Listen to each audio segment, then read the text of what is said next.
Golden Age Radio is starting now.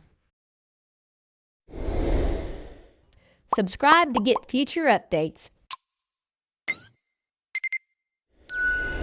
Saddle up and hang on to your 10-gallon hat. Get ready to ride off into the sunset with pistols a-blazing for this exciting lineup.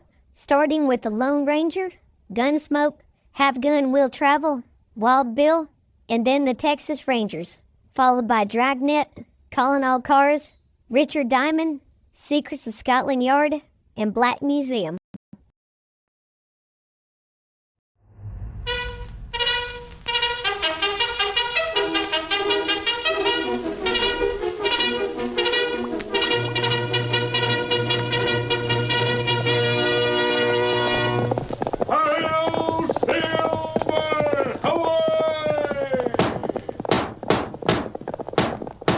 A fiery horse with the speed of light, a cloud of dust, and a hearty hi-yo Silver, the Lone Ranger.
When the western United States was first opened to settlers, many criminals traveled to the new territory in the hope of finding easy wealth. They soon realized, however, that wealth could only be purchased by hard work, so they turned to robbery and cattle rustling. It was these men that the masked rider of the plains fought so tirelessly. It was only through his efforts that law and order was finally established on the frontier. And now return with us to those thrilling days when the West was young. From out of the past come the thundering hoofbeats of the great horse Silver. The Lone Ranger rides again. Come on, Silver! We're heading for Prairie Grove! Thomas waiting on the trail ahead! Hello, Silver! Away!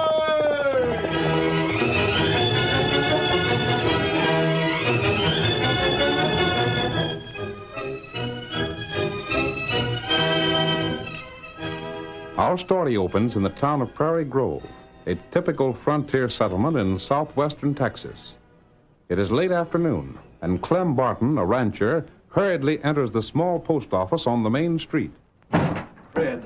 Hey, Fred. I'm in a doggone big hurry. You got any mail for me? Might have. Well, then give it to me quick. I'm looking for something special. Now, just hold your horses. I'll have a look. Offhand, can't exactly recollect whether there was something for you or not. Don't be so all-fired slow about it. Just a second. Yep, here's something. This is yours, I reckon.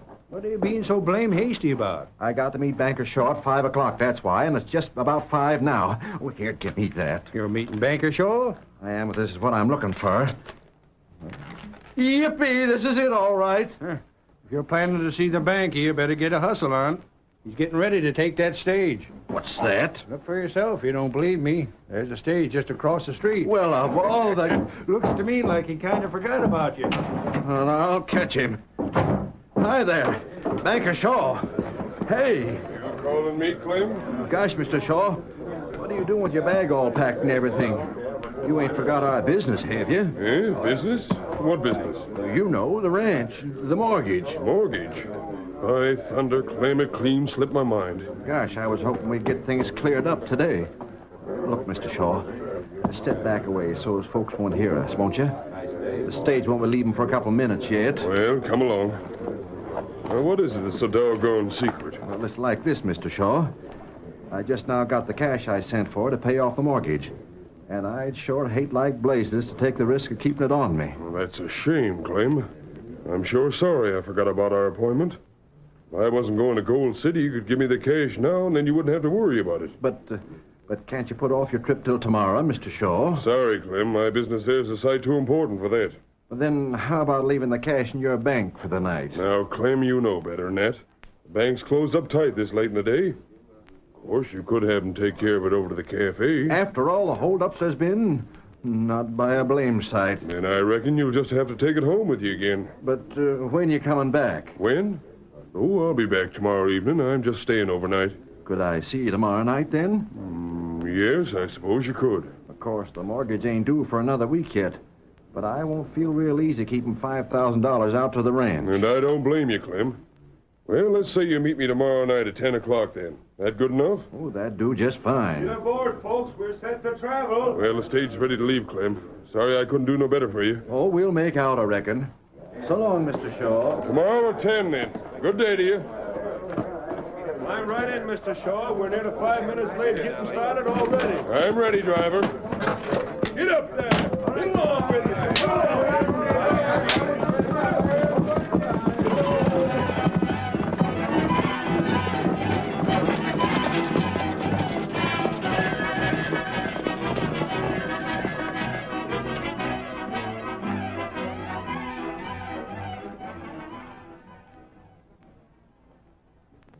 You ain't forgot the time, have you, Clem? Sophie? Well, what time is it? Most 9 o'clock. And you said you had to be to meet Mr. Shaw in town at 10. Gosh, I was near forgetting. Get the cash out of the cupboard for me, won't you, Sophie? I'll have to make tracks. I'll get it. My hat. Where in blazes is my hat? Your hat's on the chair where you put it. I declare, when you get fussed, you never know what you're doing. Well, I reckon I'm just feeling good knowing the mortgage is going to be paid up, honey. It was mighty nice of your brother Ned to give us a lend of it. You'd better be careful with it. From what he says, things being the way they are back east, he won't be able to send you no more. You bet I'll be careful. Here it is, Clem. Now, you put it in a good, safe place. Yeah. There. It won't fall out of that inside pocket, I reckon. Now, where'd you say my hat was? Oh, here it is. Oh, you hurry to town. The horse is all saddled outside. It's a nice moonlit night to ride. Well, you take care of yourself. Who in the blazes is that? Whoever it is, don't you stop to talk to him. You just keep going.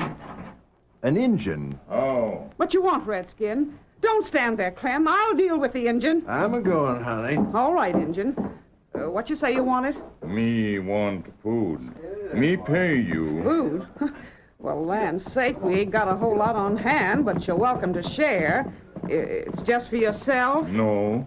Me got friend. Oh, there's two of you. Another Redskin, huh? Him white friend. White friend? Then why don't he come up and ask for the grub instead of sending an Injun after it? Is that him standing below in the shadows? Well, I reckon it don't matter, though. You just wait till I have a look in the kitchen, and I'll see if... There, shot.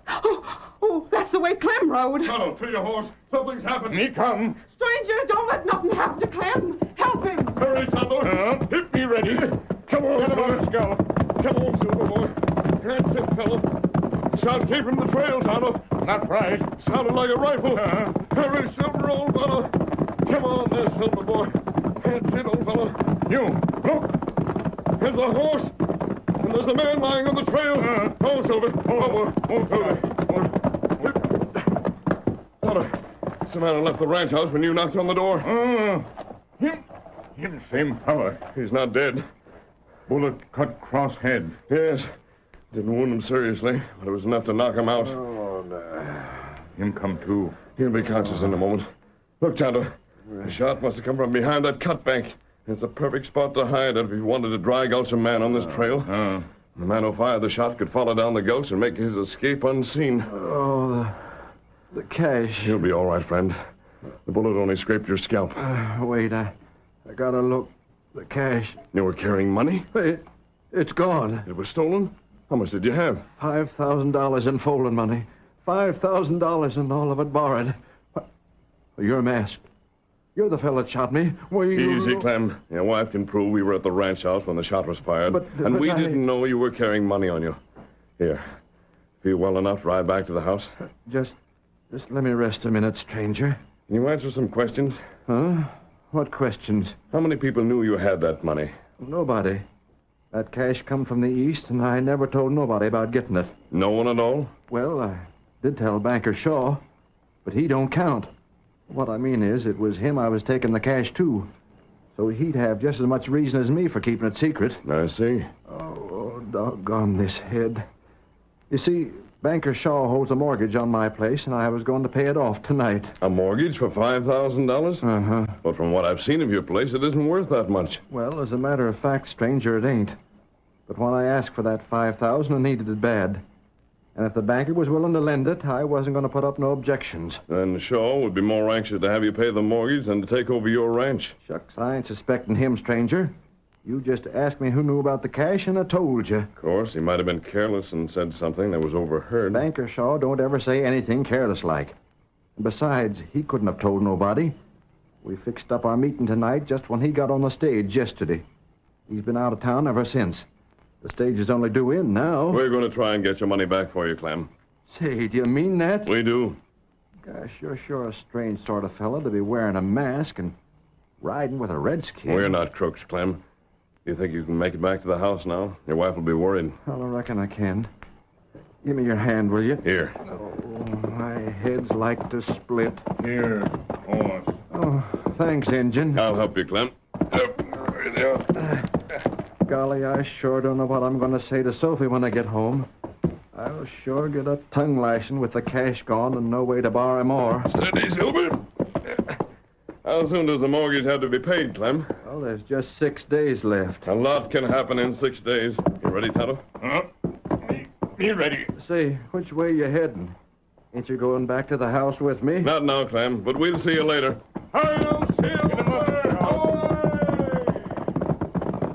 Well, if they ain't the blamedest fellas I ever seen.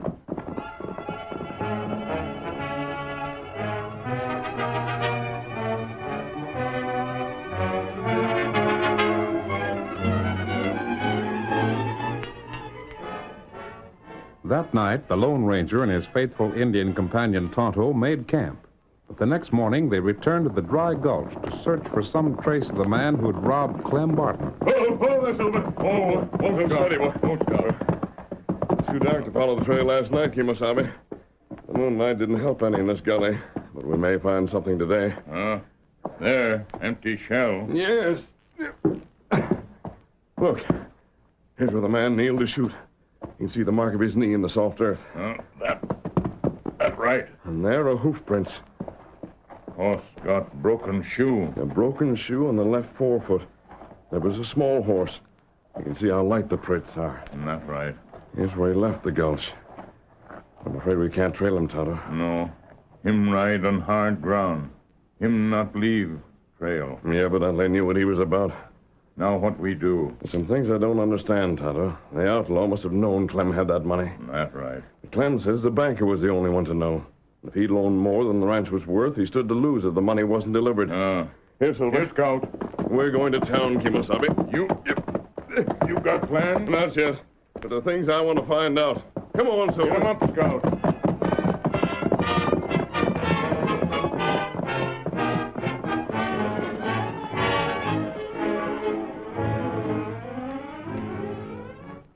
Two hours later, the Lone Ranger, disguised but without his mask, sat at a table in the cafe with Tonto. They watched a hard-faced man called Pete as he talked with the banker. Tonto, the hoof prints left by Pete's horse are exactly the same as those we saw in the gulch. I wonder what business he could have with the banker. It looked plenty strange. Too bad we can't hear them. At least we can stay and see what happens.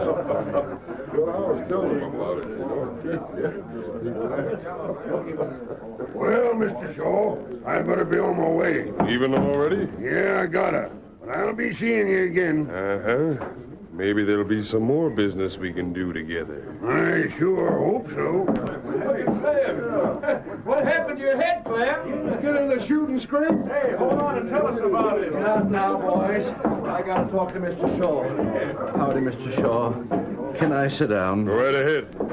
Thank you. Now maybe you'll let me know what you got to say for yourself. You kept me waiting last night till after midnight. Mr. Shaw, I was shot at. That's how I come to be wearing this bandage. Shot at? And the cash stole from me. Well, who done it? Well, that's something I don't know.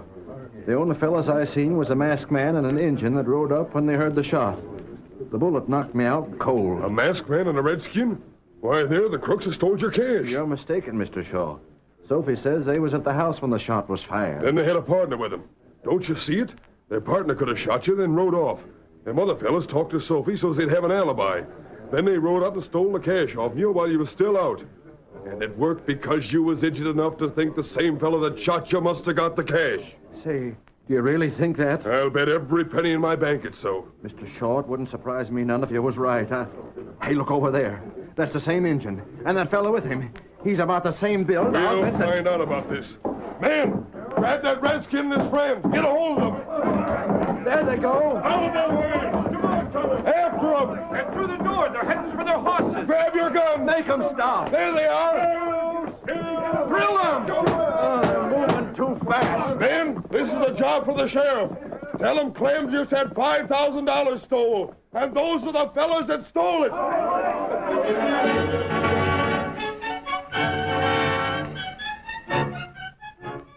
The curtain falls on the first act of our thrilling Lone Ranger drama. Before the next exciting scenes, please permit us to pause for just a few moments.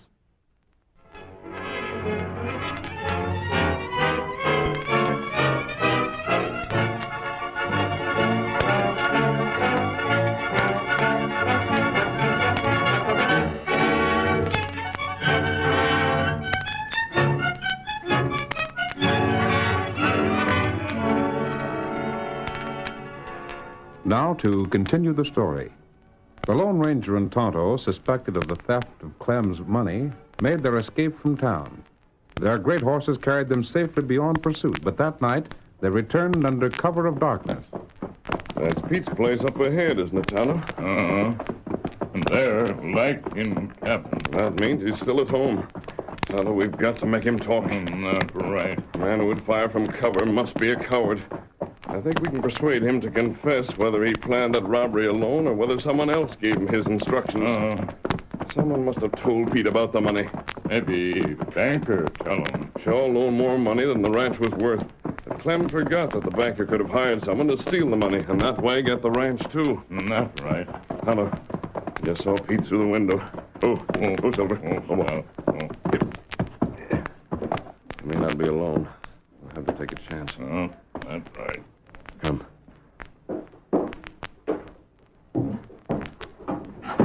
What's up? We're going to have a talk, Pete. A masked man, you... Don't slap, Mother. Get out of here. Alone, huh? Take his gun, Tonto. Hey, leave my shooting iron alone. What's the idea? Good. Throw it aside. It's a hold-up. No, Pete.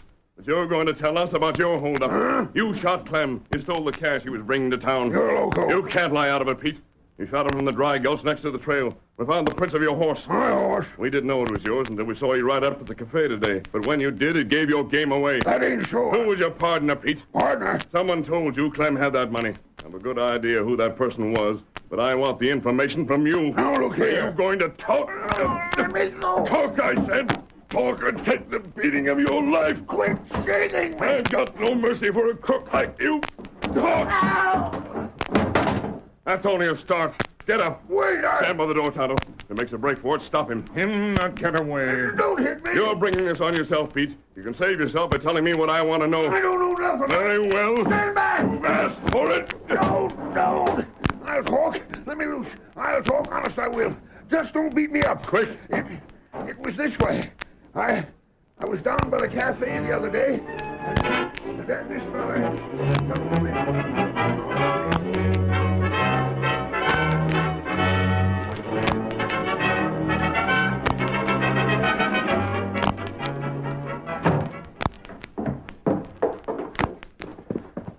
found out the name of the man who gave Pete his information, Tonto, but there's still more to do. Steady, Silver. What's that? We've got to trick him into returning the money. It won't help Clem to get the guilty man if the money isn't found. You got plans? I have. We're going to call on the banker. Hi-yo, Get him up,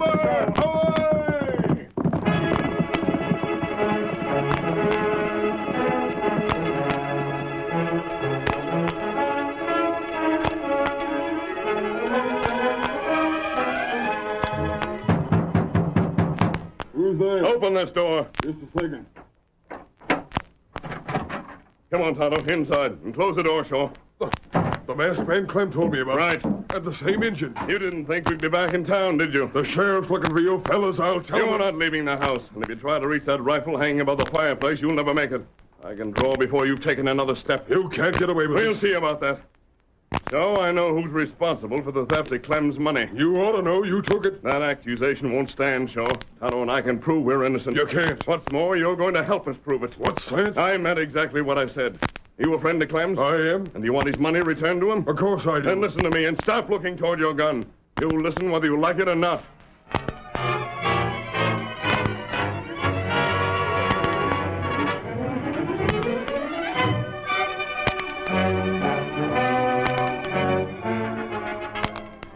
The following day, Shaw, the banker, entered the cafe, looked around a moment, then made his way toward a man standing at the end of the bar. Hello, Mr. Shaw. Howdy, fellas. Hello there, Jake. Afternoon, Fred. Howdy, Mr. Shaw. Looking for something to settle the dust in your throat? Don't mind if I do. Have one with me, Fred? Glad to. Say, what are you so pleased about? Ain't seen you with such a grin in your face since you shot the fellas that tried to hold up your bank. Just had a stroke of luck, that's all. Yeah? Come on. Let's sit over that table there and I'll tell you about it. Hey, barkeep. Two of the usual. Bring them to our table. Sure thing, Mr. Shaw. Sit down, Fred. There. Now, what in blazes is it all about? I suppose you know I'm holding the mortgage on Clem's ranch. That ain't nothing for you to be grinning about. No? Give him $5,000 for that mortgage, didn't you? Yep. When he got the cash together to pay you off, it was stole from him, wasn't it? It sure was. And he can't get another $5,000 to pay you with, can he? No? And if you can find anything in that to make you happy, I admire to know what it is. If it was me, I wouldn't give half the size of that mortgage for Clem's place. If you can grin about losing more than $2,000, you must be off your head. You're just postmaster, Fred. Nobody expect you to understand these things. And you mean to sit there and as much as say you want Clem's place? I ain't said it yet. But that's the fact.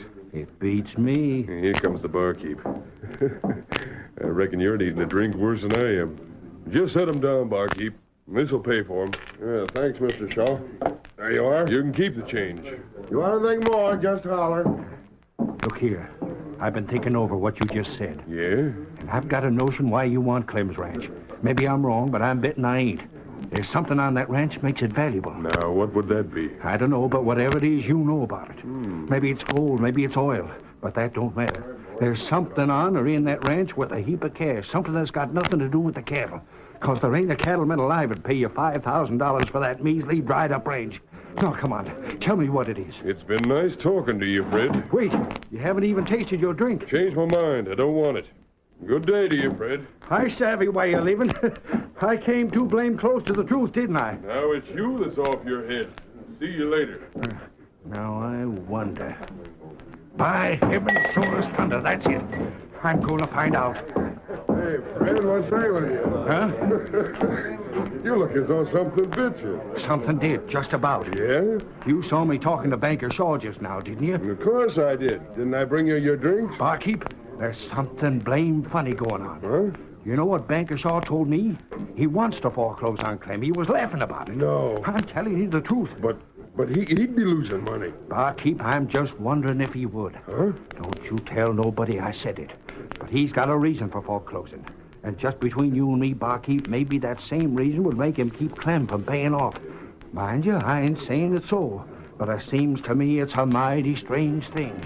Mighty strange.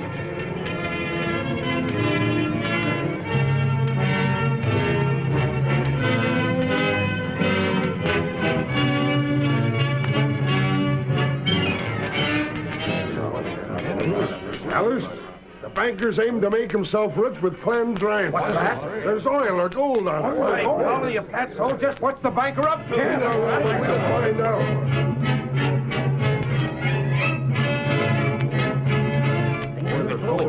It was Banker Shaw had Clem robbed. He aims to get his ranch.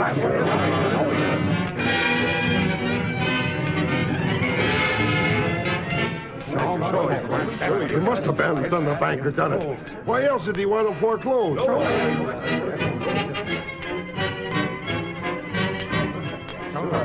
You know what? We ought to send the sheriff on him. Banker done it, sure as shoot. You can't get away with a thing like that. Hanging's too good for a polecat like his.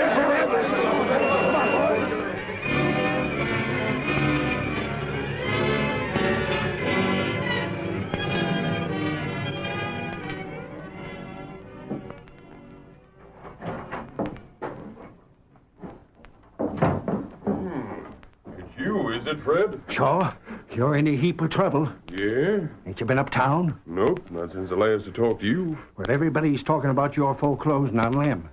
They're saying that if you're so blame anxious to get his ranch, maybe you took steps to see that he didn't pay you. Nonsense. Yeah? If you think I'm lying, you just go over to the cafe again and see what happens. You mean they really think it was me, Rob Clem? They don't think nothing else. But they know better than that. I'm no crook. Why, I wouldn't take a penny I didn't come by honest. You needn't tell me that. I believe you. But it ain't all the folks in town knows you as well as I do. There isn't going to be trouble, is there? Look here, Shaw. You and me have known each other since we was young'uns. Sure we have. And we've been good friends all that time, too, haven't we? I reckon so. Well, then, you can believe what I'm saying. I've seen some mighty mean crowds. I can recollect the time the folks in town raided the jail and hung that crook who shot the other sheriff in the back. But Just you wait till I'm through talking. What I'm getting at is this. In all the time I've lived in this here town, I ain't never seen a crowd that meant business any more than the one that's gathering uptown tonight. So, they're fixing to hang you. Hang me? They put two and two together and decided you're guilty. They haven't any evidence. That's just why they're going to hang you themselves instead of waiting for the law to do it. They can't do that. They sure as blazes are fixing to do just that. And you got just one chance to save your skin. I got a chance, you say? I got it all figured out. The only way you can keep from being hung is to show 'em you don't want Clem's ranch. What's that? That's this way, Shaw. If you'd said from the first you didn't want the ranch, then they'd never got the notion you was responsible for the holdup. Ain't that so? I guess so. Now, if you do something to prove you're willing to give it up, maybe the crowd will change its mind about you being guilty. But what can I do? I said we've always been friends, didn't I? I heard you. Well, I'm willing to buy that mortgage from you. Then I'll go uptown and tell the folks you sold it. After that, they'll have to figure you wasn't to blame. I'll take my chances, Fred, before I'll lose my $5,000. You won't be losing it. You mean you'll pay me that much for the mortgage? I will. But just because we're friends. There you are. 5,000 even. Now make over the papers in a hurry so I can get back and head off the mob. That won't be necessary, Fred. For what? Where'd you fellas come from? We were hiding behind this other door.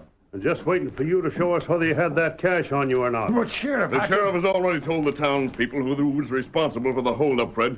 The banker won't be bothered. Look here, what in blazes is this all about? Clem, bring him in. Here's the others. Come. Well, you needn't shove me. He tried to escape last night. Had we forced the truth from him, Patano and I brought him back. Uh-huh. Then the masked color brought him around to my office and made him tell me who his partner was. You ain't going to believe anything he says, are you? Fred, even without Pete testifying again you, that $5,000 you just put on my desk would almost prove it. Where could you have saved $5,000 on the salary of a postmaster? It's a mistake. You're framing me. It's no mistake. But we nearly made one because Clem thought only the banker knew about his receiving the money. Clem forgot that he opened the envelope which contained it in front of you in your post office. But the masked fella found out the truth all right. And it was a masked man's scheme to make you think there was gold or oil on the ranch, Fred, so as you'd hand over the cash you stole. If I get my hands on him, I'll... You ain't, Fred. You're going to jail. And, Clem, we might just as well take care of that mortgage right now. The masked fella cleared up the first robbery, but there's no sense in taking chances on another.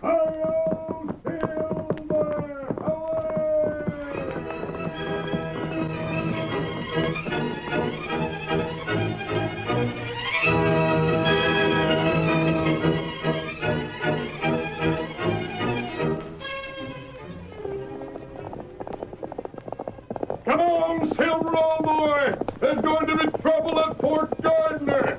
Hello, Silver! Away!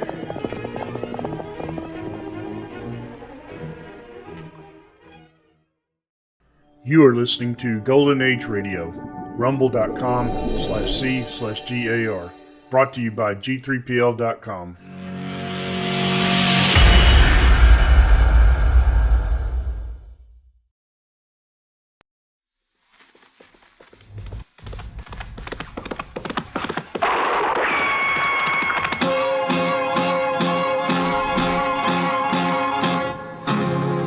Gunsmoke, brought to you by Chesterfield, America's most popular two-way cigarette. What a pair. Chesterfield King Size at the new low price. Chesterfield Regular.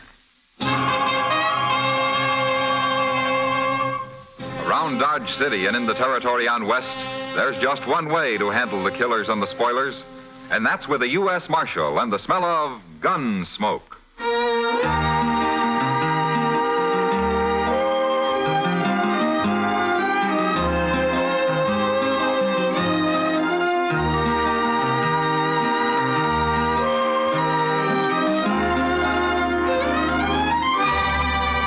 Gunsmoke, starring William Conrad, the transcribed story of the violence that moved west with young America, and the story of a man who moved with it.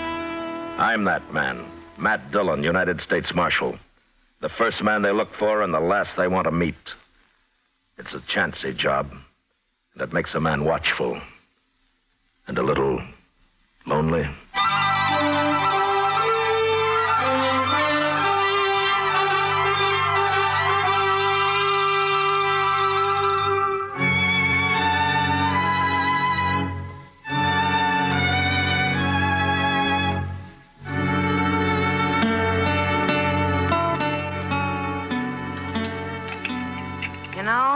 I'd sure like to meet whoever's running the kitchen in this place. Oh, why, Kitty? A cook that can make antelope stew taste like prairie dog ought to be something to see. Well, at least it's hot. No, it isn't. Well, mine is. You forgetting you dumped half that bowl of chili peppers in yours? Well, I've eaten here before, Kitty. Oh, hello, Marshal. Hello, John. You know what I'd do if I owned this place, Matt? Tear it down? No. Look, it's got tables and chairs and knives and forks and spoons. And out back, they got a kitchen all set up with a stove and everything. So? It's all here. I'd open a restaurant. You're spoiled, Kitty. Dodge isn't St. Louis, you know. St. Louis? I was there 6 months, 4 years ago. Hello, Matt. Kitty. How are you, Doc? Oh, I'm fine. Well, sit down, Doc. Sit down. Oh, thank you. Oh, well, what are you eating? Stew? That's what they call it, Doc. Ah. Well, I'll try a little anyway. Then I'm going to bed. At noon? I was up all night, Kitty, out at the Brandt place. Mrs. Brandt have her baby? Uh-huh, a boy. That's 5 I've delivered out there. You know, it seems to me it's about time they gave you one, Doc. Oh, no, gave me one. I've got enough trouble all by myself. But seriously, I'll tell you something, Matt. It's got so I'm afraid to be driving onto the prairie at all. More Indians, Doc? I ran into Sam Butler outside. He just drove in with his whole family and all his belongings loaded onto his wagon. Says he's quitting. Oh, why? Pawnees wiped out another family up near his place on the Smoky Hill River a couple of days ago. That's the second raid in the last 2 weeks. No wonder he's scared. Matt, he's telling everyone who will listen that it's a shameful thing for the law to be hiding out in Dodge while whole families are being slaughtered in the country. He is, huh? Yes. I thought you'd like to know. You sit with Kitty, Doc. I'm going to have a talk with Sam Butler. Sure. See you later.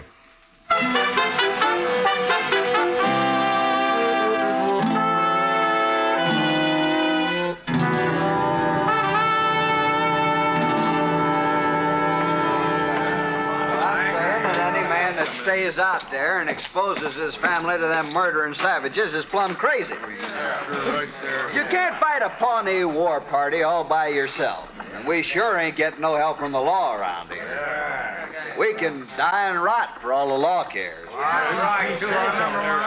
Hello, Sam. Well, where you been hiding, Marshal? I hear the Pawnees made another raid up near you. If you call shooting and scalping a man and his wife and their 2 boys a raid, those men never had a chance to fight, far as I see. Men? Well, boys, but they were coming on 14 or 15, old enough to handle a rifle. But they got caught outside and never even made the house.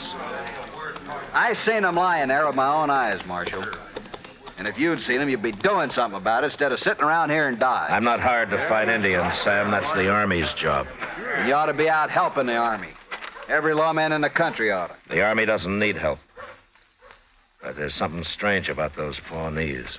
What's strange about them? They killed white men before. I'm sorry you're quitting, Sam.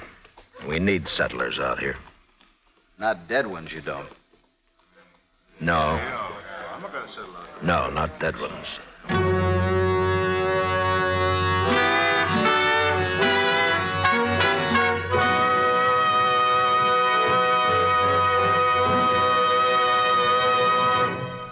What a pair. What a buy. They're talking about king-size Chesterfield at the new low price. And Chesterfield Regular. They're the quality twins. Either way you like them, you get the same highest quality, the same low nicotine, the same wonderful taste and mildness, a refreshing smoke every time. Yes, the Chesterfield you smoke today is the best cigarette ever made, and it's America's most popular two-way cigarette. So buy a carton today. King-size Chesterfield at the new low price, or Chesterfield Regular. What a pair they are. They satisfy millions.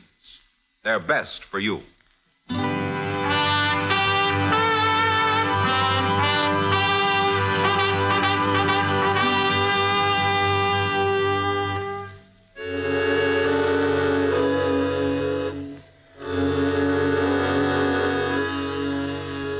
Chester and I left Dodge that afternoon, and toward evening the next day, we ran across a troop of cavalry camped on the Smoky Hill River. It was commanded by an officer who was new to this part of the country, a Captain Starr.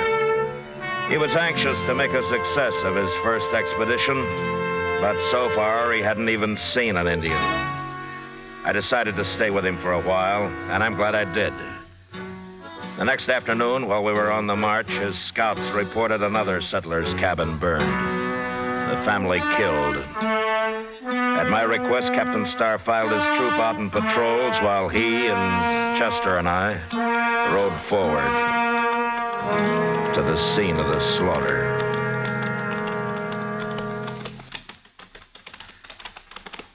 My scouts say these people haven't been dead very long, Marshal. This morning, probably. At dawn, Captain. Well, then those Indians can't be too far off. No, but Indians have a way of disappearing. There it is, Mr. Dillon. Burned right into the ground. It's just like that last cabin. Their bodies scattered around out front. Well, let's get up there. Come on. Oh.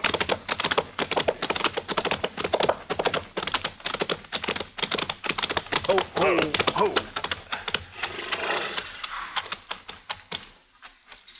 The whole family. Man and his wife and their boy.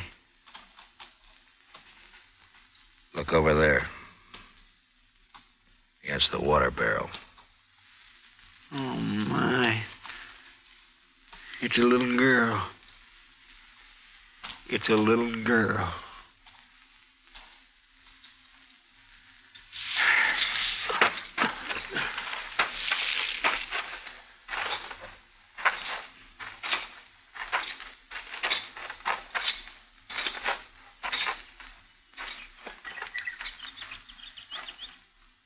They scalped them, every one of them.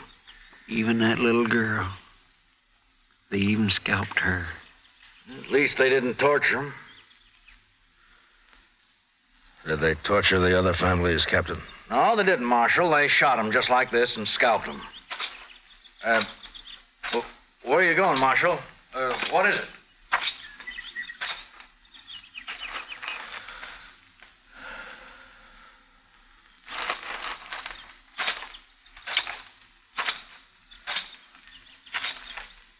Captain Starr, last night you told me this is your first tour of duty in Indian country. That's right, Marshal. Well, take a good look around here, Captain. Well, I have. All right. All three of these settler families were killed in the open, outside their cabins. Does that mean anything to you? Those Pawnees are pretty tricky. I guess they really surprised them. Yeah, they sure did. There are not many arrows around. If these people had a chance to put up a fight, there'd be a lot of arrows. They were shot, Marshal, with rifles. Pawnees don't usually waste ammunition, Captain.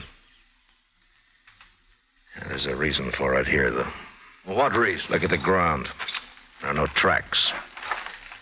Every sign of tracks have been dragged out with a blanket. Say, you're right. I hadn't noticed that. Well, there's another thing you haven't noticed, or maybe you didn't know about. Oh, what's that? That boy there. How old would you say he was? Oh, about the same age as the boys at the last place. Maybe 12, 13. Oh, Captain, that's old enough to be a brave in a couple of years if he was a Pawnee. What do you mean, if he was a Pawnee? They usually keep a boy that age. They don't kill him. They take him and try to make a brave out of him.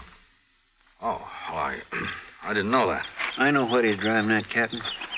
You don't think it was Pawnees that done this. Ain't that right, Mr. Dillon? Yeah, that's right. But the Pawnees are the only tribe around here we know of, Marshal. Captain, it's them tracks. Pawnees wouldn't hide their tracks. No, they wouldn't. What? A man wearing moccasins doesn't care about his tracks, Captain. He's got nothing to hide. I'm afraid I don't understand, It Marshal. wasn't Pawnees that did this. It wasn't Indians at all. It was white men. Marshal Dillon, it's impossible for me to believe white men could have done this. Is it, Captain? No white man would shoot that little girl over there and then scalp her. Did you ever hear what Chivington did to the Cheyennes at Sand Creek? Kill and scalp them all, he said, big and little. Nits make lights. Congress has repudiated that whole affair, Marshal. Well, it still happened. And it was still white men that did it.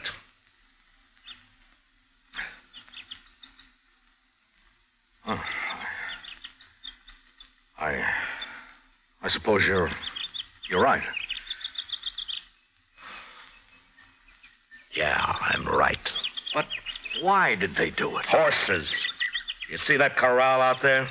This man must have had 6 or 7 head of horses. Yes, the other settlers did, too. They stole the horses and probably whatever they could find in the cabins, and right now they're sitting around camp somewhere drinking coffee and laughing at all of us Indian hunters. Well, I'll find them. Now, it's a big country, Captain. I got a troop of cavalry out there, Marshal, over 100 men. All right, suppose you do find some riders with a bunch of horses. How are you going to know they're the men you're after? Well, these horses are branded, aren't they? With what brands? I don't know, but they must be registered somewhere. Maybe. But while you're out finding out all that, some other family's going to be slaughtered. There isn't time, Captain. I didn't realize how new I am at this game, Marshal. Oh, what would you suggest? Well, there used to be a corral about 5 miles upriver from here. If it's still standing, we'll bait it with a couple of dozen head of good cavalry horses. Then they'll come to us. Good idea. I'll have my troop deployed and ready to move in. No, that wouldn't work. You can't hide 100 men, Captain. You'll have to keep your cavalry clear away from there. But how? Chester and I'll be there. We'll wait for him.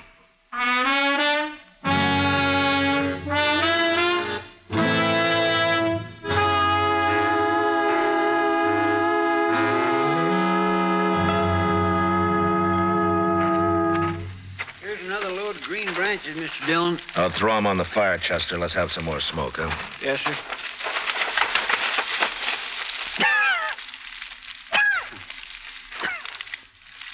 Well, stand back, Chester. Yes, sir. Well, they ought to see that if they're anywhere this side of the Rocky Mountains. They're sure to be scouting around, Mr. Dillon. They ain't stolen enough horses yet to leave the country. Besides, they're feeling mighty safe. They'll come. Mr. Dillon? Yeah. I've been thinking. Now, what's bothering you? Well, sir, there's only 2 of us. And I'm wondering how many there are of them. Now, you want to go back and find the cavalry? I feel a whole lot safer. Well, go on, then. Oh, you didn't answer my question, Mr. Dillon. How many do you think we're waiting for? Yeah, there's no way of telling, Chester. Well, if there's a whole passel of them, how in the world are we going to take them? I don't care how we take them. You're pretty mad, ain't you? Well, I can't get that little girl out of my mind. Yes, sir, I know. Now, look up. Here comes somebody. He's all alone. Just some cowboy, probably. Maybe. Yeah, sure it is. He's seen the smoke from our fire, and now he's wondering what that old corral's doing full of horses. And he might be scouting it for the others. Those men don't take many chances. Well, how are we going to find out? Well, maybe we won't till it's too late. Heat up some coffee for him, will you, Chester? Yes, sir. I think I'll have a cup of it, too, huh? All right, sir.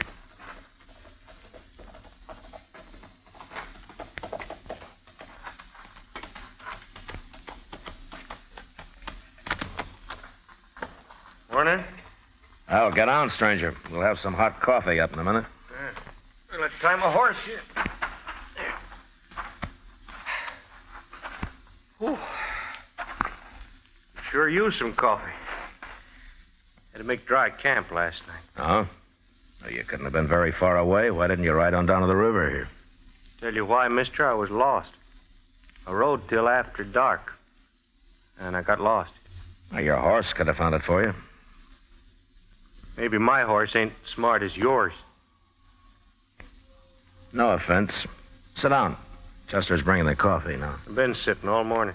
Here you are, mister. Oh. We ain't got no sugar.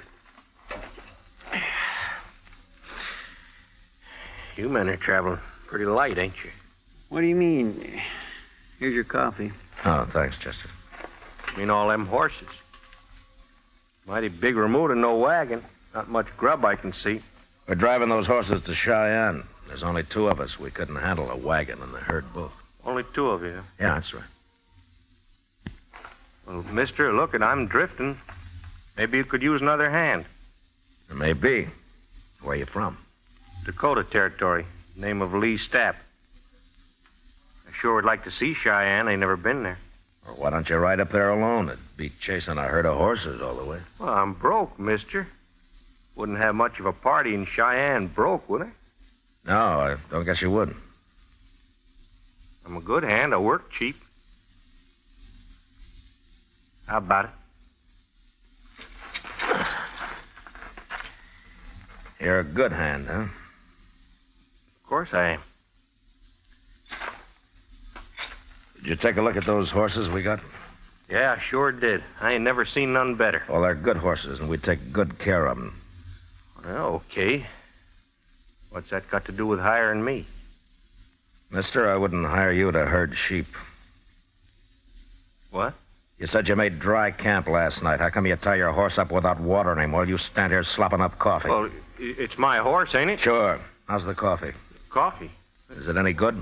Well, yeah, sure it is. Well, then have some more of it. Hey, what's that?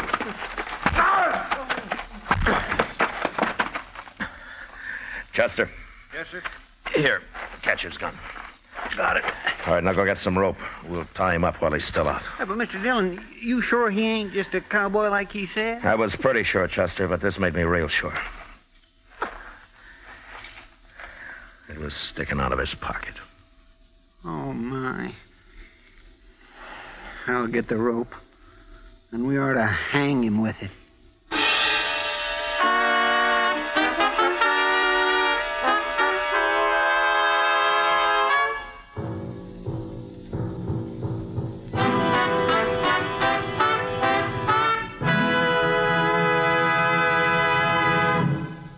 We will return for the last act of Gunsmoke in just a moment.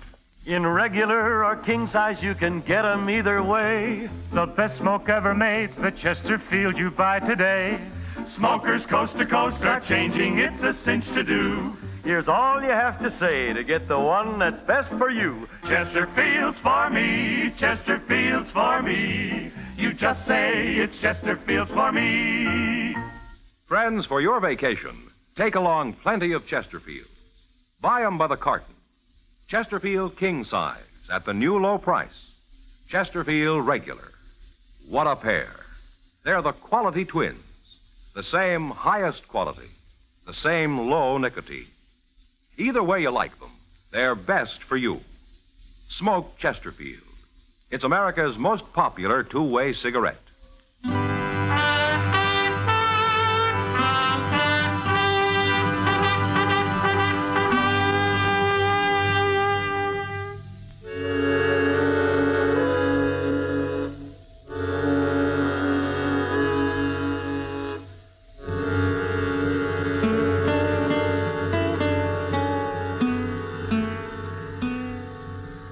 See anything yet, Chester? Yes, sir. There's some dust about a mile away, Mr. Dillon. Is it moving? Right this way. I'd guess maybe a half dozen riders. Now, your friends don't take many chances, do they, They ain't friends of mine. Well, I'll tell them that when they get here. You better turn me loose, or else you ain't gonna tell nobody nothing. You mean they won't like it, you're being all tied up that way? You ain't got a chance, Marshal. By golly, he's about right, Mr. Dillon.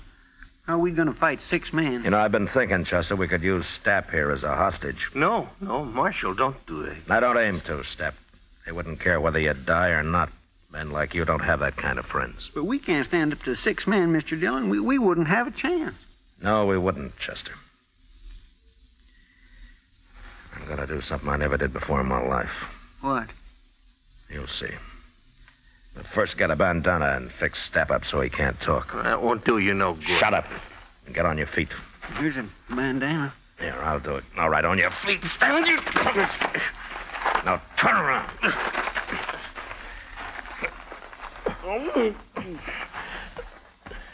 Get our rifles, Chester. Yes, sir. There. That'll keep you quiet, Stapp. All right, now walk.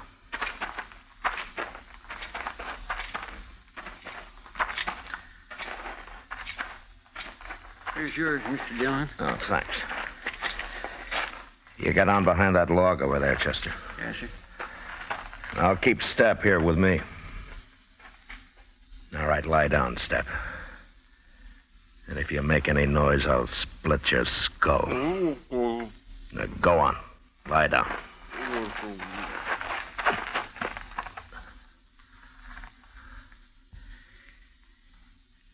You okay, Chester? Yes, sir, fine. Keep the sun off your rifle. They're getting pretty close. Now, quiet. Mr. Dillon? What? What are we going to do now? Fight it out from here? Chester, I'd hate for either of us to get killed by men like them. When I start shooting, you start. Take whoever's on your side first and then work in. Yes, sir. Surprise them, huh? So they'll never know it. Shut up now. Here they come.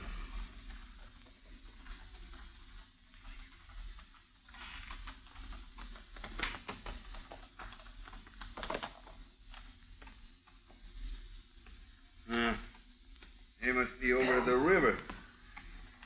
We'll get down and wait here for them. Maybe Stapp's done killed them already. We didn't hear no shooting, did we? I don't like this jig. Stapp should have been back a long time ago. Stapp knows what he's doing. Them sure fine horses, ain't they? Now, Chester!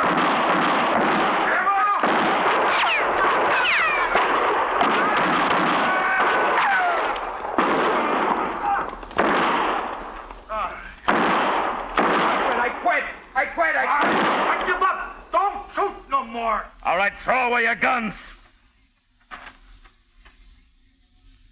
Now turn around and get your hands up in the air.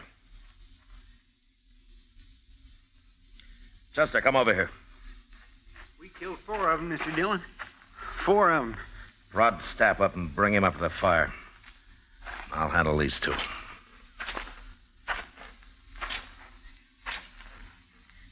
Well, you two stopped just in time. You can turn around now. Who are you? What'd you ambush us for? Well, you went and killed 4 men. I'm a U.S. Marshal, mister. You're lying. Am I? What kind of marshal would ambush a bunch of men like that? My kind. I untied his bandana, Mr. Dillon. No reason he shouldn't talk now. That was murder. That's what that was. That was plain murder. Sure was. Even if he is a marshal, he'll hang for this. He never give us a chance. You're right, mister. I didn't give you a chance. There were too many of you. Besides, I never knew any man that deserved a chance less than you. What are you talking about? We ain't done nothing. You haven't, huh? Well, I found this on your friend's step, mister. Here. Take a good look at it. Well, what's this? This ain't nothing, just a little yellow ribbon. I burned the rest of it. You blasted fool, Stapp. I didn't get nothing else. It was just kind of a souvenir. I told you to get rid of everything. Stapp, I'm sorry you came in alone. I wish you'd been with the others. But I'll see you hanged. All 3 of you. And it's that little girl's yellow hair ribbon that's gonna hang you.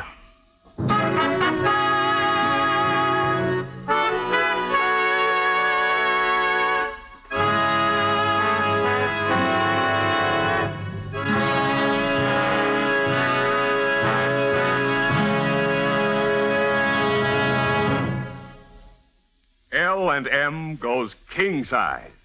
Yes, L&M goes king size. Now, L&M is king size as well as regular. Both have the same low price. Both have the miracle tip for the effective filtration you need. Yes, it's the filter that counts, and L&M has the best. You get much more flavor, much less nicotine, a light and mild smoke. Yes, this is it. L&M filters, just what the doctor ordered. Buy a carton, king size or regular, both at the same low price. L&M filters, America's highest quality and best filter tip cigarette. Another transcribed story of the Western frontier on Gunsmoke. This is the CBS Radio Network.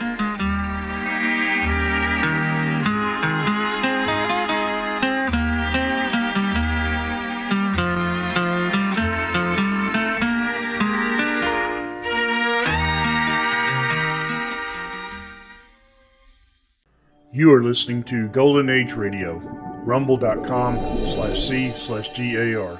Brought to you by G3PL.com.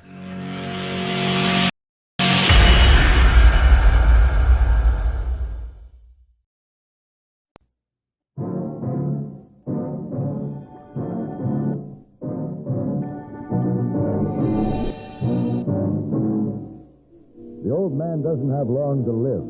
If he learns the truth about his gold mine, it might be the end of him.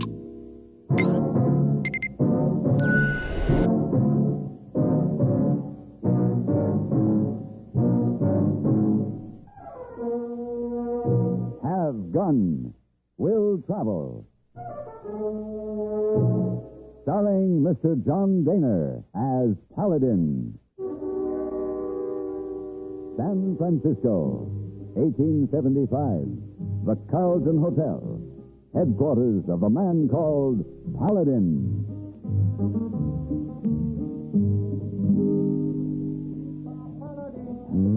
Mr. Paladin. Over here, hey boy. Oh, Esau, didn't see you sit over in corner. Slide down in chair, feet up on stool, smoke your cigar. Like man with nothing on mind. Do I give that impression? Yes, sir. Well, you're quite right. You see before you, hey boy, a man enjoying his leisure. Now, what can I do for you? Oh, here. Telegram. Thank you. Let's see. Can you get up here? No, he doesn't waste words, does he? Signed, Matthew Penrod. Oh, you know this man, huh? Well, hey, boy, there was a time when I guess just about everybody knew Matt Penrod, or at least knew about him. Did you ever hear of the Lucky Penny Mine? The Lucky Penny Mine? Yeah. No.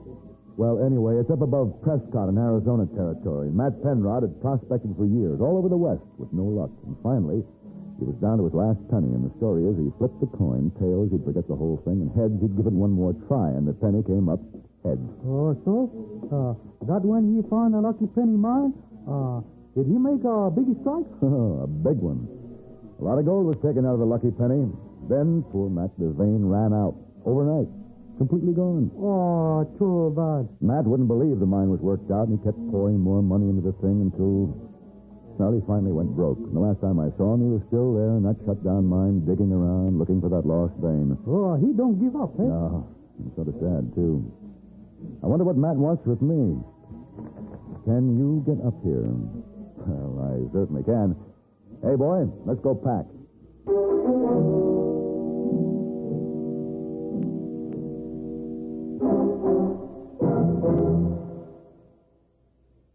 When you need someone to do a specific type of job, you hire someone specially trained to do that job. After all, this is an age of specialization. What you may not know is that right now, there are about several 100,000 men and women who have received special training and are searching for employment. These folks, many of whom are veterans, have physical handicaps, which actually often makes them better able to fill specific jobs. They are all highly skilled because they have been taught to make best use of the physical and mental abilities they possess. Looking for help? Contact your state employment service and ask about physically handicapped workers. Employing the physically handicapped is good business.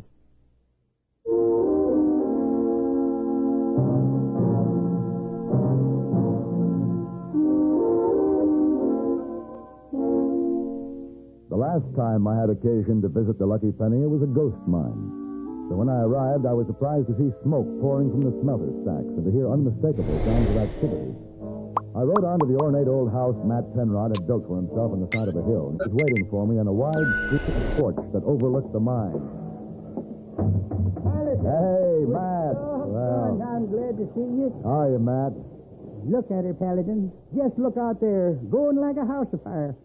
Come on over here and sit down, son. Well, Matt, that sure is a beautiful sight, all right. So, you fooled the expert.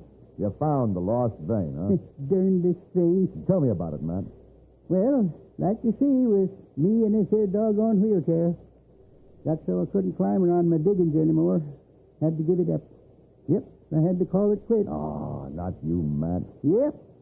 Then one day this fella come along, said he'd heard about the mine, wanted to know if he could look around. I had him sized up for a real dude, but I said, sure, go ahead. Well, Paladin, if he didn't go poking around in them shafts and locate that lost vein. Well, you always said it was there, Matt. Yep. Sure wish I was able to get a look at her.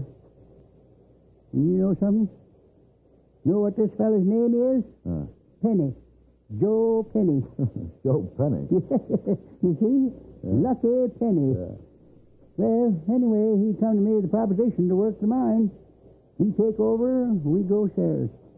It's all right with me right now, because I'd just like to see her going. Yeah, I think I understand. Just one bad thing, though. You remember Charlie Hodges?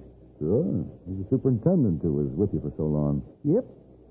Well, Charlie and this Joe just couldn't seem to hit it off. Couldn't work together. Wasn't anything I could do about it, Paladin. It just turned out that Charlie had to go. That seems a shame. Sure was. Sort of took the shine off the whole thing. But now there's something else. What's that? Our first shipment went out about 3 weeks ago, headed for the mint. But we lost it. Lost it? Yeah. Between the mill and the railroad, they tell me. You mean it was held up, robbed? So they say. Have you called in the law? No, I don't want the law in on this. That's why I sent for you. It ain't so much I want to know who did it. I just have to know who didn't. And I want you to prove he didn't have nothing to do with it. Who? Charlie Hodges. Oh, Matt, surely you don't think... No, of course I don't. But then trying to tell me he did. Joe Penny, some of them others pointing the finger at him, and I ain't going to have it. You get to work, Paladin. You prove Charlie didn't have nothing to do with it. I don't think that'll be very hard, Matt. Will I have a chance to meet this Penny? He ain't here now.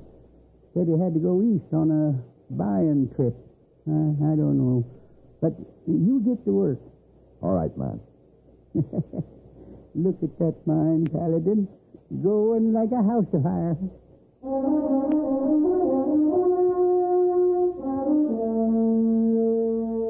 It was late in the day when I left Matt's house. But I decided to swing around and have a look at the mine. That wasn't easy. A high wall completely surrounded the place. I followed the wall until I found a gate. The sign said, "Keep out," but I somehow couldn't believe it. The gate was open. So I started through. That's far enough. Can't you read? Yeah? It says, "Keep out." That was your warning, mister. That shot was aimed over your head. If you show up here again, I'll send a bullet through you. I see. Understand? No, but I hope to. Very soon. Come on, boy.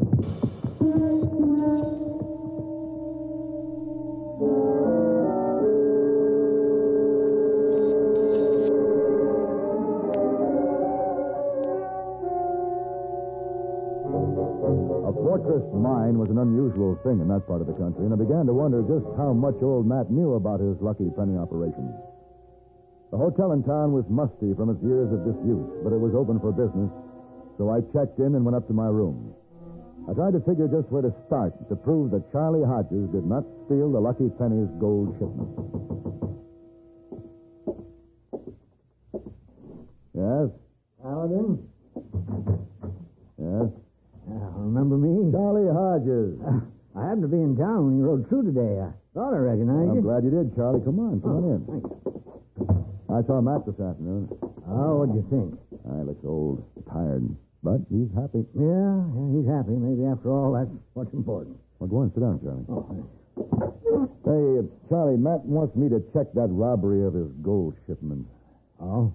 Charlie, he wants me to prove that you didn't do it. Well, that'll be easy. I didn't.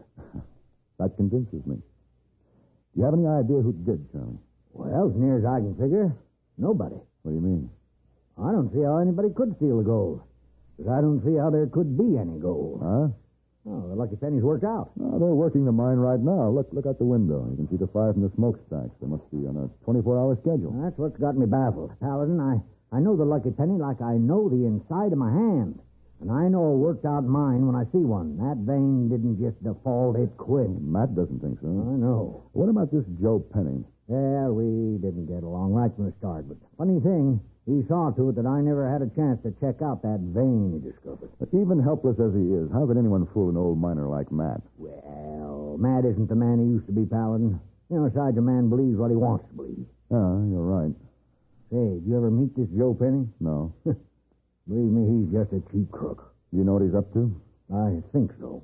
Investment swindle? Sure. He wants to make the Lucky Penny look like a going outfit so the suckers will want a piece of it. And he had to fake the hold-up to explain away why there's nothing to show for all the activity, huh? Exactly. The worst thing, when he collects his boodle, he's going to beat it and leave the old man helpless. Paladin, I don't want to see that happen. Well, we'd have to prove it and prove they're faking the operation. The only way to do it is get inside. I tried it, and I didn't get very far. What can we do, Charlie? Well, you know, Paladin, I've been thinking about this, and there is a way. There's an old tunnel starts outside that wall. It's been sealed off from the main shaft, but it won't take much of a charge to clear it. Well, why don't we give it a try? Go out there first thing in the morning. Sure, I'm willing. I'll have the dynamite with me.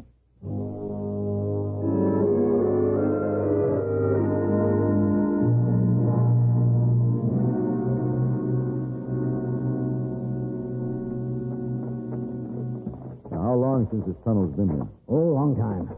It used to be the east portal before we abandoned it. I'll bet even Matt's forgotten about it. Hey, hold it.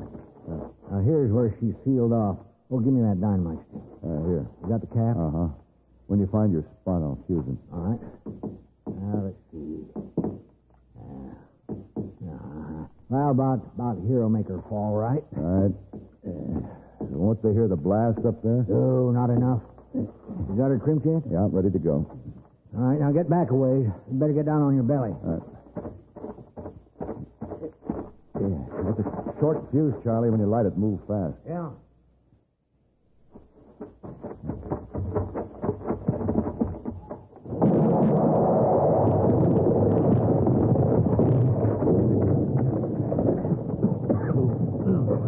Well, there she is. Very pretty, Charlie. I used to be considered one of the best powder monkeys in the West. Glad to know I haven't lost my touch. Yeah. Come on, let's go.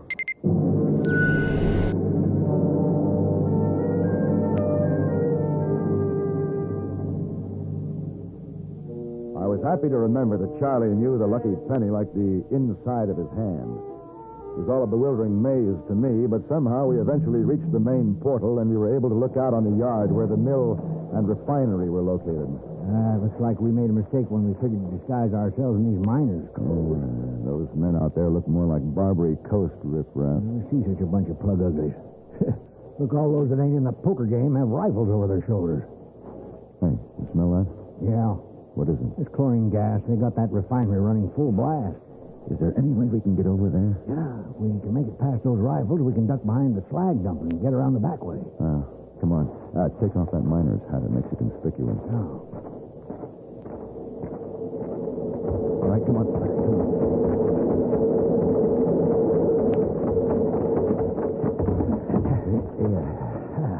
We made it. Yeah. Wonder why they have no rifle guarding this spot. I guess he stepped over to take a hand in the poker game. Say, you know, Paladin, I'm confused. Why? Well, some of that slag we passed is hot, like it was fresh dumped. Well, that would mean they're going through the whole smelting process? Yeah. Well, they wouldn't have to do that just for show, would they? Well, I can't see why. Hey, you got your gun? Yeah. We'll have to shoot our way out if we get caught, but I want to try to get to that storage vault over there. Where's that? That iron shed, see? Oh. The heavy door on it? All right, come on. Yep.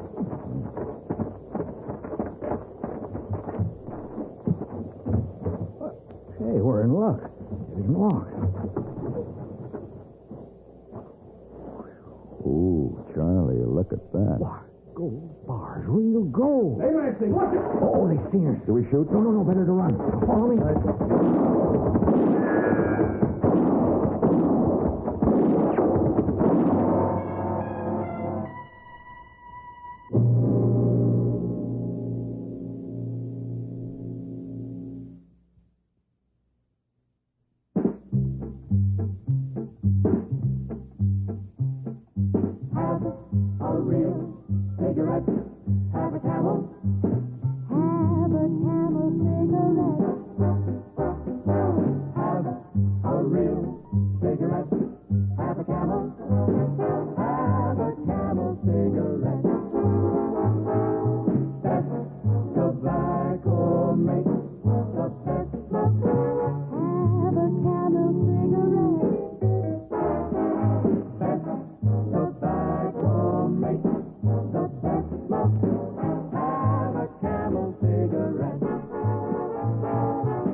Smoking more these days, but enjoying it less, change to Camel.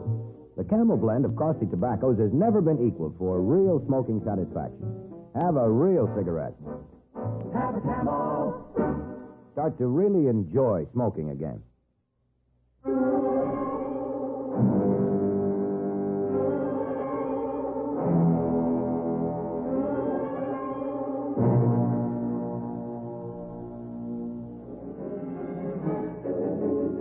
Rifle bullets began to bounce all around us, and suddenly we had a whole army on our tail. I kept my eyes on Charlie's feet and ran around a slag dump, across the yard, and into the mine shaft, and then it was dark. And I followed the sound. We climbed up, slid down, twisted, turned. All right. We can stop now. It's taking a while to find us here. I used a shortcut. You mean you actually know where we are? Yeah, number 3 shaft. There's some storage chambers here, powder magazine, tools, things like that. You suppose we could find a lantern? I think so. The supply chamber's right down here. Say, Paladin, that was gold, wasn't it? It sure was. I'll be. That lantern should be here. You really know your way around this lucky penny, don't you? Yeah, I thought I knew all there was to know about her, but she kind of got me baffled now. Wait, here's one. Wait, I'll light it up. Need any help? No. There we are. That's cheerful. Say, Paladin. What? Look, this is general storage. Well, what do you know about that? Why, there must be tons and tons of that stuff piled up in here. Gold watch case, gold ring, Gold loving cup and gold chain. gold spoon. Hey, look at this. Gold tooth. Oh, Hey, you know, Charlie, all of a sudden the operation at the Lucky Penny isn't quite so baffling. it is to me. I sure have to hand it to Joe Penny. He had quite an idea. Well, if you get this, you tell me, will you? The way I see it, Joe is using the Lucky Penny to fence stolen gold. This must be sort of a clearinghouse for gold loot from petty thefts and robberies all over the country. Joe buys it cheap, runs it through the smelter, comes out legitimate. Nice, clean gold bars, acceptable to the mint. What do you know about that? You think that's it, huh? I'm sure of it. He's pretty smart. Yeah, maybe not so smart. He got found out. Yeah, we found him out, but right now we're in this mine with a whole army of his riflemen after us. We may never have a chance to prove it. I don't want to prove it. Why not? Well, you know and I know that old Matt hasn't got many days to live. Can you imagine what it'd do to him if this story came out? Well, you're right, Charlie, but we can't let them keep this up. Let's just spoil their little game. Scare them off. Run them out. Paladin, powder magazine's right over here. Load up with as much of the stuff as you can carry. We can start here with general storage.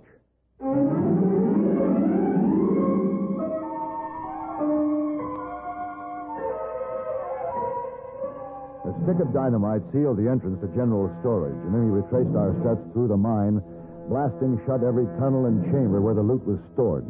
The noise echoed and re-echoed, and the whole hill began to shake. And when we reached the portal, we saw the riflemen in full retreat across the yard. Charlie tossed his last stick of dynamite after them. As to a man, they went over the high wall. That evening, I called on Matt Penrod. I merely assured him that I was convinced beyond any doubt that Charlie was innocent. And I sure think it happened. Of course, I knew Charlie never done it, but I just had to prove it. I sure wish Charlie'd consider coming back to the Lucky Penny. Matt, what about this Joe Penny? Oh, I had a note from Joe. That buying trip he went on, he ran into some sort of difficulty. He's going to be detained a long time. 2 to 5 years, he said. Oh, I see. Well, I think Charlie would be happy to come back. It'd be worth his while, the way things are popping at the mine. Guess I'm a silly old man, Paladin. But you don't know what it means to me to sit here on my porch like this, hearing them sounds at the Lucky Penny. Like this morning. Yeah, seems kind of quiet tonight, though. But this morning and all that blasting going on, yes, sir, Bob, I could tell things was really a-humming. That's right, Matt. Things were really humming.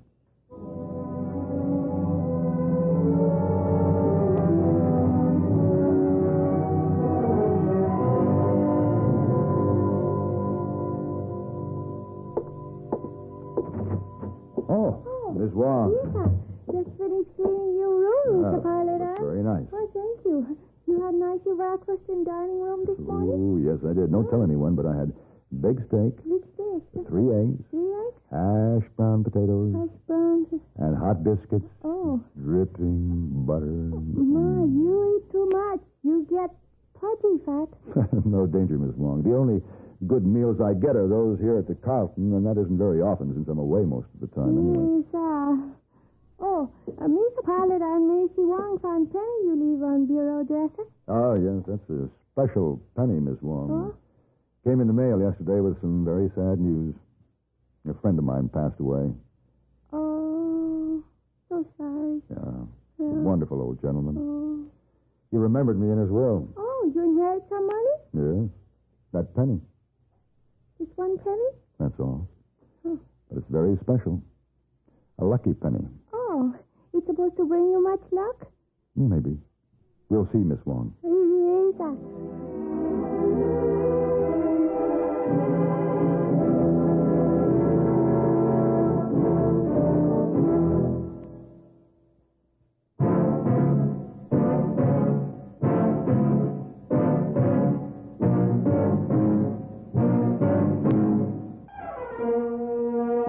Have gun. Will Travel. Created by Herb Meadow and Sam Rolfe, is produced and directed in Hollywood by Frank Paris and stars John Daner as Paladin, with Ben Wright as Hayboy and Virginia Gregg as Miss Wong. Tonight's story was specially written for Have Gun Will Travel by Ann Dowd. Featured in the cast were Ralph Moody, Joseph Cranston, and Joseph Kearns. This is Hugh Douglas inviting you to join us again next week when CBS Radio presents Have Gun Will Travel.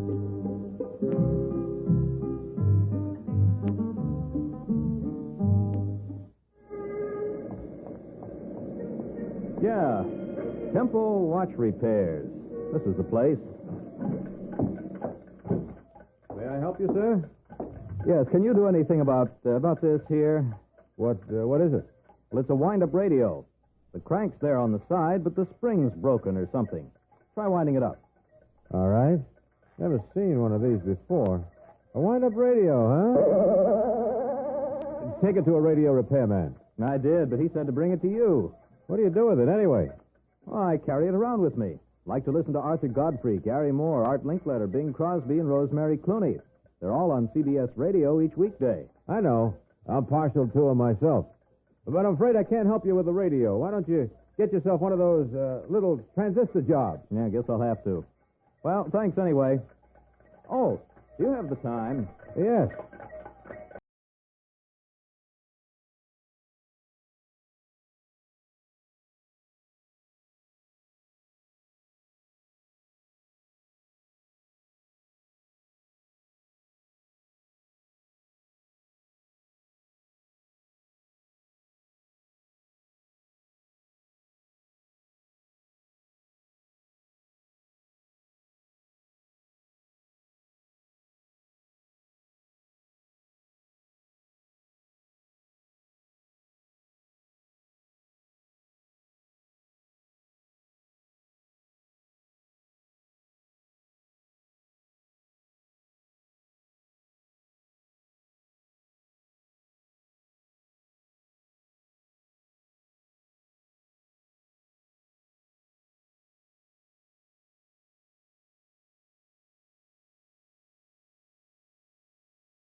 You are listening to H Radio, rumble.com/C/GAR. Brought to you by G3PL.com.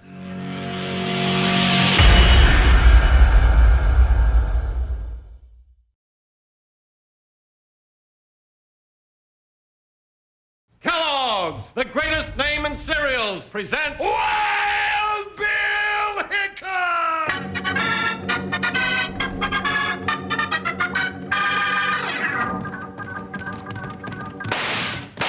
Hiya, folks. Hold on to your hats and gallop along with Guy Madison as Wild Bill Hickok and his pal Jingles, which is me, Andy Devine. We got another rootin' tootin' Wild Bill Hickok adventure story for you from the world's only talking cereal, Snap, Crackle, and Pop. Kellogg's Rice Krispies! Today, Kellogg's Rice Krispies brings you Wild Bill Hickok, transcribed in Hollywood and starring Guy Madison as Wild Bill and Andy Devine as his pal Jingles. In just 30 seconds, you'll hear the exciting story of rescue at Salvation Springs. To brighten up the day, boys and girls, start out with some fun at breakfast. Have Kellogg's Rice Krispies.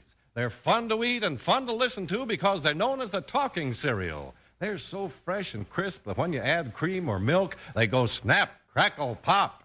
So next time Mom makes out that grocery list, tell her to remember to get golden, delicious Kellogg's Rice Krispies.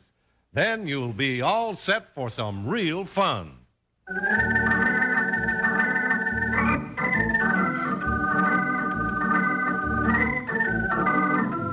In the pursuit of his duties as United States Marshal, Wild Bill Hickok had almost as many battles with the elements as he did with outlaws.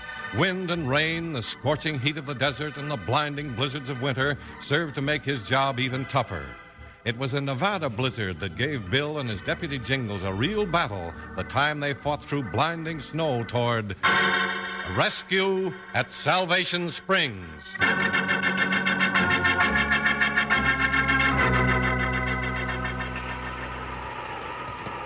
Jingle bells, jingle all the way.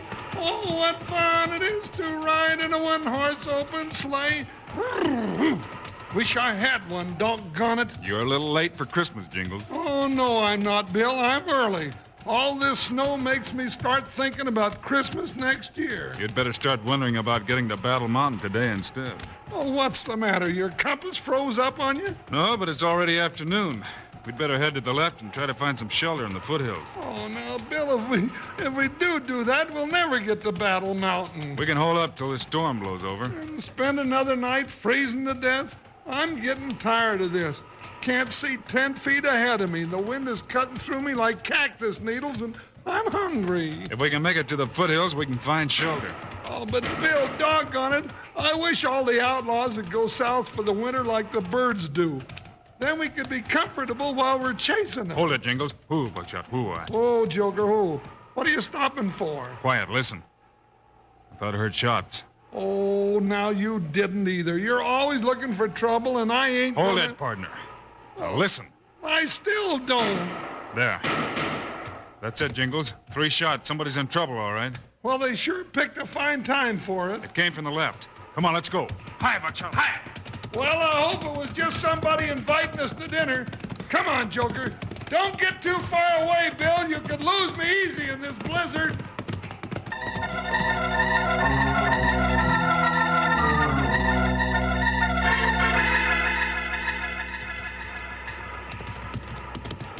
You sure we're headed in the right direction, Bill? I think so, Jingles.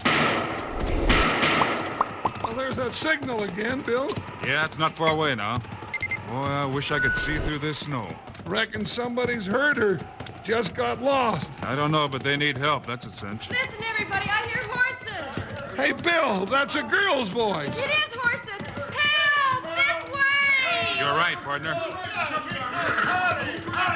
Howdy, folks. What's the trouble? Yeah, we heard you shooting. You lost or something? We sure are, mister. Dad, you talk to him. Gents, we're sure glad to see you. I'm Jed Thomas. Folks elected me the leader of this here wagon train. This here's my daughter, Jeannie. Howdy, Miss Jeannie. I'm Bill Hickok. This is my deputy, Jingles. Wild Bill Hickok. I never thought when I shot that rifle up in the air I'd bring down the best scout and guide in the whole West. And the second best. I never thought when we heard those shots that that'd lead us to the prettiest little red-headed gal I ever saw. Did you, Bill? No, partner. But let's find out why Miss Jeannie fired those shots in the first place. Yeah, Jed, you said you was the leader of these wagons. Yeah, but it don't do much good to be the leader. If you don't know where you're going, you can't do much leading. I'll tell you, Mr. Hickok. We had a guide. His name was Bart Maddox, but last night he disappeared. Sure did. Ran off clean and left us stranded. Didn't he say where he was going? Yes, he said he was going to get help, but he hasn't come back. We've already busted up all the furniture and used it for wood, but that's all gone. Animals ain't had no forage for 3 days now. Well, Bill, I never heard of a guide with any sense running off and leaving 6 wagons full of settlers setting out in a snowstorm. Well, you folks can't stay here any longer. You'll all freeze. Come on, let's get those wagons moving. You know where to take us, Mr. Hickok? Battle Mountain's about 15 miles ahead. We can try to make that, but it's going to be rough going. Hey, what's going on here? Who said we're going anyplace? Well, now I figured the only way to save your wagon... So you figured, eh? Then who are these jaspers? What right they got butting in? Bart Maddox said to stay right here till he got back. Now, Curly, simmer down, will you? This here's Wild Bill Hickok and his deputy Jingles. Yeah, and what's got into your craw? You want to die out here? Who said we're gonna die? I've heard plenty about you, Hickok, always butting into folks' business. Now, just a minute. We heard a distress signal. Yes, and I fired those shots. Curly, Gavin, you mind your own business. Mr. Hickok's trying to save us from freezing to death. You had no call to fire, no signal. No call? Are you crazy? Our food's almost gone. We burned our furniture. We're lost in a blizzard. Our animals are starving.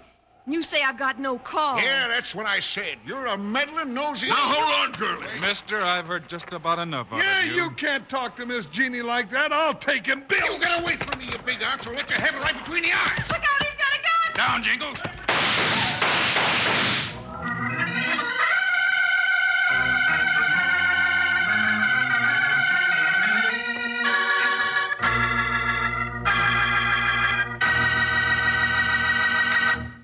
This is Charlie Lyon and Slim, the singing cowboy, friends. Say, what's that string around your finger for, Slim? Well, it's been there for nigh on to 40 years, Charlie. My ma put it around there one time when I was a kid so I'd remember to bring home some Kellogg's Rice Krispies. I just left it on there so I'd remember to keep buying them. Well, that's a good idea, Slim. You can't beat the clean, sweet, fresh taste of those Kellogg's Rice Krispies. And they're lots of fun to eat, too. That's right. That's because they're the talking cereal. You pour some milk or cream on them and just listen to them snap, crackle, and pop. Well, it's their way of telling you how fresh and how good they are. When you're eating Rice Krispies, you just can't help singing. Kellogg's Rice Krispies, Kellogg's Rice Krispies. Let's march right up to the table now. Rice Krispies taste the best. And how? Snap, crackle, pop. Kellogg's Rice Krispies, Kellogg's Rice Krispies. Yes, sir. Pour some milk or cream on Kellogg's Rice Krispies, folks, for a great big golden bowl of fun. Then listen to those little cuties go snap, crackle, pop, telling you how crisp and good they are. Why don't you take a peek in the pantry right now? And if you're running low on Kellogg's Rice Krispies, remember to get some tomorrow at the grocer's. Okay? Well, now let's get back to Wild Bill Hickok.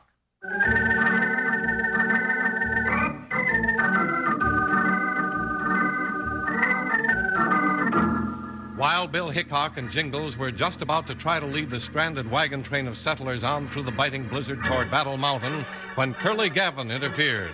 At the height of the argument, Gavin pulled a gun and fired point blank at Jingles. Oh, thank goodness, Mr. Hickok. You shot his gun out of his hand. Now get back on your wagon, Gavin. Pull in behind the rest. All right, Hickok, but you're gonna regret butting in on this deal. You ain't heard the last of me. You try anything else, you sneaking weasel, and you ain't heard the last of us neither. All right, Jed. Let's get all these animals on their feet. Hook up your oxen and get these wagons moving. You bet we will, Mr. Hickok, right now. You see to the rest, Dad. I'll hook up our team. Oh, now, Miss Jeannie, that ain't no work for a pretty little gal like you. I'll hook up your team for you. Thank you, Jingles, but watch that off mare. She's kind of skittish. She's apt to kick. Oh, no, she wouldn't kick me. Would you, girl? Steady now. Whoa, girl. Look out, Jingles. Whoa, Oh, Jingles, you poor man. Are you hurt? Well, just my feelings. That little filly is right unsociable. You just don't know how to handle her. I'll finish the job. Now, whoa, Nellie. There, that's a girl. You about ready to move out, Miss Jeannie? Yeah, Bill, we're ready. Bill, while nobody else is around, I gotta tell you something. All right, Jed. Well, all these folks, figuring I was their leader, give me their money to keep for them. There's over $5,000 in gold in my wagon. $5,000? Holy horny toad. Quiet, Jingles. Dad thinks maybe Bart Maddox was trying to get that gold, Mr. Hickok. But we've been watching it too close. He knew about the gold, huh, Jed? Yes. Dad trusts everybody, so he told Bart about the gold when we hired him as a guide. I reckon that was my mistake. Nobody else in the outfit trusted him, except Curly Gavin. Him and Gavin was thicker than thieves.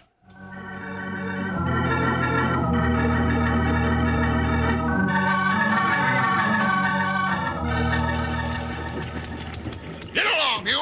Yeah! Yeah! Gavin! Hey, Curly. That you, Bart? Whoa there, boy. Whoa. Yeah, it's me. I've been waiting to get a chance to talk to you.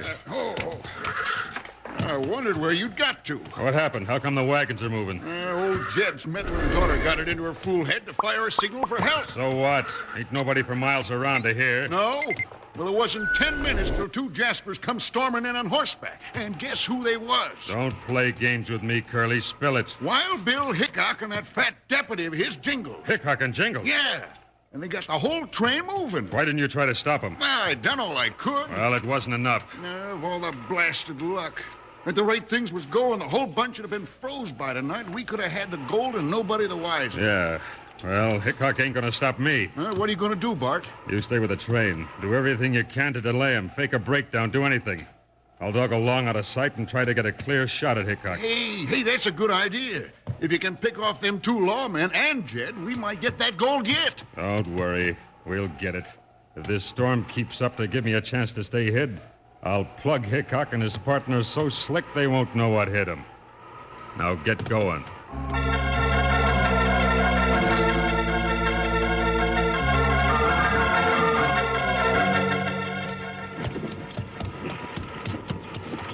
Bill, we ain't making much headway against this storm. I know, Jingles, but we've got to keep him moving. Hey, Jed, tell Curly Gavin to pull his wagon to the head end. It's his turn to lead a while. I'll tell him. That Gila monster? Yeah, I'd just soon him be up there in front where we can watch him, Jingles. Say, you better go back and try to cheer up some of these people. You mean make them laugh, Bill? Sure, if you can. Their spirits need a lift. Sure, I'll make them laugh. I'll start with Miss Jeannie. Okay, I'll go help Jed. We gotta keep moving.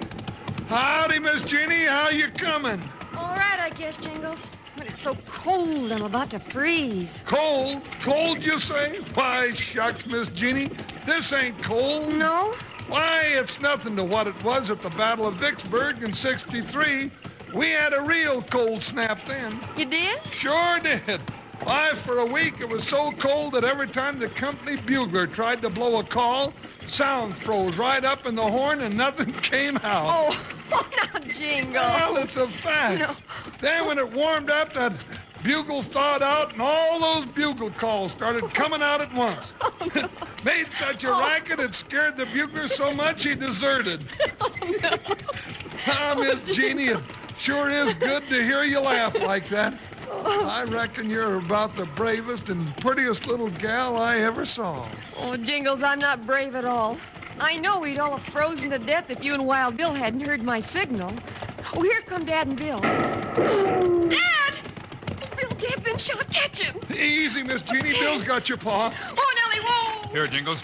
Give me a hand with Jed. Sure, Bill. Here, let's get him up in the wagon. I'll lay out some blankets. Oh, Bill, is he dead? No, Jenny girl, I'm not dead. It Oh. just got me in the side. There you are. Now, let's see about that slug. Bill, it went clean on through. Oh, thank goodness for that. Dad, does it hurt much? Not too much, honey. Now, Bill, I reckon I'll go out and hunt down that bushwhacker. No, Jingles, you'd be lost in 10 minutes. But who's low down enough to shoot old Jed? I know.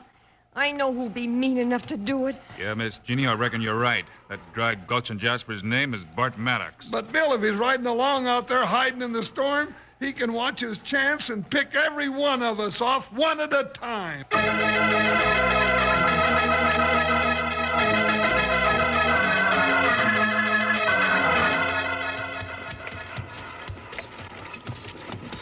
Oh, Bill, we ain't never going to get to Battle Mountain at this rate. I'm afraid you're right, Jingles. But there's no shelter any closer that I know of unless... Unless what, Bill? Wait a minute. What's going on up there at the head end? I can't see a thing through the snow. Come on. Get up there, Buckshot. Come on. Come on, Joker. Move, boy. Bill, I hope there ain't no more delays. These people are going to die if we don't get... Bill, look. Curly Gavin's wagon is jackknifed across the trail. Yeah, I see it, partner. Woo, Buckshot. Woo, boy. Stand. Oh, Joker. What's the matter here? Gavin, you low-down good-for-nothing. How come you let your wagon jackknife like this? I couldn't help it. I can't go no further. I can't do it, I tell you. I'm plumb give out. You don't look in such bad shape to me. No, you don't. You look a darn sight healthier than most of the folks. Well, I ain't. We're all gonna die. You two brought us nothing but bad luck. Come to think of it, Gavin, you do look right healthy. Well, I ain't, I tell you. I think I'll have a look in your wagon. You might just... Oh, no, you don't, Hickok. Grab him, Jingles. I got him, Bill. Now, come here, Get you. away from that wagon, you two-bit law tramp. You can't talk to Bill like that. I'm going to sit on you. Oh, let me up. Now, go ahead, Bill. Have a look in that dat-burn wagon. I am, Jingles. Huh.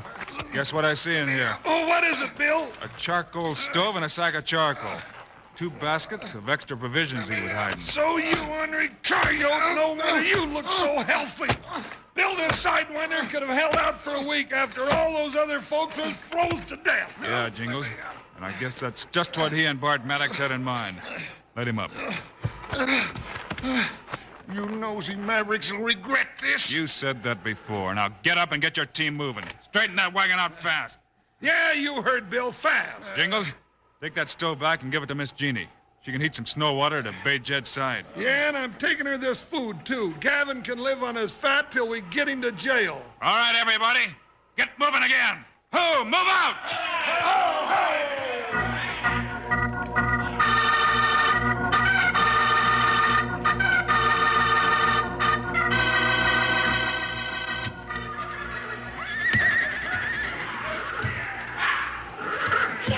Bill, what's made you go loco?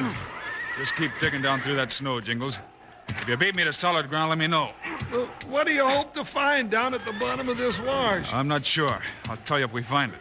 The wagon train is going ahead. It can't go very fast. We'll catch him. Well, I hit rock if it's any use to you. Rock? Good. Come on, let's have a look. Doggone it, Bill Hickok. What are you up to? Jingles, look at this rock. Yeah, I see it, and I'm not interested. Well, you better be. It's just a hunk of old limestone. What's there about limestone to get all lathered up about? Limestone is a deposit.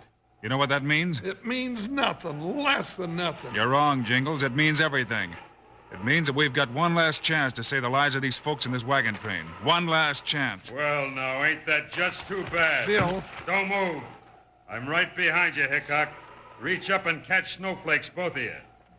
Sorry to keep you from being the big hero to that wagon train, but I got other plans for them. Bill, I reckon that's Bart Maddox behind us. And you're betting right, fat boy. Bart Maddox. Was real handy you're getting away from the wagon train like this. Now, nobody will ever know what happened to you, except maybe the coyotes and the timber wolves.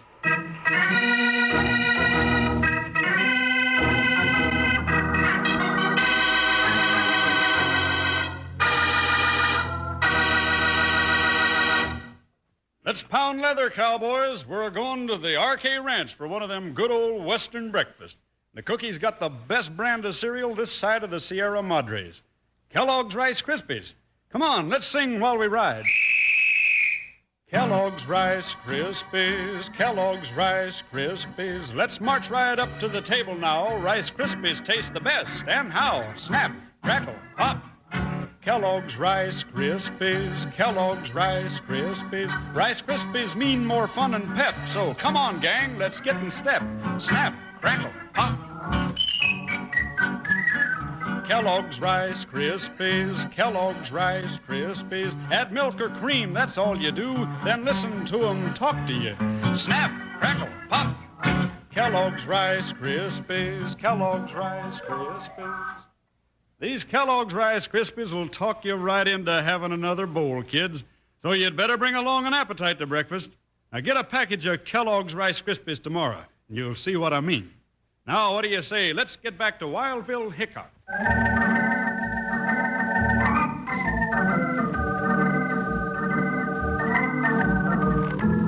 Bill and Jingles had just discovered limestone in the bottom of a wash by the side of the trail.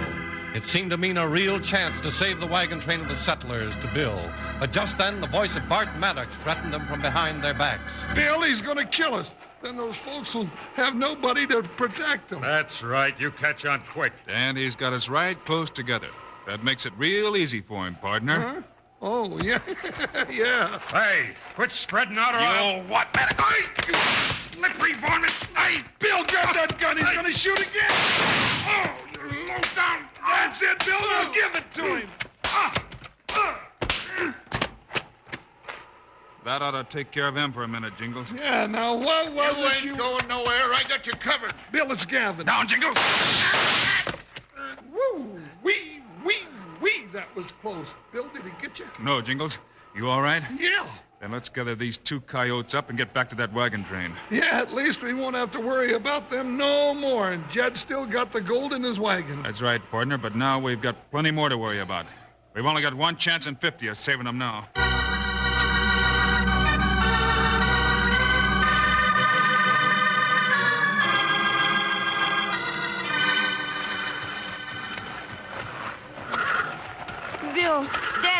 weak. He can hardly stay in his horse, even if he is tied in the saddle.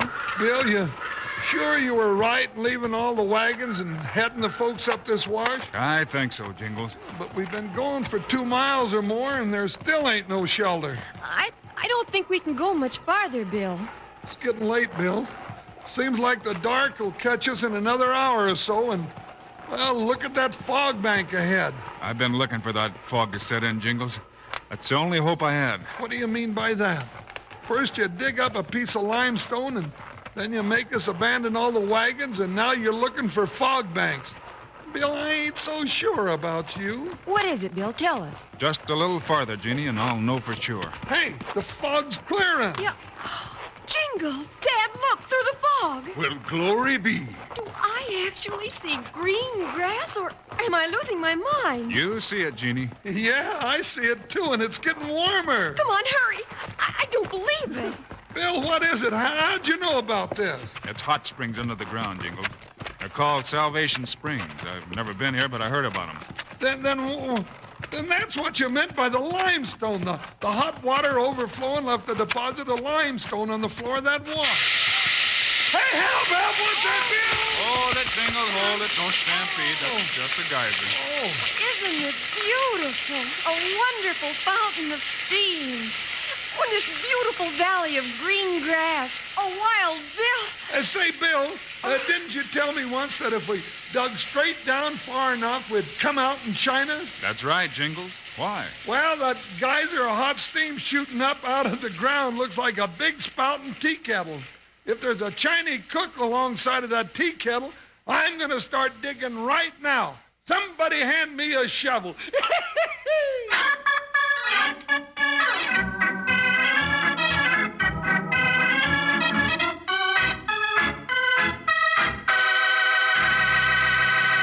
And now, here are the stars of Wild Bill Hickok, Guy Madison and Andy Devine. Thanks for joining us today, folks. We'll see you on Monday with another Wild Bill Hickok adventure. Yes, sir. And our story's a rip snorter. Wild Bill and Jingles get all wrapped up in the mystery of Ghost Town Gold. Meanwhile, Andy and I hope you'll remember to get Kellogg's Rice Krispies. Right. It's the world's only talking cereal. You bet it is. Andy and I think Kellogg's Rice Krispies are great. So long. See you Monday.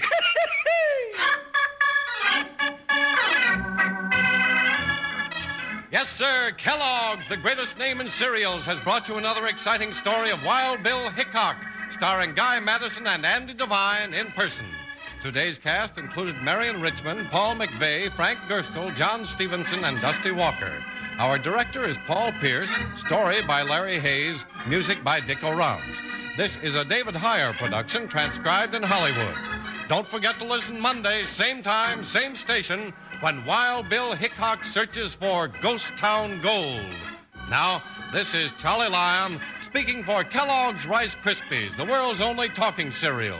Kellogg's Corn Flakes, America's favorite ready-to-eat cereal. And Kellogg's Sugar Corn Pops, the cereal with the sweetening already on it.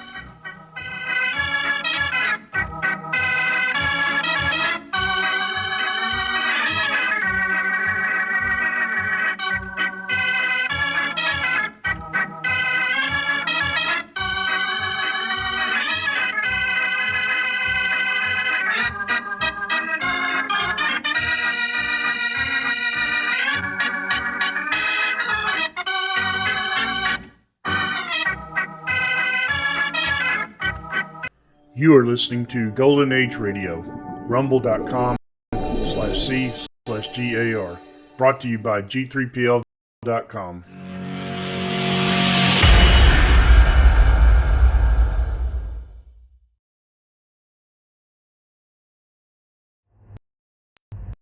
Presenting Joel McCrea as Jace Pearson in Tales of the Texas Rangers.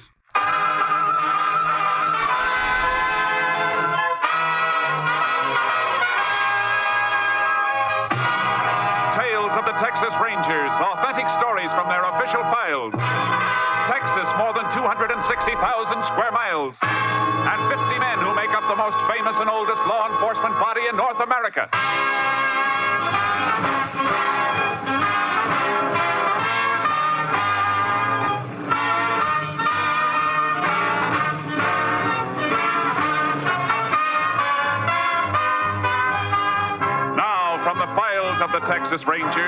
these stories based on fact. Only names, dates, and places are fictitious for obvious reasons. The events themselves are a matter of record.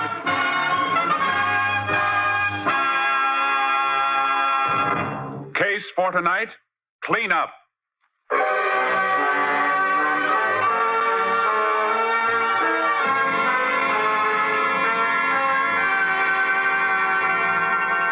Several years ago, the town of Kilman, Texas, boasted a population of slightly under 3,000 inhabitants.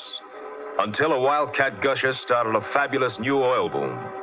In a matter of months, the population rose to 12,000 as drillers, roughnecks, and other field personnel poured in. And behind them, like vultures, came the horde of racketeers, gamblers, and grifters. But even organized vice was not profitable enough for the boss of the crime syndicate, Frankie Gennaro. Gennaro started to move in on the oil business itself.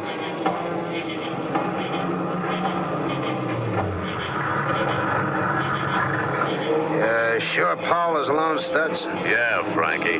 In the shack with a light. What have we been getting from him? Herb's got the figures. Yeah, he's got 4 wells in production. We've been getting 200 barrels a day. So what's his beef? He's still getting plenty? He choked the wells down. Says he won't pay off anymore. Yeah, we'll see about that. You better come in too, Herb. Yeah, okay, Frankie. Don't knock, open it. Hey, what's the idea of busting in here? No idea, Paul. I hear you've had some kind of a misunderstanding with my boys here. There's no misunderstanding, Gennaro. You're just not getting any more oil from my wells. I'm not taking any more threats from you or your tin-horn friends. Watch what you're saying, Paul. I'll say what I want. I'll not only say it to you, I'll say it to the law. Your mouth's got a loose trigger, Paul. Shoots off too easy. Get out. Get out of here before I bend this pipe wrench over your head. Take him, Strut. Let go of me. Oh. Grab him, Frankie. Let me go. He's got a knife. Let him have it, Herb.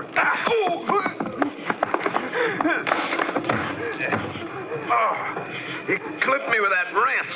Well, he won't do it again, Stutz. This'll teach the other operators not to get smart. Come on, Herb. Yeah.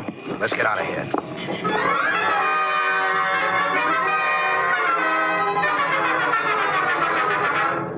The death of Joe Powell sealed the lips of other frightened oil operators, and they said nothing as Frankie Gennaro continued to exact tribute from the smaller private companies. But Powell's murder aroused special interest of the Texas Rangers. Captain Stinson sent for Ranger Jace Pearson. You know what's been happening in Kilman since the oil boom started, Jace? Yeah, I've heard. I've got rangers in the town, of course. Good men. But they're too well known. We're being blocked all the way by people who won't talk or who are afraid to talk. I've never worked the Kilman district. I'm not known there. Well, that's why I sent for you. I want Kilman cleaned up, starting with Joe Powell's murder. But a man wearing a badge won't stand a chance. You want me to work without one? That's right, Jace. But not alone. We've got a new man just transferred into the company, Steve Clark. You can work together. Good. You better brief me on the Powell murder. And all we've got is in the next room. Have a look. Here's some photographs taken at the murder scene. Stabbed in the back. A belt and shirt twisted, though. Powell must have put up a fight before he went down. He fought all right. Look at this wrench. Yeah. Blood stains and a few matted hairs on it. This the same wrench that was next to the body in the photos? The same one. Powell must have hit somebody with it before he was killed then. It looks that way. That means 2 or more men ganged up on him. He dropped one with a wrench, and then the other one stabbed him. That's the way I see it. Yeah, blood on the wrench been typed? Yeah. Here's a report from the lab at Austin. Type O, huh? Brown hair, Caucasian male. Micrometer measurements are there, too. And that's all we've got, Jace. How about a list of undesirables hanging out in Kilman? Oh, yeah, I got that, too. Here. Mostly athletic crooks, gamblers, and muscle men. Our boys run a few out and new ones come in. There must be one man at the top, though. Usually is, but which one? A few possibilities on your list here. This one, Stutz Tracy? No, he's not big enough to be given the orders. Does he know you by sight? No, I just know a few of these names by reputation and photos. Now, here's another bad one. Herb Enfield. Yeah, I've heard about him, too. Plenty. Supposed to be a real vinegarone. Yeah, it's tougher than the back end of a shooting gallery. Yeah, only he's not smart enough to cover up for himself. The only other possible boss I can see is this one, Frankie Gennaro. Uh-huh. Got lots of arrests and a couple of indictments. No convictions. On the surface, his record's clean. He always has an alibi, and it always stands up. Well, I guess I better get started. Right. We'll go over to the barracks, and I'll introduce you to Steve Clark. You'll want to change your clothes anyhow. Yeah. Well, the first job's to locate key men. When we find out who's making the wheels turn, we can put our badges on again and move in with a force. Well, the whole company will be standing by. You better warn the rangers in town not to let on they know me. Well, they've been warned. You'll be treated just like a stranger. You have anything to report, contact me directly. But be careful. And you better leave your car outside the town and just meander in on horses. Cowpokes? Yeah, just a couple of wandering cowpokes.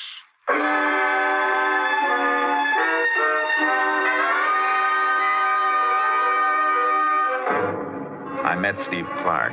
We dressed like a couple of cowpokes and parked our car outside of Kilman. It was almost midnight when we rode in. The town was sprawled all over the map, dotted with trailers and crude shacks thrown together from tin and old packing crates. Despite the hour, everything was going full blast. It sure is booming, Jace. Yeah. The hotel down a ways looks especially lively. Bet that isn't legal liquor they're taking on around here. Yeah, I bet there isn't much of anything here that is legal. Bunch of oil trucks coming through. You better get out of the way. Get over, Charcoal. Come on, boy. Over, boy, over. Seems to me that it's kind of late for them to be hauling oil. Ought to be a daytime operation. Might be a shortage of trucks, Jace. Everything has to be hauled. No pipelines to the refineries yet. You think it might be hot oil? Maybe. We don't know why Joe Powell was killed, but if somebody had been stealing his oil and Powell found out about it, we'd have a pretty good motive. Yeah. But if those trucks are hauling stolen oil, they're being pretty open about it. Oh, boy. Listen to that racket. Yeah. Being pretty open about everything around here. Come on, Clark. Let's get us a room. Then I want to call the captain and find out about these night-riding trucks.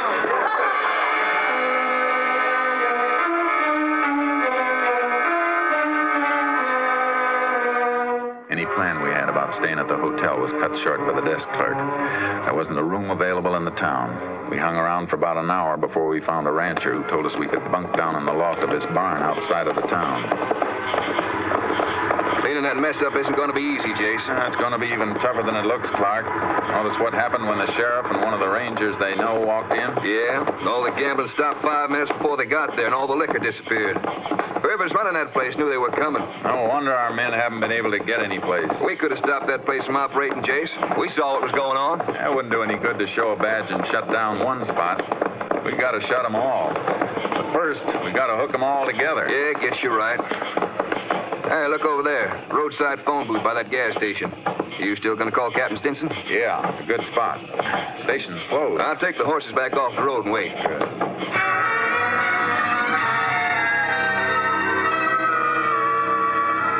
I got through to Captain Stinson at his home. But what he had to say about the trucks wasn't encouraging. Yes, Jace, we've had reports on the trucks. They run every night. Have our men ever stopped any of them? Yes, but they seem to be all right, Jace. They have receipts for everything they're carrying. And the trucks are properly licensed. I still can't see why they're running at night. Neither can I, but there's no law against it. Why hasn't the commission set a limit on the number of barrels each well can pump in a day? Yes, each well is allowed 300 barrels a day, as long as the present pressure holds. Have the operators been accounting for that much oil each day? Yes, the commission keeps a careful check. Operators report production of 300 a day. The trucking company receipts show haulage of 300 a day. And the figures at the refineries tally, too. It's a three-way check, Jace. I don't see how they could beat it. Well, I'm still convinced that Powell's death has something to do with hot oil. Well, I can't help you there, Jace. It's all in your lap. I'm hoping to match the hair the lab found on that wrench Powell used. But I need a motive to narrow down the field. 12,000 people in town make a lot of suspects. Well, do the best you can. I will. I'm sending you a list of names. Men we spotted running gambling games and selling liquor at the hotel. We'll have to let them run for a while, till we move in with the big broom. We'll raise dust whenever you're ready.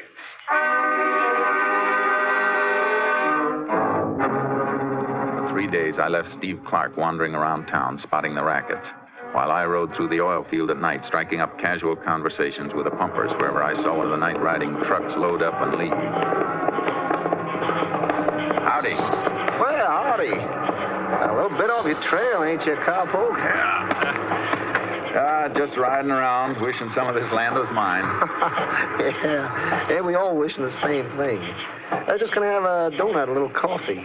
Want a cup? Yeah. If your friends on the truck didn't drink it all. Them fellas, they're always in too much of a hurry. Yeah, you can tie a horse to the derrick there. He'll be all right. Thanks. There you are. Thanks. Yeah, it's a funny hour for making oil pickups. What makes them haul so late? Oh, I don't know. They always take a full load? Uh-huh. 100 barrels a clip. That's a full tank truck. Them field storage tanks hold 1,000 barrels each, don't they? Uh-huh. Want a donut? No, thanks.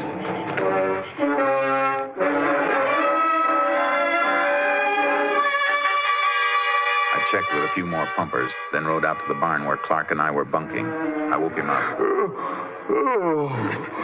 Oh, morning, Chase. What time is it? Almost 6. What'd you find out? Oh, let me stretch here. Yeah, I've got another flock of names you can send down to the captain. Here you are. Yeah, we got just about every small-time hood staked out. Everything but the head man.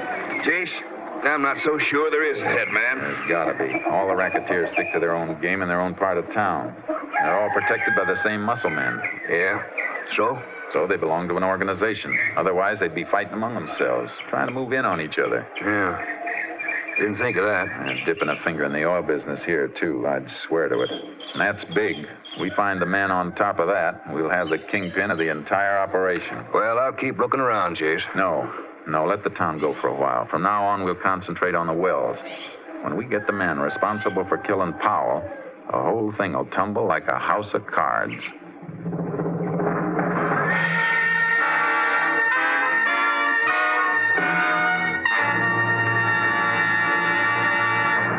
You are listening to Tales of the Texas Rangers, starring Joel McRae as Ranger Jace Pearson. Beginning 1 week from tomorrow, that's Sunday, October 8th, Tales of the Texas Rangers will be heard at a new time. Remember, our next show is Sunday, October 8th, 1 week from tomorrow. Now we continue with tonight's case, Cleanup, an authentic story from the files of the Texas Rangers.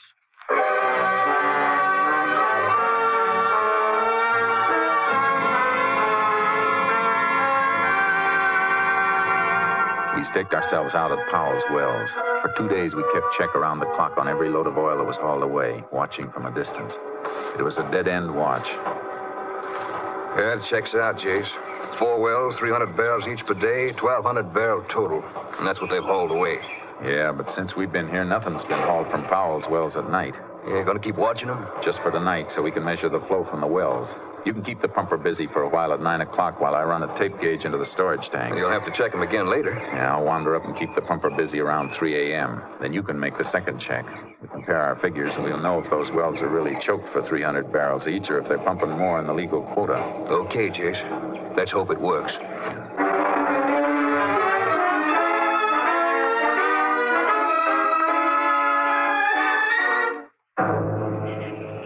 We made the check, but we didn't have to do much figuring. The wells were on the nose. 300 barrels a day each, not a drop more. Well, that's it, Chase. And the refinery reports show that it's all going through. There's no hot oil to be accounted for. Well, it was a thought. Let's get the horses and turn in. Yeah. Guess Powell just happened to brush somebody the wrong way. Yeah. That oil angle would have helped plenty. Too bad. Hey, wait a minute. There's a car coming. Hey, yeah. He's turning up the road toward that rigging over there. Rigging isn't lit. Nobody's working there. It was a dry hole. Get low. Yeah. His lights will sweep this way when he turns. Hey, stopped at the dry hole, all right. Yeah. And look, Powell's pumpers walking across the field to meet him. Yeah, they're going up to the knowledge house on the rig. It's a funny place to be holding a meeting at this time of night. It's a cinch they don't want to be seen. That pumper knows more than he told us. Come on. What's the plan, Chase? Maybe we can slip under the platform of the rigging without them seeing us. we can get under the knowledge house, we may learn a few things through the floorboards.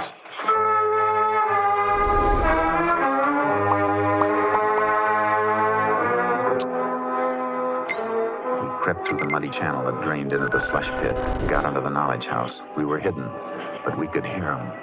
Trucks will start making pickups again tomorrow night. Here? Why not?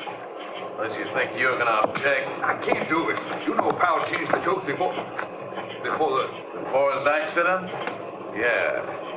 All right, sir. How can I get you any oil? Wells are only pumping regular quotas. Have the chokes changed again, so they pump a little extra. I can't. Not without Miss Powell's okay. I'm working for her now. Maybe you didn't hear me.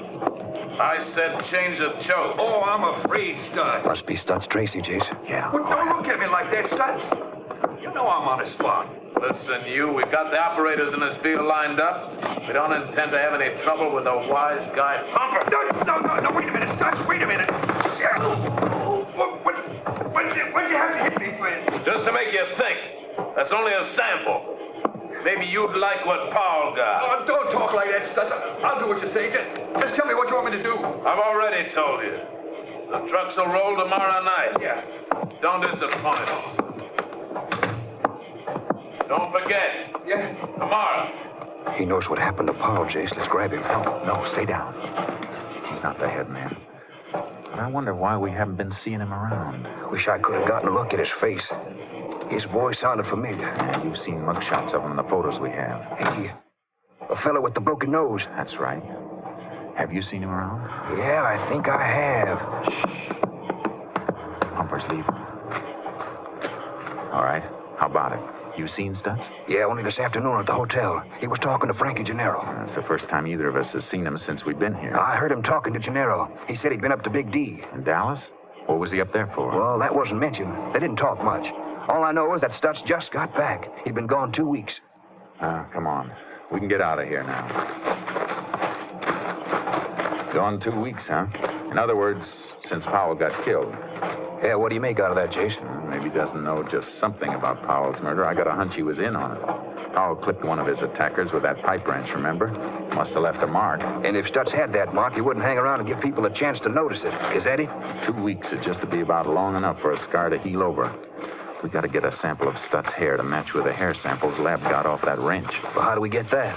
Get our hands on a comb or brush. Anything he's used on his head. But first, we got to find him. Well, he may have headed back to the hotel. That's a favorite hangout. Yeah, we'll try it. But on the way into town, I want to call the captain. Yeah. Come on, Charcoal. Come on, boy. What are you going to call the captain for? Find out who owns the trucks hauling the oil and what refinery they're going to. See if we can hook the ownership up with any of the people we've been watching here. Why? Well, because records have been falsified to cover that hot oil. We find out who's changing them, and we'll know who Stutz is working for and who killed Powell. Jay's hot oil won't prove murder. No, but once we link Stutz as an accomplice in the murder, I got a feeling he'll squeal like a pig caught under a gate.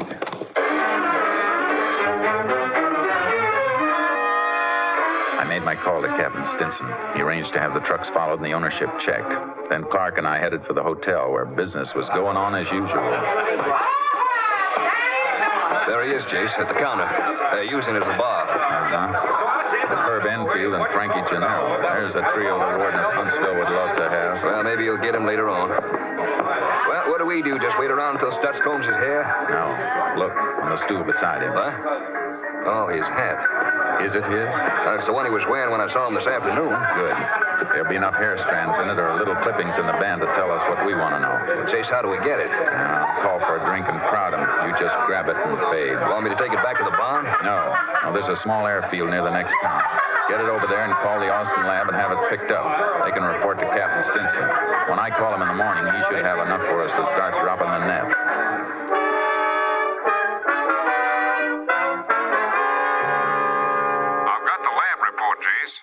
Tracy is the man Powell hit with that wrench, all right.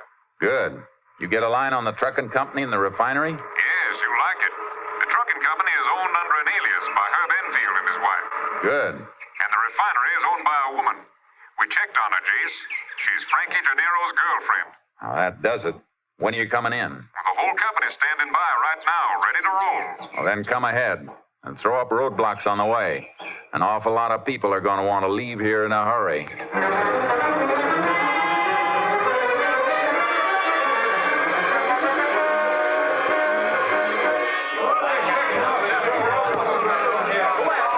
We're ready to comb the town, Jace. You got a section for Clark and me? Take your choice. You know who I want. Good. Go ahead. The rest of the men have their assignments. Names you supplied. Listen, you people. Quiet down now. All of you. Now, most of you are decent folks. Go home and stay home. The streets may not be safe for the next couple of hours, but by tonight, you'll have your town back. We use the hotel for a jail. All right, let's go.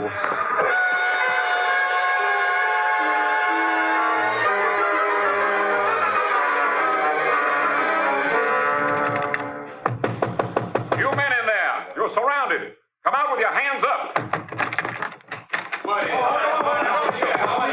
All right, come on. Get moving.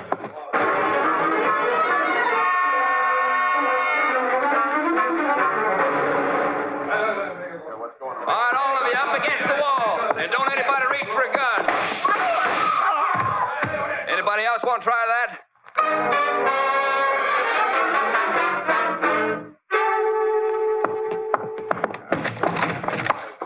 All right, Stutz, on your feet. What do you cowpokes want? We're not cowpokes. We're Texas Rangers. Rangers? But Get up. Get up. You're coming over to the hotel lobby. We'll tell you all about it.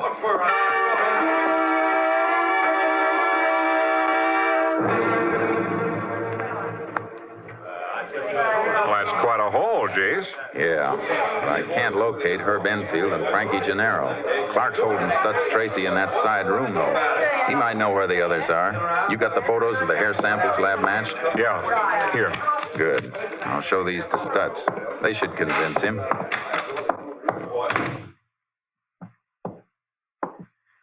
He say anything yet, Clark? Jace, not a buzz. I'm not gonna say anything either. Stutz, I got something to show you. Ever seen anything like this before? Take a look at this photograph. What is it? Just a couple of hairs. One on the left came from your hat. We borrowed it last night. What's the idea? And the hair on the right is just like it. Exactly like it. That came from a bloody wrench we found beside the body of Joe Powell. Powell hit you with that wrench, Stutz, and then you killed him. I was never even near him. That hair and the scar on your head proves you were. But I didn't kill him. You were there. You know who did. I was knocked out. I didn't see who was... Come on, Stutz. Who was with you? Herb Enfield and Frankie Gennaro. Yeah. Oh, he'll kill me. He's gonna kill me. Gennaro's the boss, then. Yeah. He's got a hideout someplace. Where is it? No, he'll kill me. I said, where is it? You gotta protect me. There's a cabin up past the Red Cedars, other side of the oil field. That's where he's been living. You'll have a clear view of the road up there, Jace. We won't use the road. We'll ride up from behind. Is Enfield there, too? Yeah. Yeah, they're always together. Jace, they might not even know we moved in on the town. They'll know soon.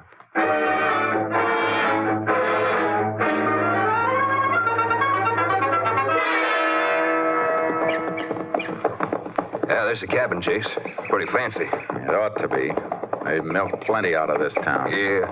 Cow's running dry for 'em now, though. Hey, somebody around the side of the cabin there in a hammock. That's Gennaro. In a nice silk robe. He's in for a change of wardrobe he isn't gonna like. He's getting up, Jace. He sees us. You looking for something? Yeah. You're wanted in town. That's Tracy send you for me? Huh? Oh, yeah. Yeah, he did. Enfield, too. Anything wrong in town? I don't think so. You see anything wrong, Clark? No. No, I thought everything was fine. Hey, Herb! Yeah, Frankie? Stutz wants us in town. Sent these fellows out to tell us. Oh? I've seen you two around before, haven't I? Hey, what's that on your shirt, cowpoke? Oh, that's just a Texas Ranger badge? Come on, both of you. You're going into town. You shady! You, fellas mind telling me what you think you've got on me? Well, let's start with the killing of Joe Powell. I can prove I was someplace else when Powell was killed. Herb and Stutz and I were playing cards with 3 other men all night long. Not this time, Gennaro. What do you mean? We've already proven where Stutz was, and he's made a full confession. There'll be no alibis this time. Don't move, Gennaro. Look out for Enfield! Wait a minute, fellas. We don't want to fight. Shouldn't fool around with a gun, Herb. A knife in the back is your specialty. Oh, my arm. Well, glad to see you know that I didn't kill Powell. Sure, Gennaro. You're the boy with the brains. You don't do the work. You order it. That's something you can't prove. No? You don't think Herb is going to take all the blame, do you? You're not going to set me up, Gennaro. Shut up. I want a lawyer. I can understand that. I never saw a fellow who needed one more. All right, get moving. Take it easy.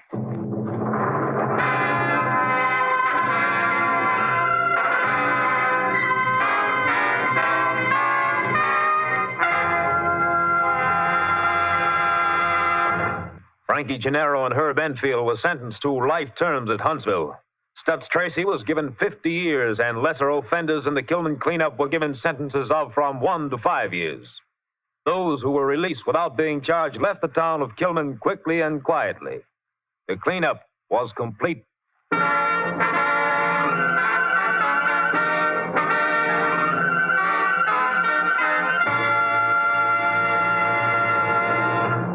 And now, here again is the star of our show, Joel McCrea. Folks, here's a special announcement I think you'll be interested in.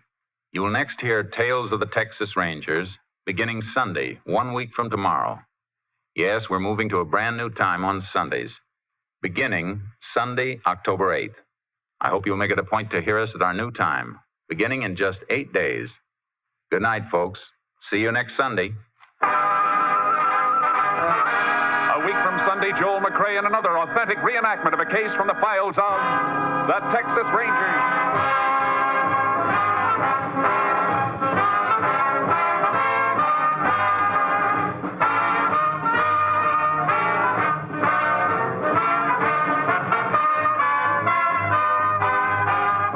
Joel McCrea is currently seen starring in the MGM production Stars in My Crown. Tonight's cast included Tony Barrett, Lou Krugman, Paul Frees, Tom McKee, Herb Ellis, and Byron Kane. This story was transcribed and adapted by Joel Murcott, and the program was produced and directed by Stacy Keach. This is Hal Gibney speaking, and reminding you to be with us again at our new time, 1 week from tomorrow, Sunday, October 8th.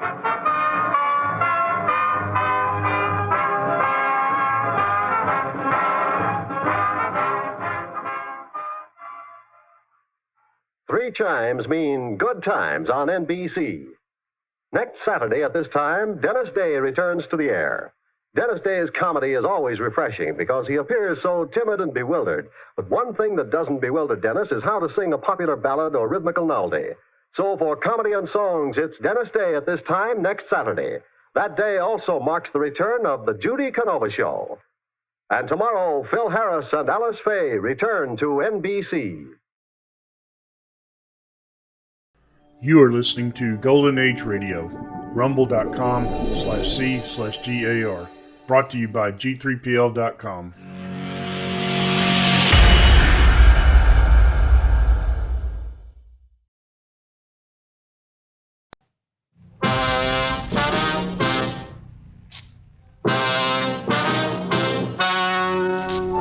The story you are about to hear is true. The names have been changed to protect the innocent. Fatima Cigarettes, best of all king-size cigarettes, brings you Dragnet on both radio and television.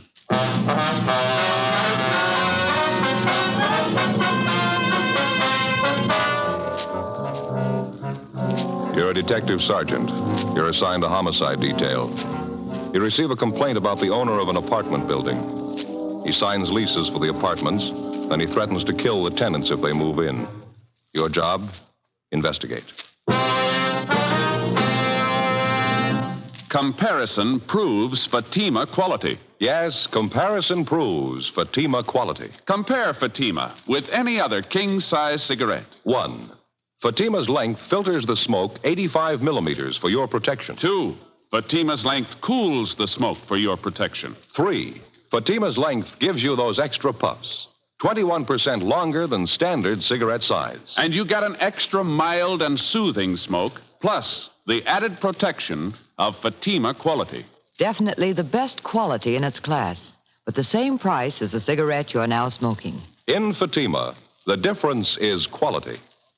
Buy Fatima in the bright, sunny yellow pack. Best of all, king-size cigarettes.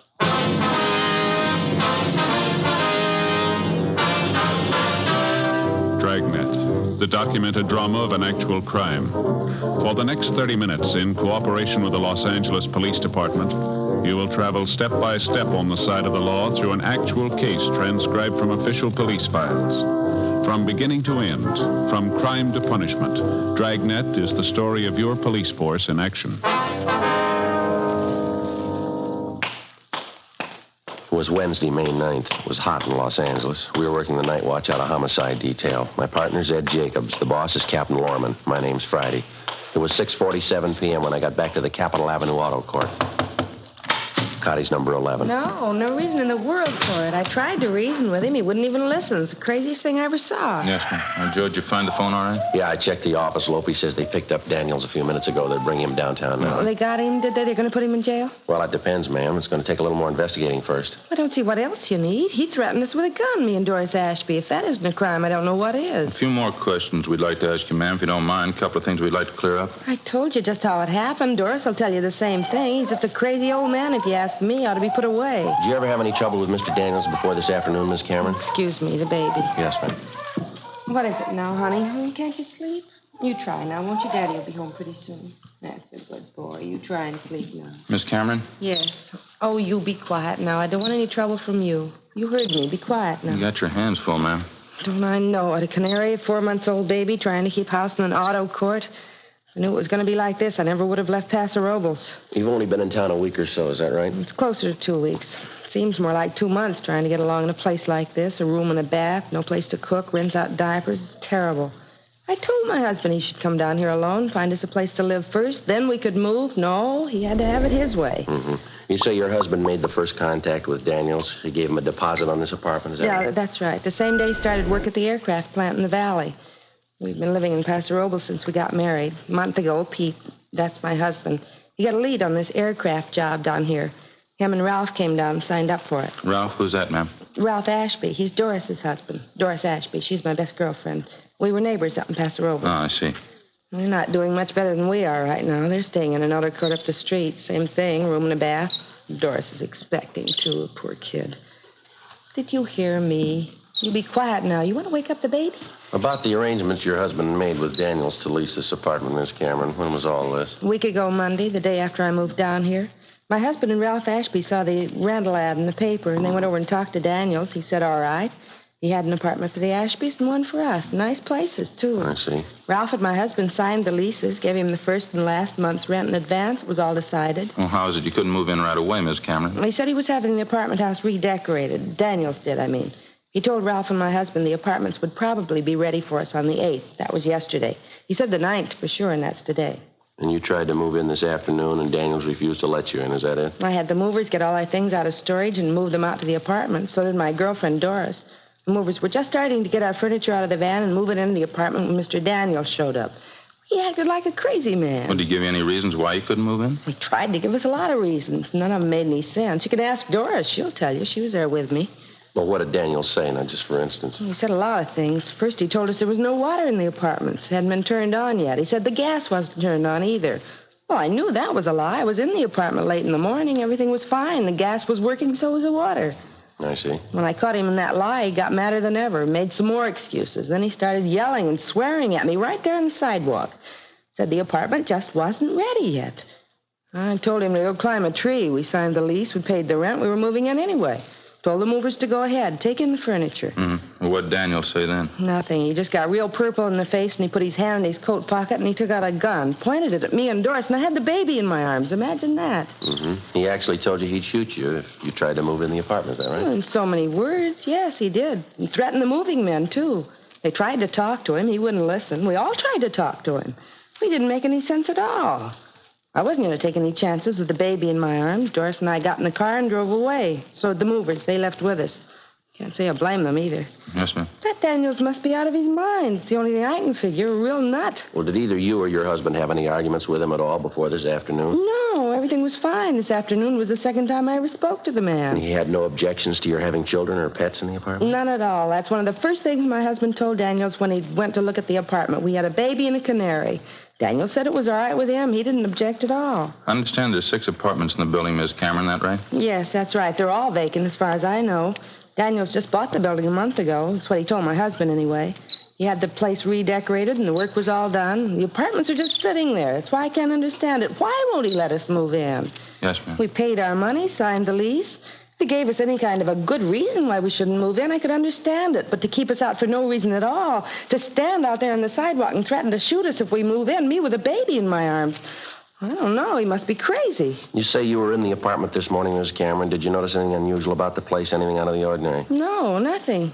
And you say Daniels couldn't give any reason at all why you shouldn't move in? Just one. It convinced me. Yeah. That gun.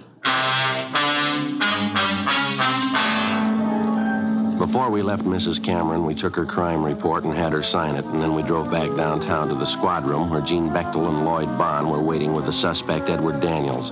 They'd already checked him through R&I. He had no previous criminal record. They gave us a .22 caliber H&R revolver along with 6 shells which had been found on the suspect at the time of his arrest. The gun had been loaded. Pawn shop records showed that the weapon had been purchased by the suspect and had been registered in his name. We had stenographer Eleanor Eastlack type up the crime report, and Ed and I took Daniels down the hall to the interrogation room. He was a small, thin man, blue eyes, gray hair. Don't know what all the fuss is about. I own the building. I can keep people out if I want to. Well, we saw the lease you signed with the Camerons. The other couple, too, they paid their rent. Why the sudden change of heart? I don't think that's any of your business. Matter between me and the tenant. It's our business when you threaten him with a gun, Daniels. Assault with a deadly weapon, that's a felony. Didn't hurt the woman. Just wanted to scare her, that's all. Just a couple of farmers anyway. Never should have given him the lease in the first place. Lousy kid with him and that bird chirping all the time. How'd you happen to have that gun with you this afternoon? Didn't happen to have it. Carry it all the time. It's my business, isn't it? Registered down here. Mean you got a permit to carry this gun? Don't need a permit. It's registered, isn't it? Who gave you the idea because the gun's registered you can carry it around your pocket? Friend of mine. Nothing wrong with it, is there? Having a gun registered is nothing more than keeping a permanent record of it. You can keep the gun in your home or in your office, but it doesn't give you the right to carry it around with you. Oh? Why didn't they tell me that when I had it registered? You were told, Mr. Daniels. You know that. Well, I don't remember it. Doesn't make much difference if you remember or not. Nobody has a permit to threaten people with a gun. Told you I wasn't going to hurt her. She just kept arguing with me. I'm a sick man, you know. Thought she was going to hit me. You mean while she was holding that baby in her arms? Now, come off it, Daniels. What's this thing all about? Told you before. I think that's my business. You signed a year's lease with the Camerons. You accepted the first and last month's rent. You took their money. You advised them they could move in this afternoon. When they try to move in, you meet them at the front door and threaten them with a gun. Now, what's it all about? None of this makes any sense. Changed my mind. I'm not ready to rent them out yet. Well, then why'd you sign that lease with the Camerons? How about it, Mr. Daniels? If there's something in that building you're trying to cover up, you might as well tell us. A couple of men out there now checking it. You can go ahead and check. I don't care. They won't find anything. Got nothing to hide. How long you lived here, Daniels? 18, 20 years. Why? Where'd you live before you came here? Ohio. Cleveland, Ohio. You ever been arrested? Yeah, a couple of traffic tickets. Cop said I went through a stop signal. I wasn't guilty, though. What's the point, anyway? What are you trying to get at? Trying to force me to let those people in that apartment? I'm not trying to force you into anything, Daniels. Business about the lease is a civil matter. That's between you and the Camerons. And what are you holding me here for? We told you. You threatened that woman with a gun. She signed an ADW report. What do you mean, ADW? Assault with a deadly weapon. Now, that's a pretty serious charge, Daniels. Didn't hurt the woman. Didn't even touch her. Pointed the gun at her, didn't you? Yeah. Gun was loaded, wasn't it? Yeah. It's capable of being fired? Yeah, but I wasn't going to shoot her, I told you. Just wanted to scare her off, get her out of there. It's the truth. I wasn't going to shoot her. What do I have to do to convince you? You don't have to convince us. What do you mean? Who do I have to convince? You got your choice, a judge or a jury. Ed and I took the suspect, Edward Daniels, down to the main jail where we booked him in on suspicion of 467 PC ADW. Before he was locked up, Daniels asked us if we would take the keys to his car and the keys to his apartment house to an Oliver Randall, an employee of his who acted as a janitor and general handyman at 2 other apartment houses Daniels owned. We told him we would. After we left the main jail, we checked with the office, and then we drove out to the location of the apartment house to interview the neighbors and deliver the keys to Daniels' handyman, Oliver Randall. Other than telling us that they considered Mr. Daniels a little eccentric, the neighbors were unable to give us any additional information that might help us in the prosecution. After we finished talking to the neighbors, we went across the street to the apartment house. There were lights burning in the upper rear apartment. We tried the bell, but there was no answer. From the set of keys Daniels had given us, we found the one that fit the door and let ourselves in. We heard somebody moving around on the floor above us. We went up and found a man there who identified himself as Oliver Randall. He appeared nervous and upset. There were papers and rags scattered over the floor of the room. Oh, yeah, I was just cleaning up here. Mr. Daniels told me to be sure and clean this up, papers and junk. I see. Well, here's some keys for you, Randall. Daniels asked us to get them to you. Oh, yeah, apartment house keys. Mr. Daniels was supposed to meet me here. He said 8 o'clock. I think that's what he said. I wonder where he is. You know where he is? Yeah, he's in jail. Oh, what's he doing in jail? Did he do something wrong? He's had a complaint filed against him, assault with a deadly weapon. What happened? He got mad at somebody? Mr. Daniels got an awful bad temper. When he gets mad at somebody, he doesn't forget it. I know. I worked for him. How long have you worked for him, Randall? I don't know. A long time. Maybe 5 years. I forget. You say Daniels has a bad temper. Have you ever known him to be violent, Randall? How's that? Well, have you ever known him to be violent? I mean, have you ever known him to hurt anyone? Well, I don't know. I don't remember. A lot of times he says he's going to do things. I work for him, you know. A lot of times he gets mad at me. He says I don't work fast enough or I don't do the right things. He always carries his gun, you know. Once he said he was going to shoot me, I was pretty scared. You live with Mr. Daniels, do you? No, I have a room downstairs in another apartment house he owns, a place over on South Hoover. It's a nice room. It's got a window in it. You're on a regular salary. Is that the way you work? Yeah, $15 a week. I get the room free, too. It's not bad. You ever been arrested, Randall? Me? No, I've never been arrested. You ever been in the state hospital, any kind of an institution? No, I was up at Camarillo for a couple of years. I didn't like it too much. I came down here to live with my sister. She's dead now. She died about 4 years ago. She's the one that got me this job, you know. That's so? Oh, yeah. This isn't a bad job at all. Jobs are pretty hard to get now. That's what Mr. Daniels says. Real tough to get a good job now. That's why I do what I'm told. I better get on fixing up this place. Well, how'd all these rags and papers get here, Randall? The painters leave them behind? I don't know. I guess so. I guess somebody left them here. We understood the apartments were already cleaned up. They were ready to move into. What's that? I say we understood the apartments were all fixed up, that they were ready for the tenants to move right into. Oh, I don't know. I wouldn't know about that. Mr. Daniels takes care of renting the places. I just help him. I do what he tells me. Joe? Yeah? You notice that smell? Seems to be stronger out in the hall. Yeah, I think I do. How long's it been since the painters were working here, Randall? Do you know that? Painters? I don't know. A couple days, I guess. What's the matter? That's a pretty strong smell. Might be paint thinner, something like that. Don't you notice it? Oh, yeah, I've been wondering about that. I noticed it when I came in. It might be from upstairs, the attic. Painters were working up there, too, I think. Don't you think you ought to check it, see what it is? Mr. Daniels didn't tell me to. I guess I better, though. Smells pretty strong. I guess I better see what it is. Well, how do you get to the attic from here? Down the end of the hall. There's a stairway there. It goes right up in the attic. I'll show you. All right, fine. Yeah, Smells like gasoline or something. All the apartments are vacant, is that right? No one living in the building at all? Yeah, that's right. We go up the stairs here. Mr. Daniels had the whole place worked over. Nobody here at all right now. I guess they'll be moving in pretty soon. Going to be a lot of work. Got the other 2 apartment houses to take care of, and there's going to be this place. It's going to be a lot of work. Daniels hire anyone else besides yourself to help out with the work, I mean? No, I don't think so. Just me. I keep pretty busy. Here's the attic. Yeah, this must be where it's coming from. Yeah, it's strong enough to knock you over in it. The light switch is over here. Just a minute. Yeah, it's sure a mess. Papers, boxes, pile of old rags. That 5-gallon can there on the floor. Kerosene, huh? Yeah, it's just about empty, too. It's all spilled all over the floor. Mr. Daniels ain't gonna like that. He's gonna get mad. You usually keep this stuff up here, do you, Randall? I don't know. I guess it was with the painter's stuff. Those cans and things on the table there, I guess it got knocked off and spilled. Spilled all over the place, didn't it? Well, how come the painting crew didn't take their stuff with them when they left? All this equipment here. They're all finished with the job, aren't they? I guess so. You'd have to ask Mr. Daniels about that. They're all finished on the inside. I know that. They have the outside to do, though. Maybe that's why they left their stuff. Well, it's not a very safe way to leave it. Rags, papers, look here, kerosene spilled all over. You better get this place cleaned up first, don't you think, Randall? Well, I don't know. I sure wish Mr. Daniels was here. You won't let him know, will you? What do you mean, let him know what? Don't tell him I'll let you see the attic, huh? 9:35 p.m. Ed and I left the handyman, Oliver Randall, at his apartment house, went outside and got in the car. Neither one of us could find any explanation for it, but we both had a hunch there was something wrong with the setup. We drove to a neighborhood service station, called the office, and told them that we were going to stake the apartment house. We drove back and found a place to park where we could keep the building under surveillance without being seen. We waited. 10 p.m., 10:30, 11 o'clock. At a few minutes past 11, we saw Randall come out of the front door of the apartment, get in a blue sedan, and drive off. We followed him to an apartment building on West Pico and saw him enter a rear door. We waited. At 12:15 a.m., Ed got to a phone, called Captain Bernard at the business office, and notified him of our location. At 12:45 a.m., 2 men arrived to relieve us, and we briefed them on the facts. We drove back to the office, made out a 15.7 to Captain Lorman, and signed out. At 4 o'clock the next afternoon, we reported back in for work. We checked the book and found a message that the suspect, Edward Daniels, had been released from jail that morning on a writ, bail $2,500. The writ was returnable Thursday, May 10th. There was also a message in the book for us to contact Daniels' attorney, Richard Tiernan. Ed put in the call. Yes, sir. Uh-huh. I see. What's that? Yeah, I know. All right, Mr. Tiernan. Yeah, thank you. Goodbye. You were right, Joe. What do you mean? Daniels' lawyer wanted to know how serious the charges are. He says Daniels is pretty upset. Seems he had some trouble lately. His insurance company. What's the matter? You have an accident? The insurance company doesn't seem to think it was an accident. Happened 2 months ago at an apartment house over on South Union. Yeah. Burned down.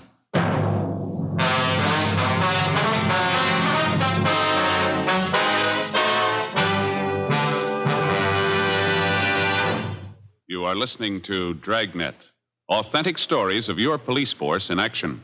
Fatima, America's first largest-selling blended cigarette. Now, best of all, king-size cigarettes. Prove it yourself today. Compare Fatima with any other king-size cigarette. 1. Fatima's length filters the smoke 85 millimeters for your protection. 2. Fatima's length cools the smoke for your protection. 3.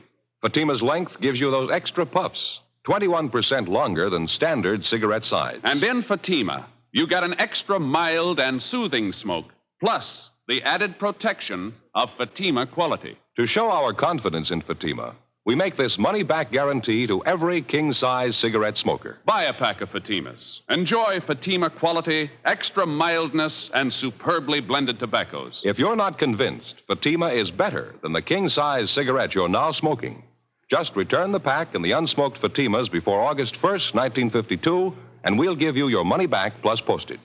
Fatima, Box 37, New York 1. Remember, because of its quality, its extra mildness, its better flavor and aroma, more smokers now insist on Fatima than ever before. Insist on the best. Fatima, extra mild and soothing, plus the added protection of Fatima quality. Smoke Fatima. Best of all, king-size cigarettes.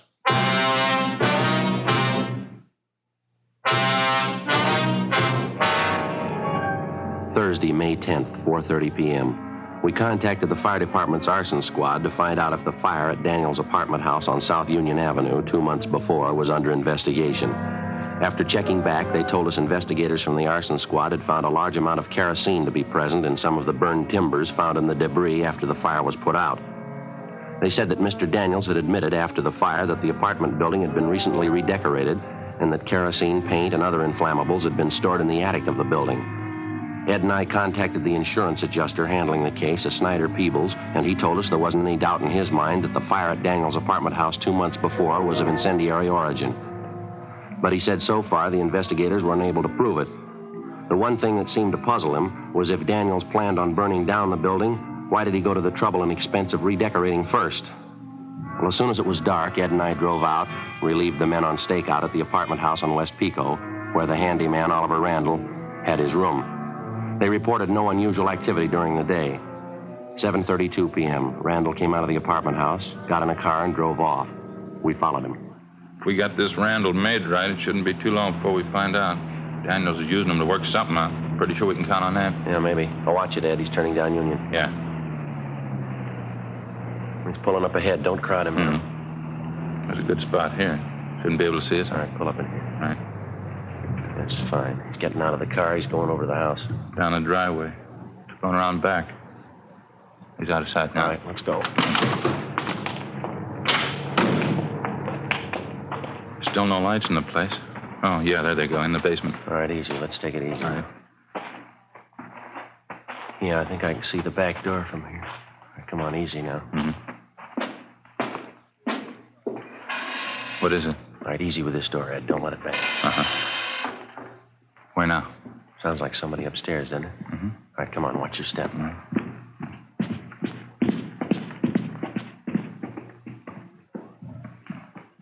Come on, next floor up. Yeah.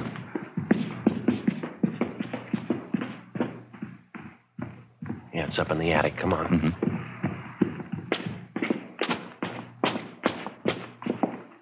All right, come on. Uh-huh. Through this door. Back in the corner, Ed. I see him. All right, hold it, you. What's the matter? There's a fire, Ed, over in the corner. I'll get it. Hold on to him. Right. Well, don't put it out.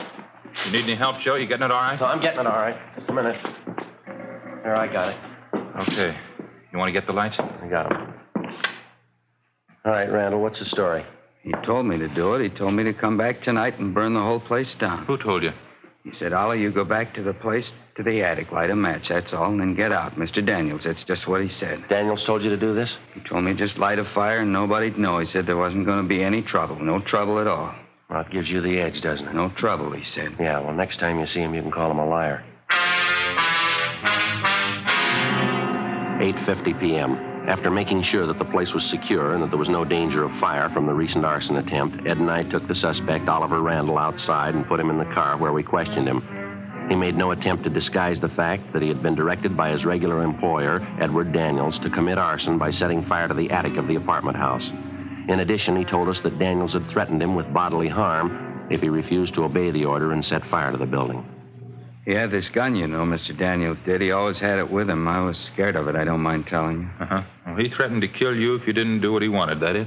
Yeah, I guess so. He used to get mad a lot of the time, and he had this gun. He always had the gun. He'd get mad at me and tell me he was going to shoot me. I'm afraid of guns. How about the fire at the other apartment house, Ollie, the one over on South Union Avenue? Yeah, that was a big fire. Did you start that one? Daniels told me there was nobody living there. He said nobody'd get hurt. Nobody did get hurt, did they? Did you start the fire? Yeah, I guess so. I guess I did. Mr. Daniels tell you to do it? He said it was his building. He owned it. He could do anything with it he wanted to. I didn't want to do it. He told me I'd have to. He said he'd hurt me with that gun, and he said he'd fire me, too. I didn't want to lose my job. You knew you were doing wrong, didn't you, Ollie? Well, I guess I did, yeah. What could I do, though? I didn't want to lose my job. Good jobs aren't too easy to get nowadays. You know that. Where's Mr. Daniels now, do you know? You're not going to tell him what I told you, are you? He said not to say anything about it. He said nobody believed me anyway. Nobody. He said he'd tell everybody I was a liar. Said they'd believe him before they'd believe me. Well, where's Daniels now? If I tell you, you won't let him hurt me, will you? No, we won't let him hurt you. You're going to have to help us out, though. What do you want me to do? I'd like to find out where Daniels is first. He's in a movie over on Pico by his house. He's waiting for me. You mean he's waiting for you in the show? See, in the center section, 10 rows from the back. He's waiting for me now. Well, how's it you're supposed to meet him there? I don't know. He said if anybody wanted to know where we were tonight, this would prove we didn't start the fire. We were at the show. I was supposed to start the fire and then go to the show and meet him 10 rows from the back, the center section. You want to show us where this movie is, Ollie? Yeah, okay. Mr. Daniels won't tell you anything, though. He's going to be mad. He won't tell you anything. Well, that's where we need your help, Ollie. What do you mean? We'll let him tell you.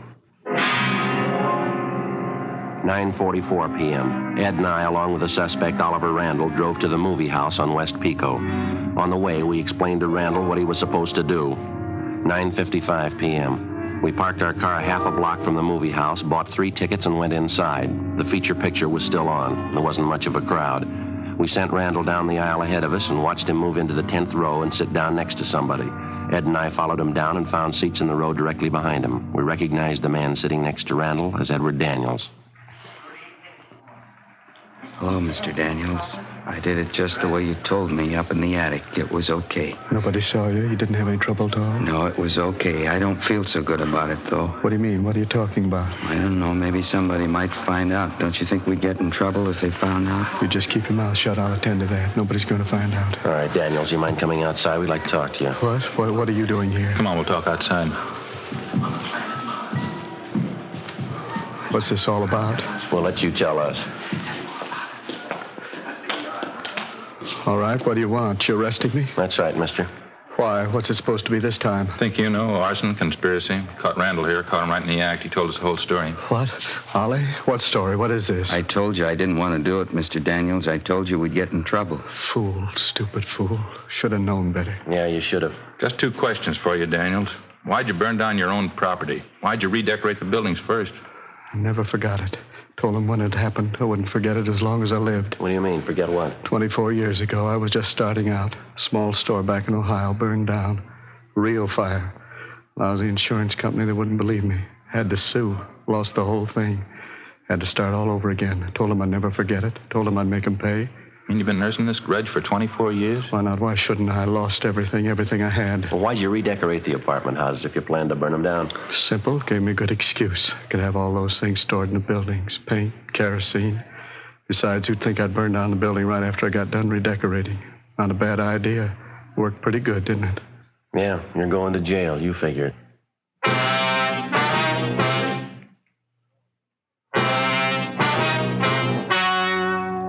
The story you have just heard was true. The names were changed to protect the innocent. On August 18th, trial was held in Superior Court, Department 86, City and County of Los Angeles, State of California. In a moment, the results of that trial. Now, here is our star, Jack Webb. Thank you, George Fenneman. Friends, comparisons are often very helpful in modern police work. Now, for instance, a suspect may be identified by comparing his M.O. or method of operation with the known facts of a case. Comparisons are important to you in choosing your king-size cigarette. Compare Fatima for quality. You'll find Fatima's length filters the smoke 85 millimeters for your protection, cools the smoke for your protection. Fatima's length gives you those extra puffs, 21% longer than standard cigarette size. And you get an extra mild and soothing smoke, plus the added protection of Fatima quality. Buy Fatima. I'm convinced that you'll agree Fatima is the best of all king-size cigarettes.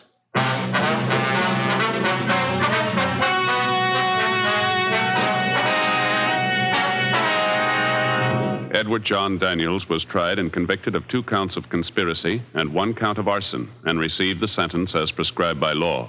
Conspiracy is punishable by imprisonment in the state penitentiary for not more than 2 years. Arson is punishable by a prison term of not less than 1 or more than 5 years. Daniels' accomplice, Oliver Randall, was examined by 3 psychiatrists appointed by the court and was found to be mentally incompetent. He was placed in a state hospital for the mentally deficient. The charge of assault with a deadly weapon against Edward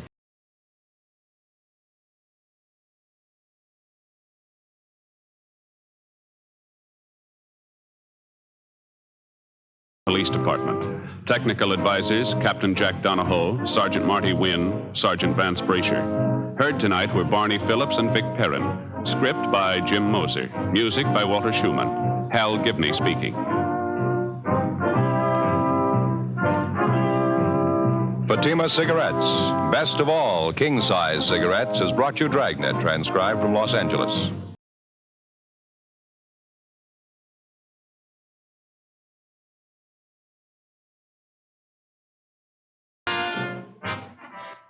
Now, it's Counter Spy on NBC.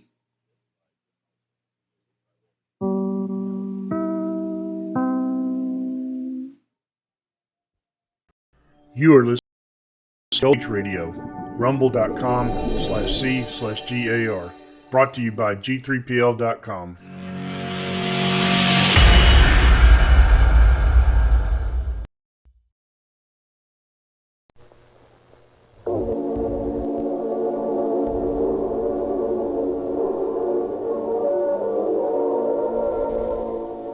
Calling all cars. The copyrighted program created by the Rio Grande Oil Company. Calling all cars, attention all Santa Clara County Sheriff's cars. Broadcast 123. Be on the lookout for 2 men who just held up the Pacific Theater in San Jose. Suspect number 1 described as 33 years, 5 feet 10 inches, 160 pounds, wearing a gray suit, a gray hat. Suspect number 2, 20 years, 5 feet 11 inches, 150 pounds, wearing a dark blue top coat, a brown hat. These men are believed to have escaped and afford to pay. Stand by for further details.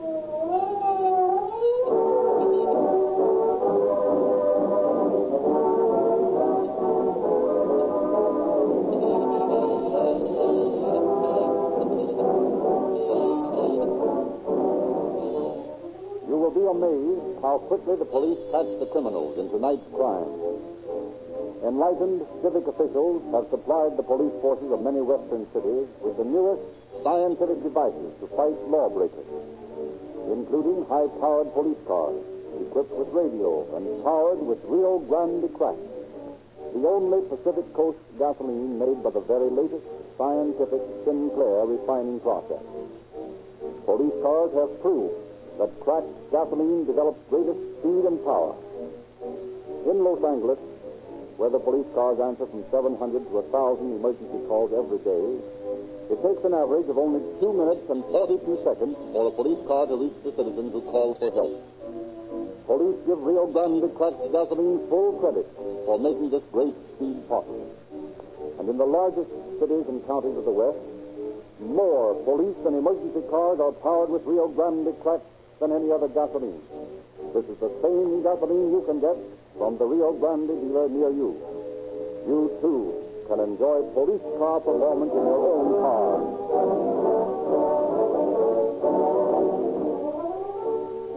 And now it is our pleasure to introduce Chief of Police Black of San Jose, California, who will speak to you from the studios of KFRC in San Francisco. Chief Black.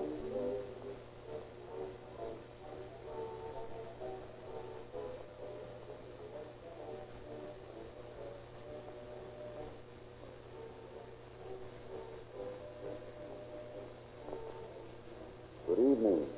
The cop on the beat is a thing of the past.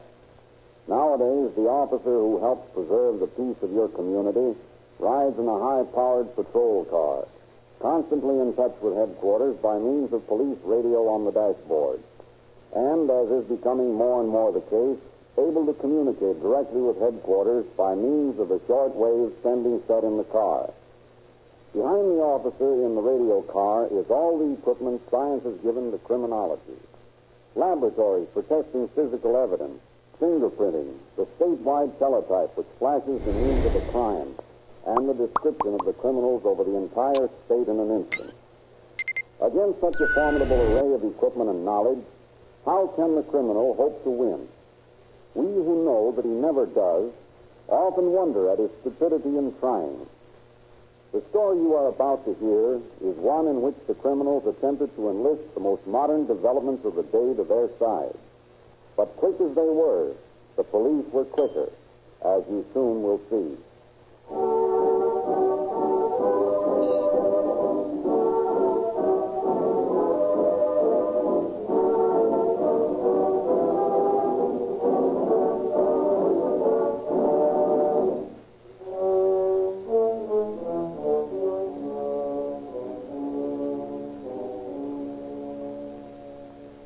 In the fall of 1932, that a young man calls upon the manager of the Pacific Theater, a first-run movie house in San Jose, California. When did you wait to see? I want to see Mr. Stanley, the manager. Oh, yes. Mister, I've forgotten your name. Andrews. Robert Andrews. You ought to know me by now. Oh, yes, of course. I remember you, Mr. Andrews. You're the lobby display artist, aren't you? That's right. Well, I'm afraid Mr. Stanley's tied up. If there's anything I can now do... listen, girlie, don't hand me that chatter. I've heard it before. I want to see Stanley. But he's busy right now. Busy looking over last week's motion picture Herald, I bet. Tell him I'm here. Very well. Mr. Andrews is outside to see you, Mr. Stanley. Yes, sir. I'm sorry, sir. Mr. Stanley is busy, Mr. Andrews. He can't be disturbed. Okay, I'll wait. He may be tied up for some time. I'll still wait. Very well.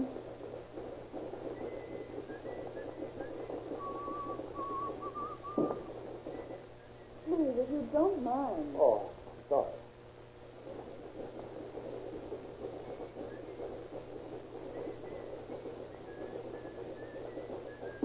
Please. Oh, it's sort of hard to get along with, aren't you, girlie? Huh.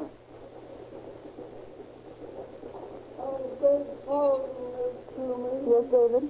There's a man outside with 3 passions. Lucky guy. What will I tell him to do with it? David, you know the film goes in the projection room. Yes, only the door is locked. Oh, very well. I'll tend to it. Come along, David.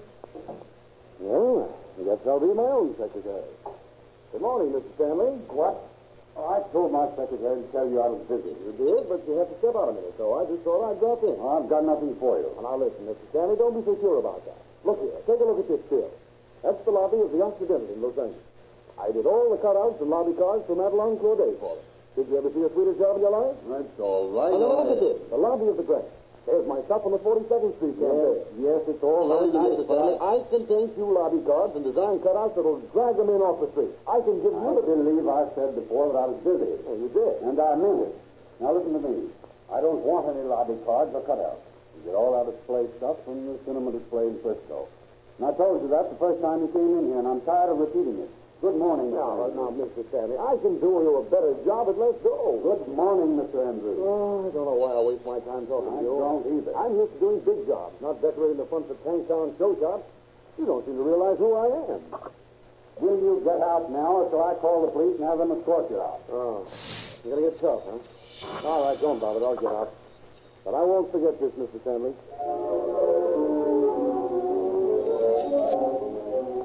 Back to Los Angeles goes discouraged, unemployed, still-card writer Andrews. And one day, a few weeks later, he runs into Harvey Spangler, an acquaintance of his. Hello, Andrews. How's things? Not so good. How are things with you? Managing to eat. That's about all. What's the matter? You working? No, things are slow. I've been canvassing all the theaters over the state, but I couldn't pick up much card writing. Yeah, it's tough. Didn't see some good prospects, did you? What do you mean? Theaters are pretty easy to knock over. Rob? Sure. When things are as tough as they are this winter, I figure the guy's entitled to his any way he can get it. Well, I hadn't looked at it quite that way. That's the only way to look at it. Yeah, well, you're right. Now, you take theaters. They're sweet layouts. They do business Saturday afternoon and Sunday while the banks are closed. That means that any good-sized house has got a real bankroll in the safe by the time Monday morning rolls around. Yeah, that's right. Yeah, I remember when I was talking to the manager of the Pacific in San Jose, he was counting the tapes, and well, there must have been $2,000 spread around. Pacific in San Jose. That's a natural. Can make a getaway into Frisco and lose ourselves before the cops wake up to answer the phone. Yeah, we could.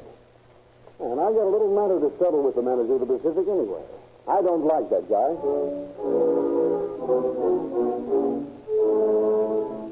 Just after Christmas, Spangler and Andrews drive north. In San Jose, they take a room in a hotel facing the theater. For several days, they watch the movements of the theater staff from their window. Then, shortly before noon on the 31st of December. There goes Stanley with a sack of dough. What time is it? 11:45. It's early today. Banks close at noon. Oh, that's right. I forgot today was Saturday. He never takes the dough out until about 1 o'clock on weekdays. And today ain't no regular Saturday. What do you mean? Tonight's New Year's Eve. That's right, so it is. And they're having a special midnight show across the street. That ought to boost the box office receipts. Yeah. Figuring on knocking them over tonight? Thank that same knot. Let them collect the Sunday take for us, too. And we'll relieve them up at Monday morning, just before your friend, Mr. Stanley, takes it to the bank. In broad daylight? Sure, why not? Nobody around the theater at that time of day. Excepting the porter and the secretary. Well, I handle them okay.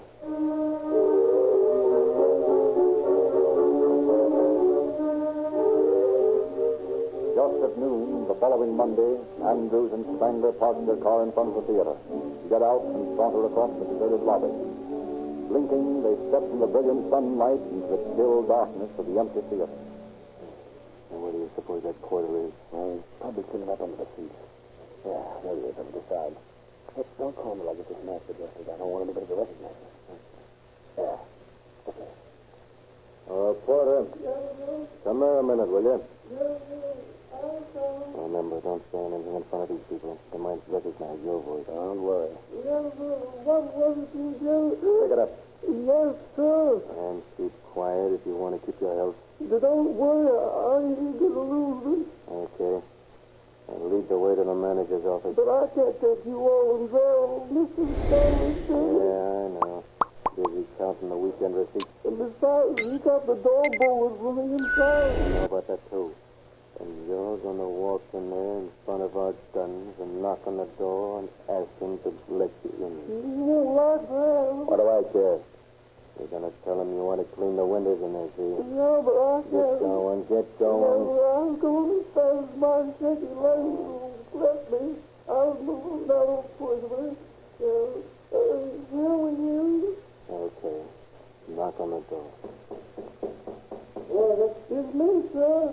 David. What do you want? If you don't mind, boss, I'd like to get at those windows and those.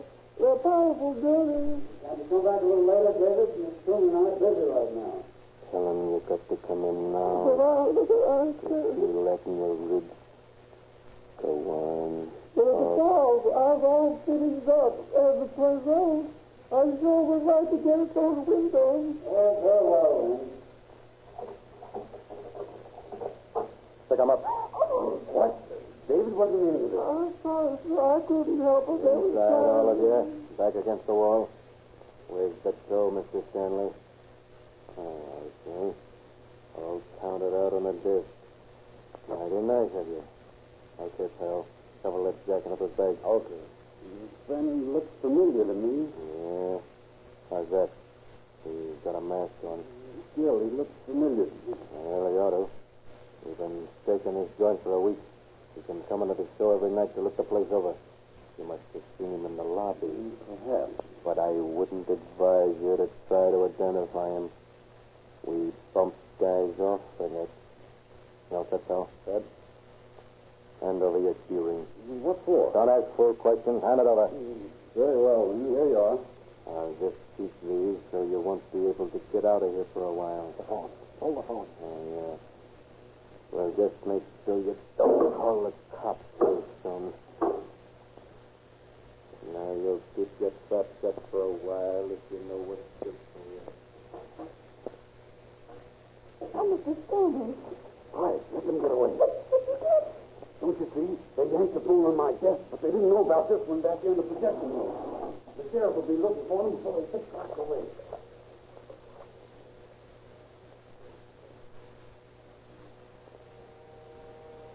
Sanitary sheriff's office. I want to speak to the sheriff. Hurry. Just a minute, now I'll connect you. It's an emergency. Hurry. I'm ringing the sheriff. Sheriff Emmett speaking. Hello, Sheriff. This is Bill Stanley over the Pacific Theater. Oh, yes, Mr. Stanley. How are you? Listen, Sheriff, I've been held up. Oh, you have? When? Just 3 minutes ago. 2 men came in and held up my secretary and myself and took our weekend receipts, over $2,000. Well, can you give me a description? Well, they both wore masks. I could tell that one of them was about 5 feet 10. He wore a gray suit and a gray hat. The other was about an inch taller. He had on a dark blue coat and a brown hat. Number 1, 5 feet 10, wore a gray suit, gray hat. Number 2, about 5 feet 11, dark blue coat, brown hair. These men robbed the Pacific Theater in San Jose 10 minutes ago. Cassidy, get that on the teletype to all points right away. Yes, sir. With the speed of light, the law throws an invisible net across the state of California as teletype machines in Los Angeles, in El Centro, in Eureka and San Bernardino, in Watsonville and San Francisco receive the description of the wanted men at the same moment. The news of their crime travels 1,000,000 miles faster than the speeding getaway car in which the 2 robbers were going along the Bayshore Highway toward San Francisco. You know what I tell you? It was a pushover, wasn't it? Yeah, sure was. Now, by the time those birds break out of that office and tip off the law, we'll be out of the heat. Better turn to the right at this next road. There's an airport down there. Okay. Look, there's a ship out there on the runway warming up. Pull up by the office. Yeah. You wait in the car. Okay.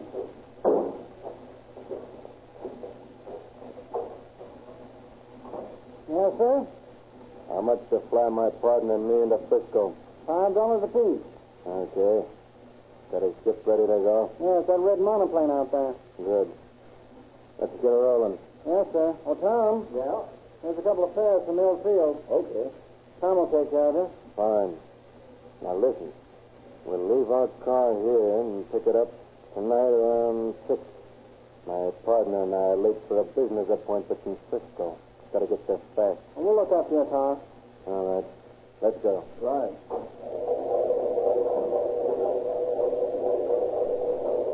Come on, Bob. All set, huh? Yeah. How long will it take to get to Frisco, pilot? Well, I'll enter Millsfield in 15 minutes. That's swell. Hop in.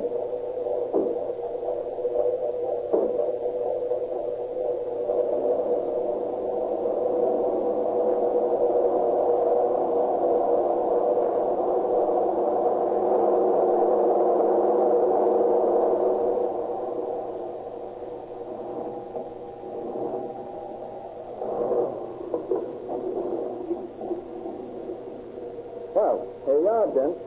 Sure was fast. That'll be $10. Here you are. And here's 50 cents tip. Thanks. Now, let's grab that cab over there, Bob. We gotta hurry. Okay, let's go. Go on. So long, boys. Oh, Tom. Hi, Eddie. This is pretty good, huh? Yeah, but I can't figure it out. What? See those two guys getting to that cab over there? Yeah. Well, I just flew them over from Palo Alto. They said they were in a hurry to get to San Francisco. Said they'd been driving all night. So they left their car at the airport, and I flew them over here. Well, what's so mysterious? Well, by the time they get to town in that cab, they won't have stayed more than a few minutes. It looks suspicious. Yeah, it does. I think I'll tell the boss about it when I get back to the field. Later, Eddie. So long.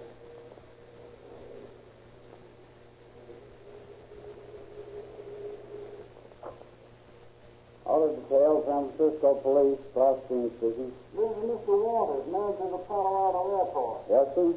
Strange thing occurred down here, which I think I should report to you. Yes, sir, go ahead. About a half an hour ago, a couple of men drove up to the airport and said the place.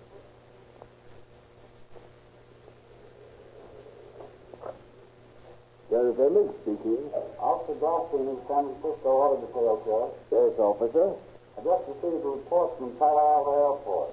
Two men who fit your teletype description of the man who robbed the Pacific Theater in San Jose took a plane from Palo Alto to Mills Field a half hour ago. That's fine. I suggest you cover the airport in case they return for the south. I'll do that at once. In the meantime, I'll check with the captain. The top hat on me. Goldstein of the police department. Right away, sir. No. I don't want a cab. I want some information. Yes, sir. Get the driver who brought two fares from Mills Field into town about 3/4 of an hour ago and have him call me right away. Yes, sir. I'll try to get it for you.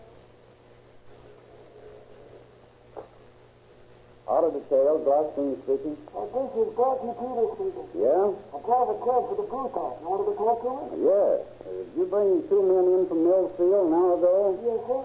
One of them wear a blue overcoat and a brown hat, and the other the gray overcoat and a gray hat? Yes, that's right. Where'd you drop them?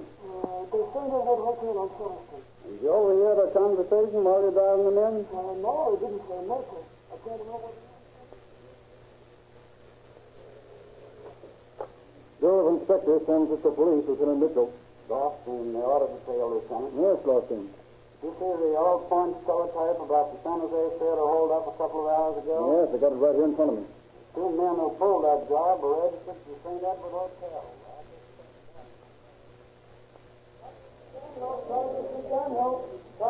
Yes, sir. Would you like a room? Yes, it's a good room. Question. You know who I am, don't you? You look like you're from the police department. That's right.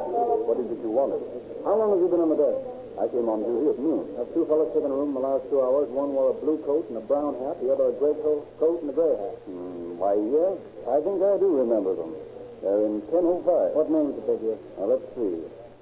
Robert Andrews and Harvey Spangler. Fine. Get the house taken and come along with us. We're going to put them under arrest. Now, please don't create a disturbance. I wouldn't want to get... Don't worry. We'll be as quiet as hell this day.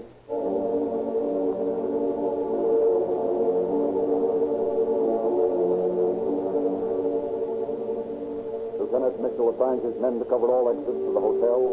Then, accompanied by Inspectors Butts and Lally and the hotel manager and house detective, he takes the elevator to the 10th floor. But in the meantime, a bellboy is tapping on the door of room 1005. Yes. What is it? Shoot from the valet, sir. Yes, sir. Thanks. Here's a dime. Thank you, sir. By the way, was you expecting someone? No. No, why? I heard somebody asking for you for death. Oh, yeah? Thanks. Here's $50 for telling me. Now, scram. Yes, sir. Gee, thanks. Oh, boy. Yes, sir? Where's the fire escape? Just out down to the hall. Fine. Now, beat it, will you? Yes, sir.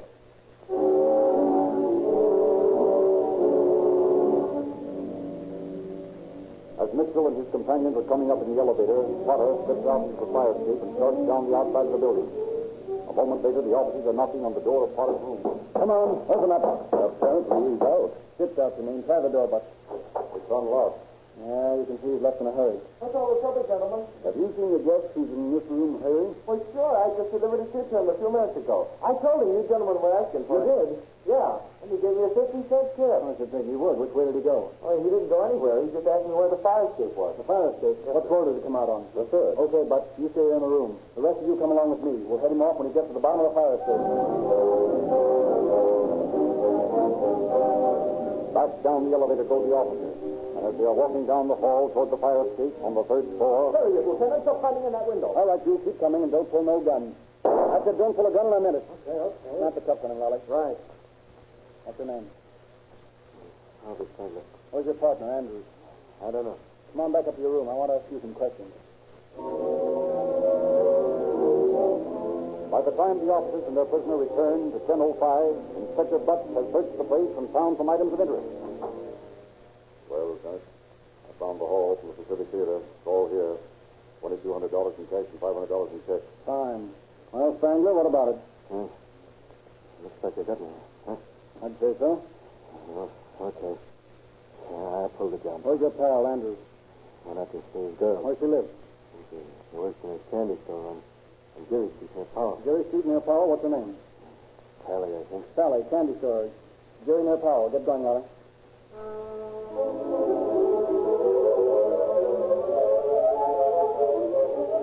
We have a special today on chocolate-covered almonds. No, thanks. This will be all. Yes, sir. Can I help you, sir? Yeah. Your name's Sally. Why, yes. You're Bob Andrews' girl, aren't you? Why, I know Bob. Yes. Why? I'm a friend of his. I just ran into Spangler, and he told me Bob was in town. Said you might know where I could find him. Why, that's a coincidence. Bob just left here a few minutes ago. Oh, he did, eh? Where was he going? Why, I think he was going back to the hotel. That's fine, Miss. But thank you very much. And back in room 1005, the officers are questioning their prisoner when the phone rings. I'll get it. No, wait a minute. That might be Andrews. You answer it, Spangler, and don't tip him off that we're here. What'll I say to him? Beat him sugar. Get him back up here. Ask him to double-cross my pal. We're telling you what to do if you don't want any more trouble. But get on the extension in the other room. Yep. Now go ahead, Spangler, and play safe. Okay.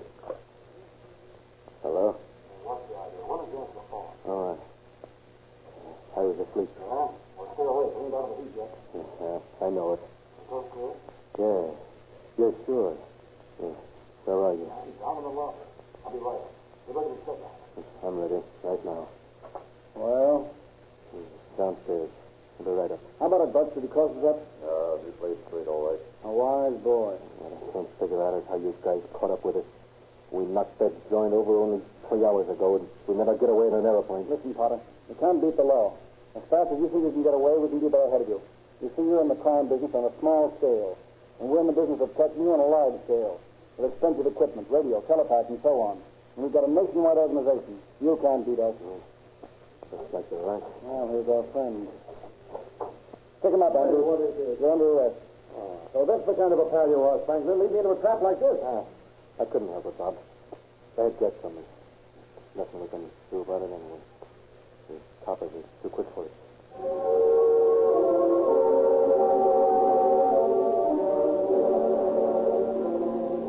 Within an hour, Sheriff Emmett is on his way back to San Jose with his prisoner. The next day, Andrews and Spangler, having pled guilty and waived preliminary hearing, are standing before the judge in Superior Court. This case, the State versus Robert Andrews and Harvey Spangler, charged with grand larceny. How do you plead, gentlemen? Guilty. Guilty? And judge? Yes? Get it over with as soon as possible, will you? With pleasure. It is the sentence of this court that you be confined to San Quentin Penitentiary for from 5 years to the rest of your natural life. Next case.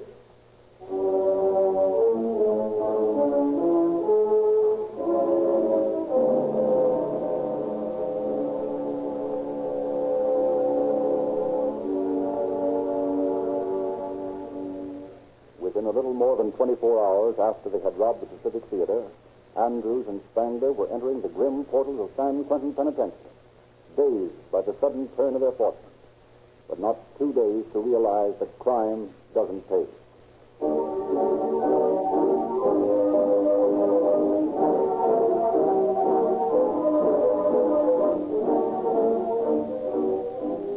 The new Calling All Cars news is out today, and we urge you to go to your nearest Rio Grande service station and ask for your free copy.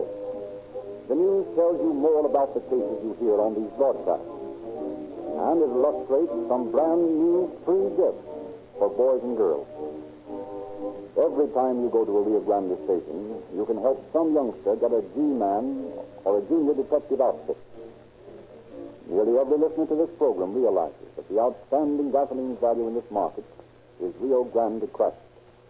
But not all of you know that every Rio Grande dealer now features Sinclair motor oil, because they unquestionably give you more value for your money.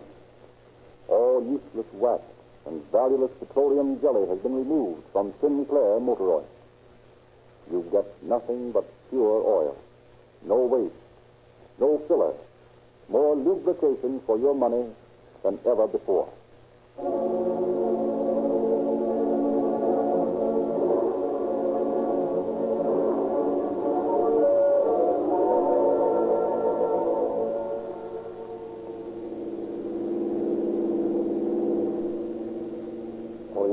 Attention all Santa Clara County Sheriff's cars. A cancellation broadcast 123 regarding a holdup at Pacific Theater. Suspects in this case are now in custody. That's all.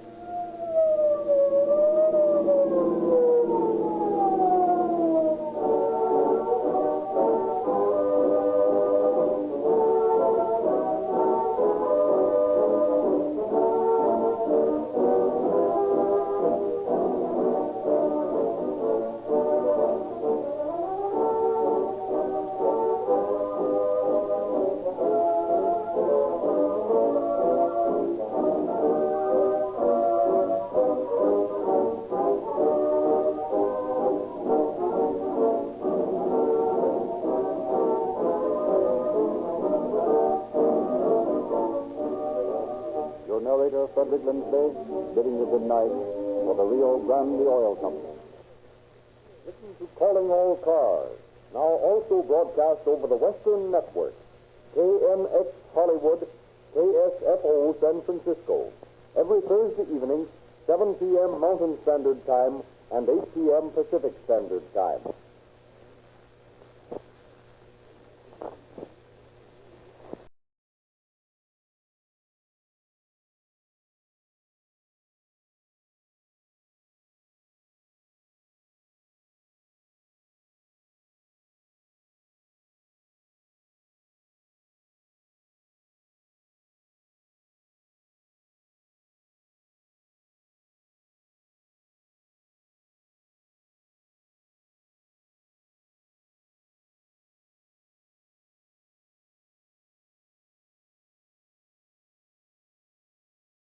You are listening to Golden Age Radio, rumble.com/C/GAR. Brought to you by G3PL.com.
How do you do?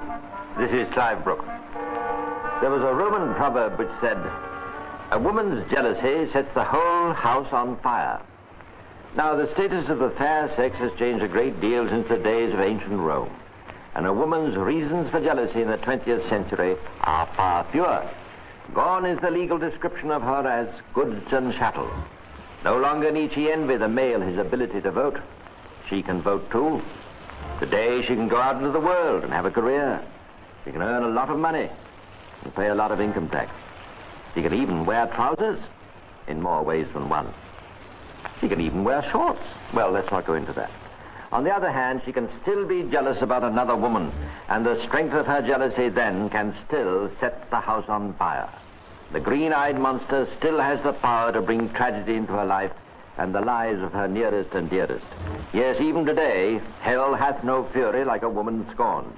And, of course, it never really matters whether she is being scorned or not. If she thinks she is, that's enough.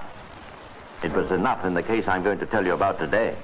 The case of a beautiful society queen who thought her lover was being unfaithful. The case that puzzled the experts of Scotland Yard and provided one of the most sensational Old Bailey trials of the 1930s. There can be only one title for it. The Case of the Green-Eyed Monster.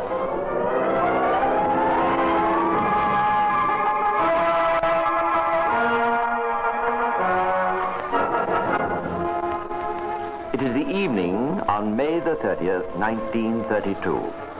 From one of the flats in Williams Mews, London, comes the sound of a very gay cocktail party.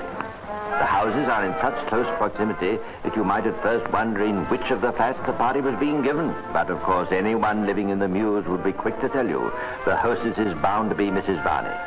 Mrs. Elvira Dolores Barney, the brightest of the bright young things of London in the 30s.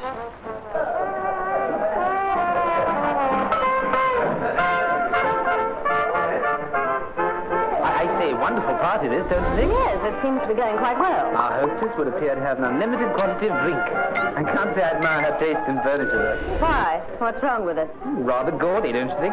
Rather bad taste, I'd say. Do you know who your hostess is? Some Mrs. Barney, isn't it?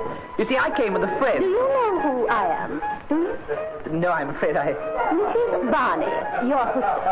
Oh, Lord. And do you know who I am? No.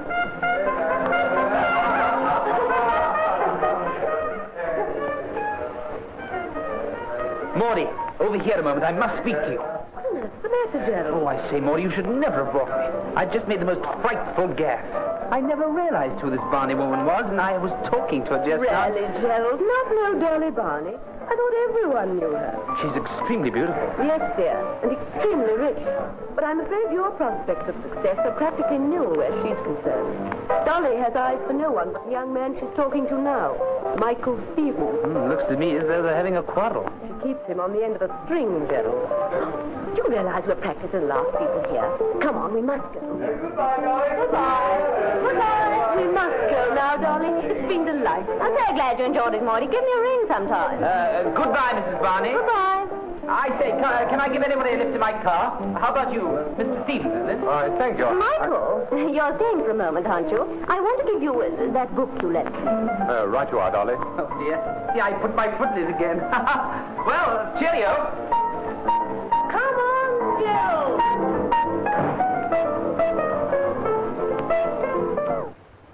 All gone at last. Who was that oaf who offered you a lift? Never seen him before in my life. Well, never mind him. I'd like to know what you meant by spending the whole evening talking to that Janet, whatever her name is. Why shouldn't I talk to her? You're not in love with her by any chance. Really, Dolly, you're being absurd. You asked me to your party. Wasn't I supposed to talk to your guest? I noticed you say guest, in the plural. I didn't see you talking to anyone but her. You made me look an absolute fool. You seem to think you can own me or something. I practically do. Who paid for that very smart dinner jacket, I should like to know? Who slips you a few pounds so you won't be embarrassed by my paying at the restaurant we go to? Who sees to it that you get the 101 little things you could never afford to buy yourself?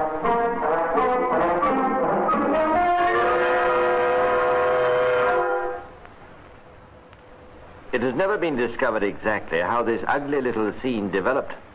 Neighbors, hearing the shouting voices from Mrs. Barney's flat, looked at each other and smiled wearily, for they'd grown used to the frequent rows that took place between the glamorous Dolores and the young Michael Stevens. But what made them realize that this quarrel was more serious than the others was when they heard... No, Dolly, don't! Let me have it! No, Dolly!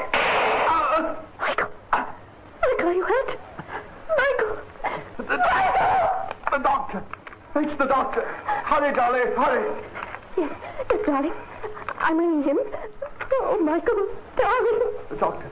Fetch for me, Dolly, please. The doctor. Hello. Dr. Barrett. Doctor, it's Mrs. Barney speaking. Doctor, you must come at once.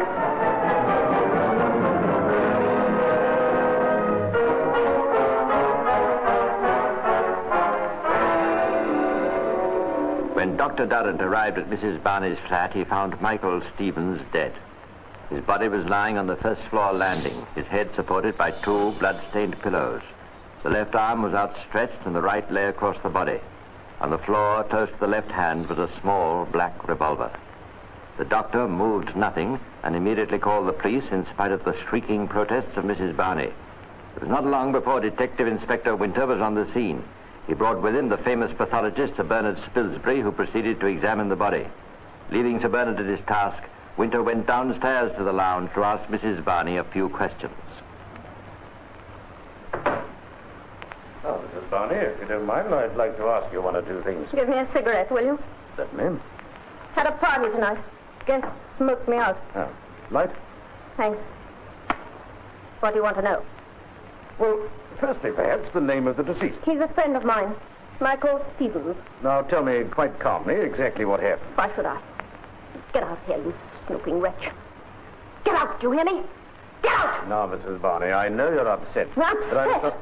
That's a fine way of putting it. What would you say? Excuse me. I'll answer it if you don't mind. Why shouldn't you answer it? It's still my flat, isn't it? Hello? No, Inspector Winter of Scotland Yard. Oh, Lady Mullins. I'm afraid your daughter can't speak to you at the moment. You vile scummy. It's my mother. Here, give me that thing. Let me speak to her. Hello. Mummy? Mummy, darling. You must come at once.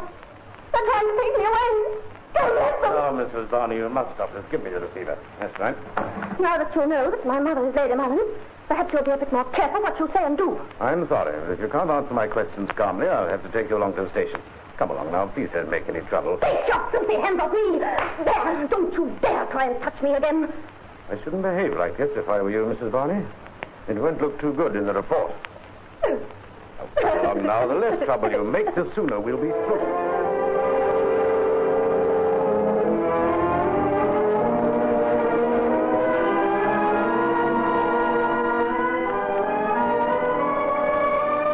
Dolores Barney calmed down considerably at the police station and gave Inspector Winter her version of what had occurred. She admitted ownership of the pistol and said she kept it behind a cushion on the chair by her bed. She'd had a quarrel that night with Stevens about another woman and had threatened to commit suicide. Stevens, to prevent her carrying out the threat, had taken the revolver from its hiding place and gone to the door. Mrs. Barney had followed him. I followed him. And then I remember struggling with him. And suddenly I heard a shot. Then he asked for the doctor. Now, Mrs. Barney, you've been very cooperative, and I'm going to allow you to return home. But first I want to ask you this. You say a struggle took place after Stevens took the gun from his hiding place. It was quite a violent struggle? Yes. Where did it take place? First of all in my bedroom, then in the spare room. And when the revolver went off, who was holding it? Look, I'm done in. Have you a cigarette on you? Oh, sorry, yes. Here you are. Now, it's very important. Try to remember if you can. Thanks.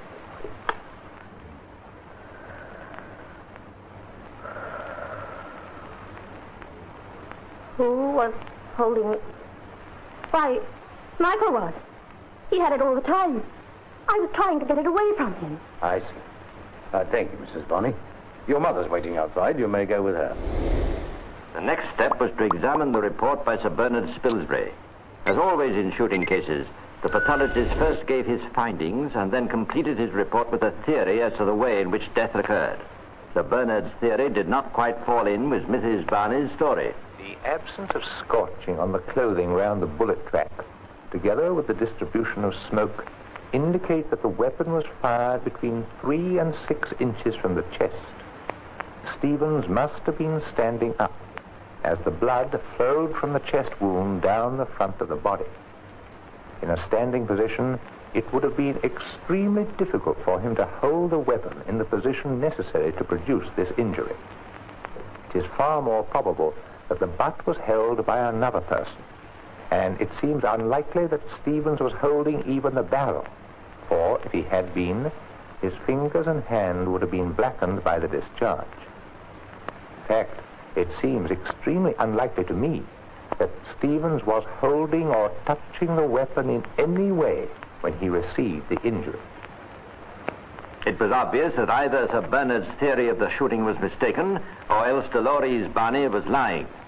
Inspector Winter returned to the scene of the crime, intent on finding a clue to show that a struggle had taken place. While at Mrs. Barney's flat, he noticed that although the drawing room was a shambles, obviously due to the cocktail party, the bedroom and the spare room, where Mrs. Barney had said the struggle had taken place, was remarkably tidy. Inspector Winter made a phone call.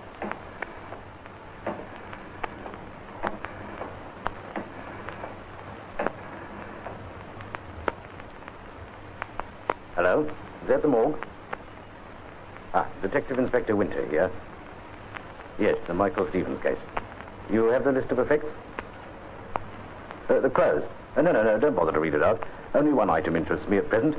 What sort of shoes was he wearing? I see. You'd say that if wearing those shoes he'd had a struggle in a room with a linoleum floor covering, he'd have left some marks, scratches or something? Definitely would have left marks. I see. Thank you. Goodbye. And yet there isn't the slightest scratch. Inspector Winter realized that there was to be no cut-and-dried solution to this case. Had Dolores Barney really threatened suicide? What was the reason for the quarrel? Who had been holding the gun? Had there been a struggle? If the answers to these questions couldn't be found at the scene of the crime, perhaps they'd be revealed in the examination of the habits and past conduct of the glamorous hostess and our young friend. The celebrity-loving Mrs. Barney was going to have her full share of the limelight.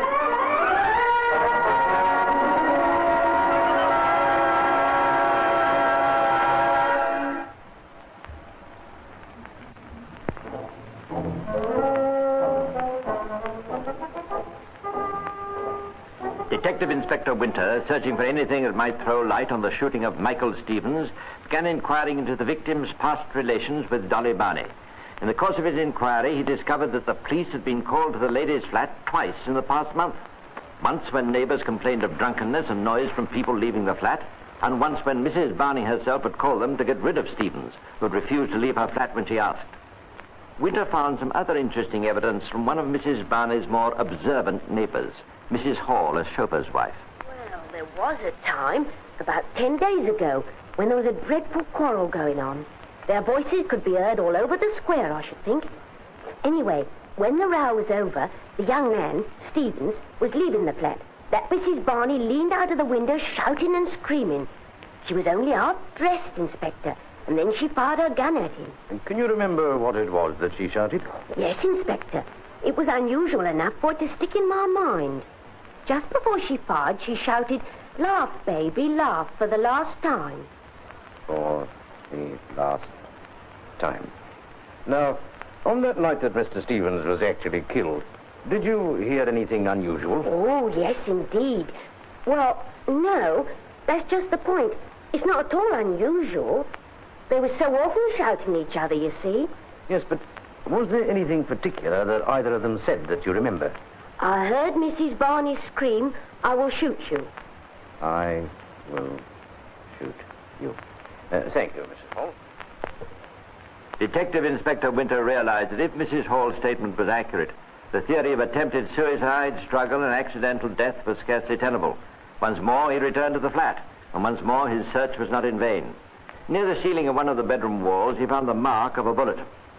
Now, one of the neighbors, a Mr. Kiff, had claimed that he heard 2 shots on the fatal night, and the bullet mark seemed to substantiate this evidence and throw further doubt on Mrs. Barney's story. By now, the case was a sensation of London. Dolly Barney's many friends at last had something really exciting to talk about. The whole of her private life displayed for the entertainment of the public. What's that, darling? No, but did you see the evening paper? My dear, a headline across the front page. Where is it now? Oh, here we are. Police find love letter from shooting victim. I must say he seems to have been very fond of her. Listen to this. Take care of yourself for me, 'cause you are mine. Forgive me all the dreadful things I've done, baby. I wonder what he was referring to.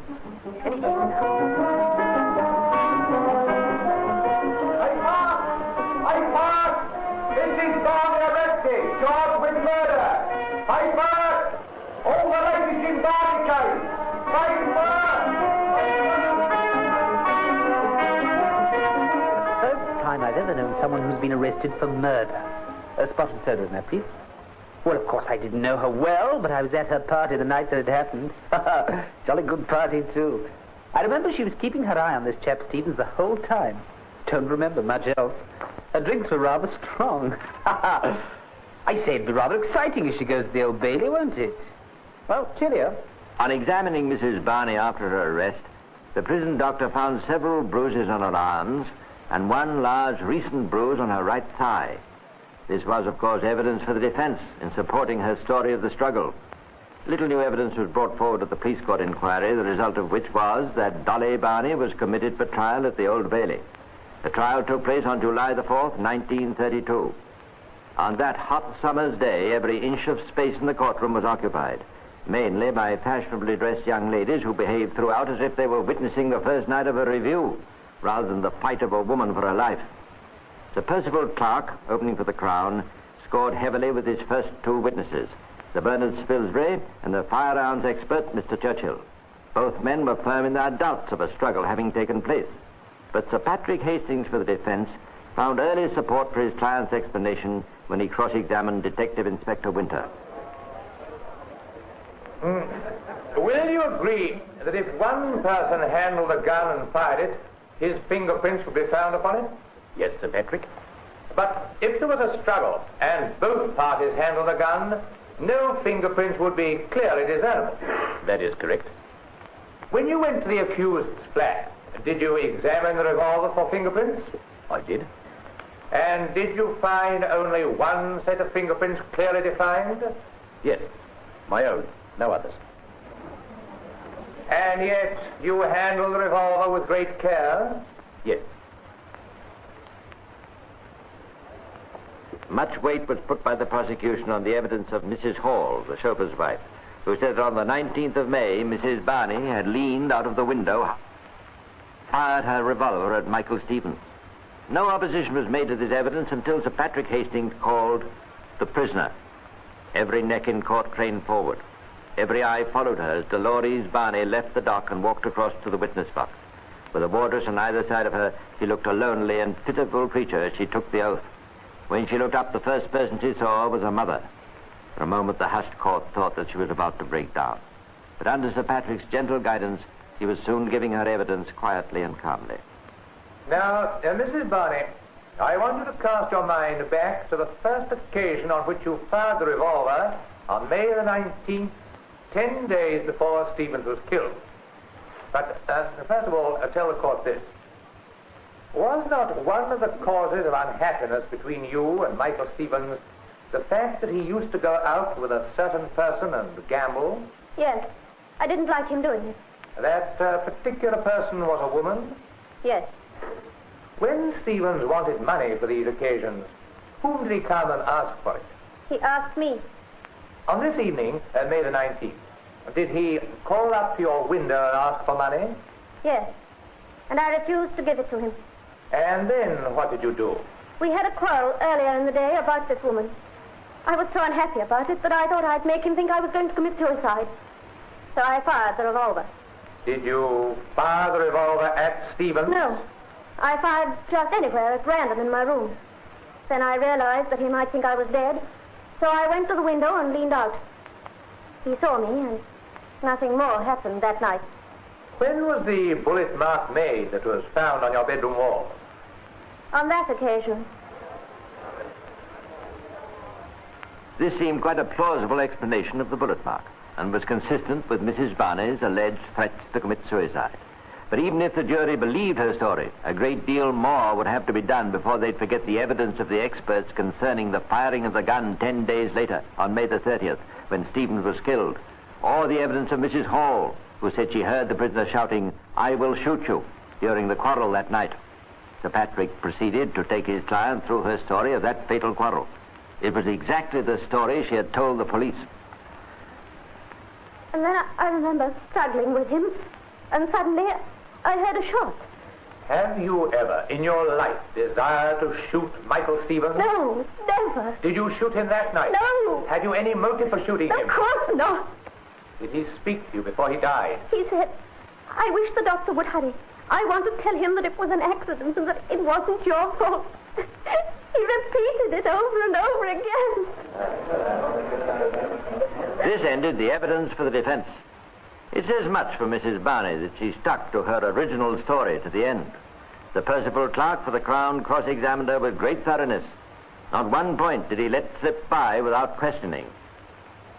And I suggest that you fired at him on May the 19th from your window. No, I fired in my room just to frighten him, to make him think I would commit suicide. 10 days later, on May the 30th, after the party, you had a violent quarrel with him. You were jealous of his behavior, were you not? Yes. I threatened to kill myself. Then why did you say during the quarrel, I will shoot you? I never said that. Do you dare to deny that you said, or rather shouted, those words? I might have said, I will shoot myself, but never I will shoot you. After the cross-examination, worn out and in tears, Dolores Barney returned to the dock to await the final stages of the trial. She must have been depressed to hear the logical and forceful argument that the prosecution presented in its closing speech to the jury. And then there was this quarrel. The man said he would leave her for that other woman. What is more likely to make a woman lose her control of herself? There is not the slightest doubt that the revolver, when fired, was in Mrs. Barney's hand, and that it was her finger that was on the trigger. Furthermore, if the hand of the deceased was on the gun when it was fired, his hand must have been blackened. And yet we know that his hands were found to be clean. Everything points to the fact that she believed her lover to be going to some other woman, and that she fired in that attitude of mind towards him that amounts to murder. Sir Patrick Hastings now rose to make his final plea for the defense. He pointed out how unsure the neighbors had been as to the exact words and noises they'd heard on May the 30th, and how Mrs. Barney had been consistent in her tale from beginning to end. And finally, he cast scorn on the theory of the prosecution that there'd been no struggle. I ask you, is it likely that a tall, muscular man like Stevens would let a fragile woman shoot him, standing 3 inches in front of him, without raising a finger to defend himself? No one has given evidence to show that Michael Stevens was not shot in the way Mrs. Barney says he was. Further, members of the jury, if anyone had come into this court and said that the revolver was not likely to go off in a struggle, I would have asked him to take it, load it, and struggle for it with one of the ushers. Would he have said, yes, it is quite safe? No. He would have said, no, thank you. Let the 2 ushers go and struggle between themselves. I am not going to ask you for the benefit of the doubt or for a lenient view of what has happened. I claim that on the evidence, Mrs. Barney is entitled, as of right, to a verdict in her favor. Mr. Justice Humphreys summed up the case to the jury in his impartial way, and then sent them out to consider which of 3 verdicts they should return: guilty of murder, guilty of manslaughter, or not guilty of any offense. For 2 hours, the courtroom buzzed with the chatter of the spectators. I say, Maud, did you realize that we've been in on this case from beginning to end? Yes, rather, Gerald. Why, I've been dining out for weeks on the fact that I was at Dolly's last party. What do you think the jury will say? I thought the judge was against her, didn't you? No, I couldn't make out whether he thought her guilty or merely immoral. I saw a wonderful film last night at the Polytechnic in Regent Street, and halfway through I thought that Dolly ought to have seen it too. Why? What film was it? The Man I Killed. Gerald, can I give you a lift after this is over? No, dear, I shall have to dash home and change. I'm going to Elsie's celebration party tonight. Oh, I haven't been invited. What's she celebrating? Well, she hopes the release of Dolly Barney. Oh, I think that's just asking for trouble. What if Dolly is convicted? Oh, then I suppose we'll celebrate something else. It's usually something. Oh, here comes the jury.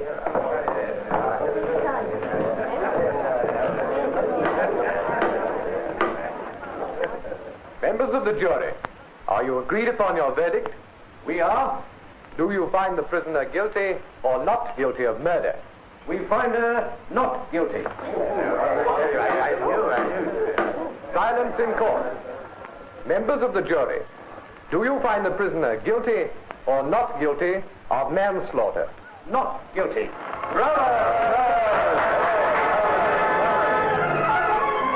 It seems your Elsie will have something to celebrate after all, Gerald. Rather jolly good show, eh?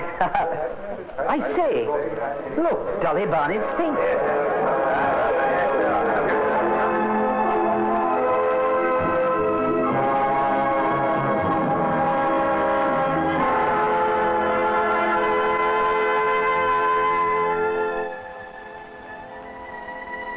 And thus ended the case of the beautiful Dolores Barney, whose worst fault was her jealousy.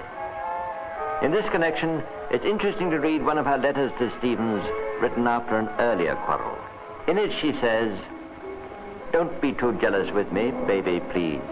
If you trust me, you won't need to feel jealous. Jealousy absolutely ruined my marriage, and it leads to all kinds of misery. So do be a bit broad-minded. I won't let you down." What a pity she couldn't have taken her own advice. But then, that's something very few of us are able to do. And, incidentally, even fewer can resist the green-eyed monster when he tempts us. Well, that's all for now, but I'll be back again soon to tell you some more of the secrets of Scotland Yard. Meanwhile, this is Clive Brooks saying goodbye and pleasant dreams.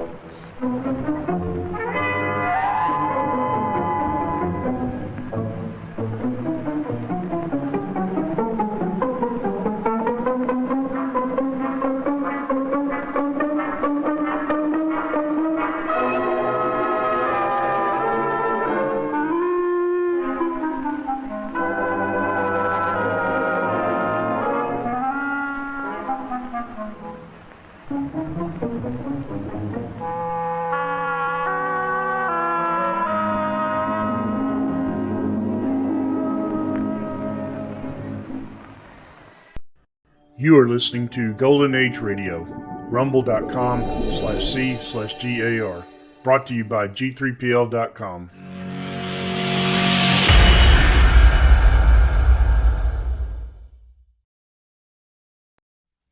This is Orson Welles, speaking from London.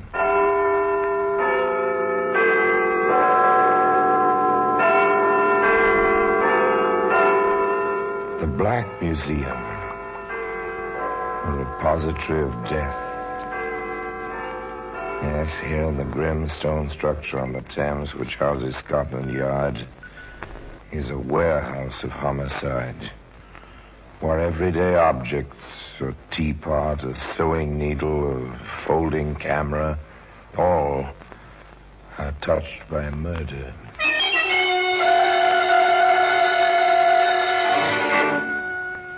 Here's a handkerchief. A khaki handkerchief. Soldier's handkerchief. Common enough sort of thing during the war. A handkerchief stock. Fairly clean, if a bit moldy. That would be from exposure, Thompson. Looks like army issue. It is, but no hero used it. You can bet on that. Well, that handkerchief can be seen today in the Black Museum.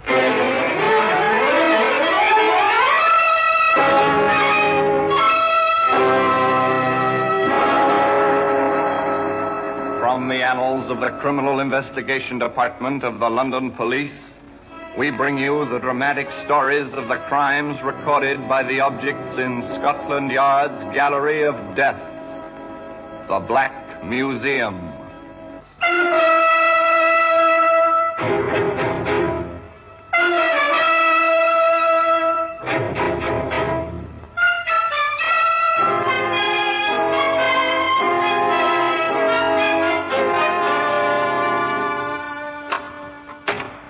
Here we are at the Black Museum in Scotland Yard.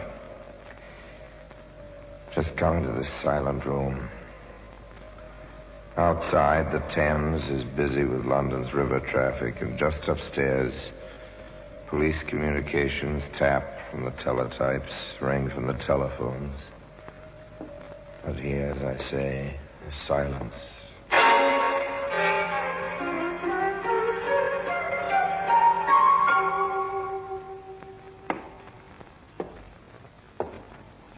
Now here's a length of garden hose. Once it was connected to an exhaust of a car. From there up through the floorboards. The time was winter. The driver rode with all the windows closed, and the car crashed. The man died. It wasn't exactly an accident, no, it was murder. Here's a German Mauser, war trophy heavy gun. Strange, a tiny woman held it with two hands, smudged her own fingerprints. She was found out. Her hands gave her away. The paraffin test, you know, for gunpowder smoke. Ah, here we are. Here it is, the khaki handkerchief. Originally, it was intended for camouflage. Fairly shouted for recognition at the right time in the wrong place. Yet the trouble first appeared as the commonplace ringing of a telephone.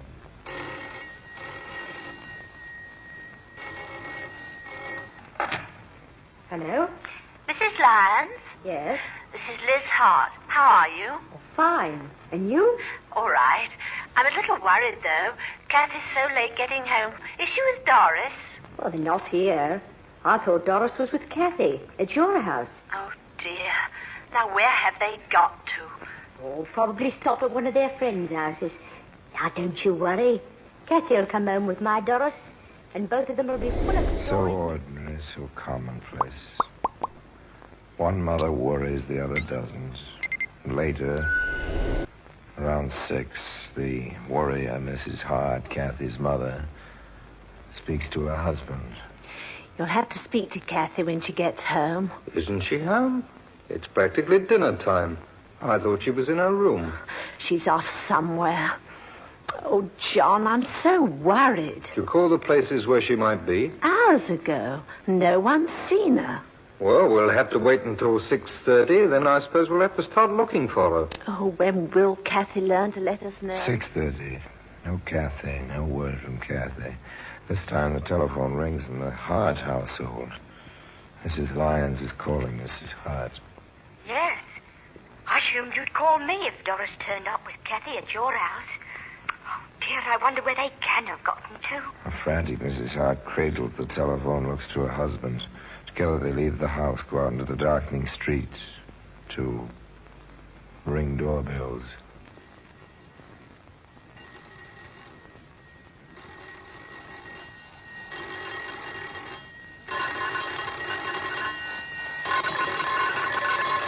I'm sorry to disturb you, but I'm trying to find my girl. But the Carters haven't seen Kathy. Excuse us, old man, but our Kathy seems to be among the unaccounted for. No, the Bradleys haven't seen Kathy. Sorry to bother you. Have you seen anything of our girl? No. The Corbetts haven't seen Kathy. Oh, please. I'm almost frantic. Where's my... Oh. No one has seen Kathy. No one's seen Doris. Word is getting around now. The rumors spread. The time grows later. All of Penn, rustic Penn in Buckinghamshire, is buzzing now. At the inn, the tap room is crowded. Closing time draws near. Still, no word. Penn Inn landlord speaking. Oh, this is John Hart. Look, Lyons and I are together at my place. Do you think some of the men would help us start a search? Well, I'll ask them, Mr. Hart. I'm sure they will. Now, you stay right where you are. We'll be along very soon. Can I have your attention, men? Your attention, men. Hart and Lyons need help. They want to start a search. Now, how many of you fellas will help? After all, neighbors are neighbors. And if we can... So it begins. The long, hard search continues. It's 6 hours now they've been missing. It's dark, very, very little moon. The lanterns of the searchers move around the village of Penn through the fields and the clumps of trees in ever-widening circles. The men beat the fields. At the Hart home, two mothers wait and wait and wait. Yes? Nothing yet, dear. Try not to worry. Nothing yet. The sun rides high above the fields and woods of Buckinghamshire. Sun passes its course, descending behind the hills to the west. Already the searchers, hundreds of them now, have moved outward from Penn, some 4 miles outward. The night is coming on. The doorbell rings. Yes? Just on my way to the inn, ma'am, for more lanterns. Just to tell you, we'll keep at it all night, if need be. Then there's nothing yet. Night again. Now the police are in the search, and with them a group of soldiers from a nearby camp. Steadily, monotonously, the men work, their voices subdued, the lanterns bobbing and weaving over the countryside. Outward, always outward from Penn. 5 miles now, 6 miles. As the radius lengthens, there's more ground to cover. False dawn grazes the sky to the east, and the morning star low in the west begins to pale. Over here, mate! This way! Hello!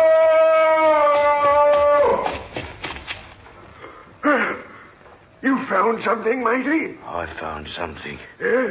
Cover to believes they were. Just behind me here.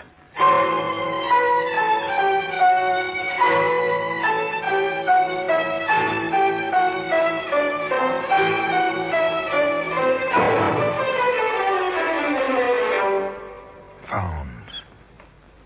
The weary men brought the terribly tragic news back to Penn. In the little wood with its running stream where the bodies were found, 2 of Scotland Yard's inspectors, Thompson and Stark, took over together. Now was the time for professionals at manhunting.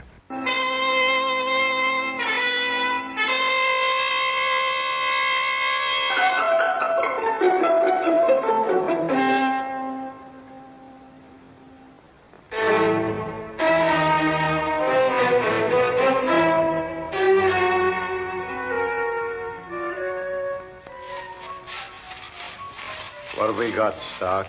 Not much. Barely anything to go on. Gas mask container, wooden, out near the road. I don't think they were killed here, do you? No, chances are against that. One of the men brought me this. A handkerchief, Stark. Fairly clean, if a bit moldy. That would be from exposure, Thompson. Looks like army issue. It is, but no hero used it. You can bet on that. There are tire marks and an oil patch over to the right. Truck tires. Double rear wheels. Army truck, it looks like. Plaster casts. The men are making them now. Army truck, army handkerchief. Anything else? Not yet. All right, let's get out of here. We've got a killer to find.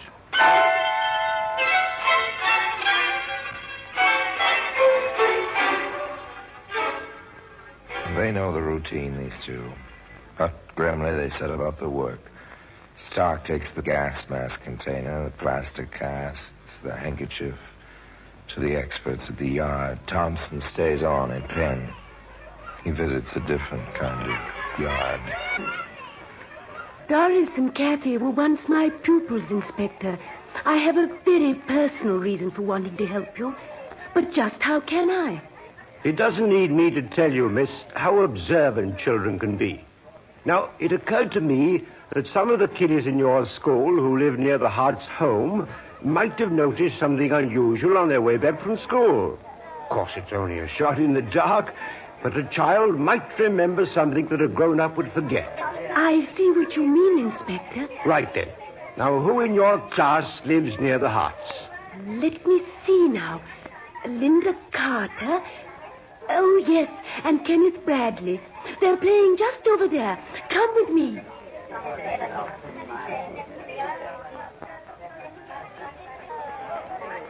Now then, what's your name, young lady? Linda?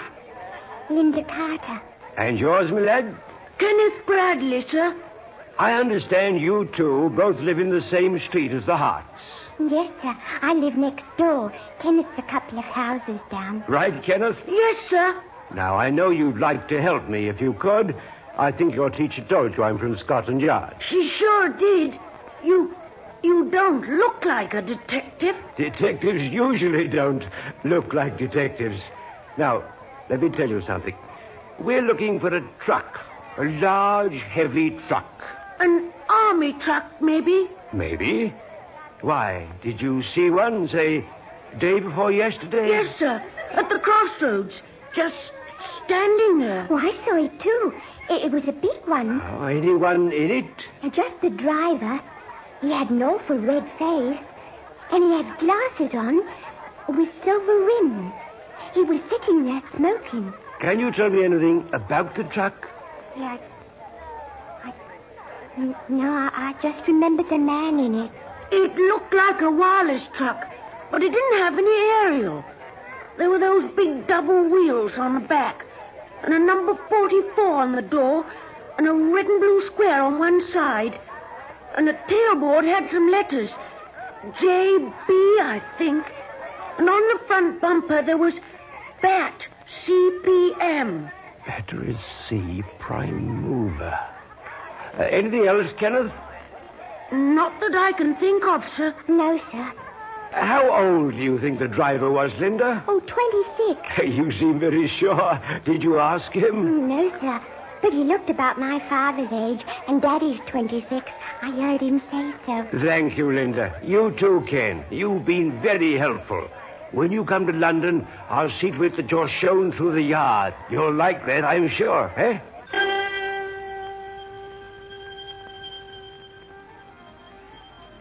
Inspector Thompson sought out his colleague Stark at Scotland Yard.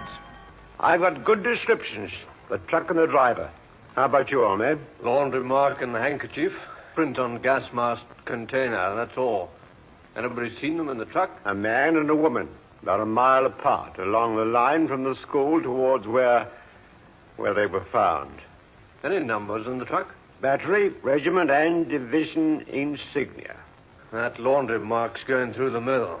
H2503 is being checked in every laundry in the county of Buckingham. Good. I'll get onto Army intelligence. We'll find that truck, the outfit that uses it, and the man who drives it. A leaky axle drips oil, does it? We'll see about that. Well, that handkerchief can be seen today in the Black Museum.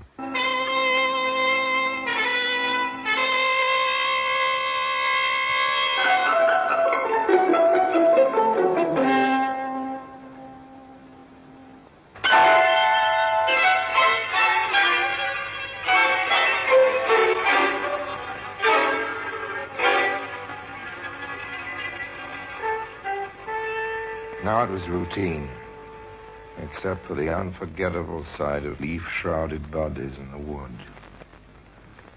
The mechanics of tracing a laundry mark are routine.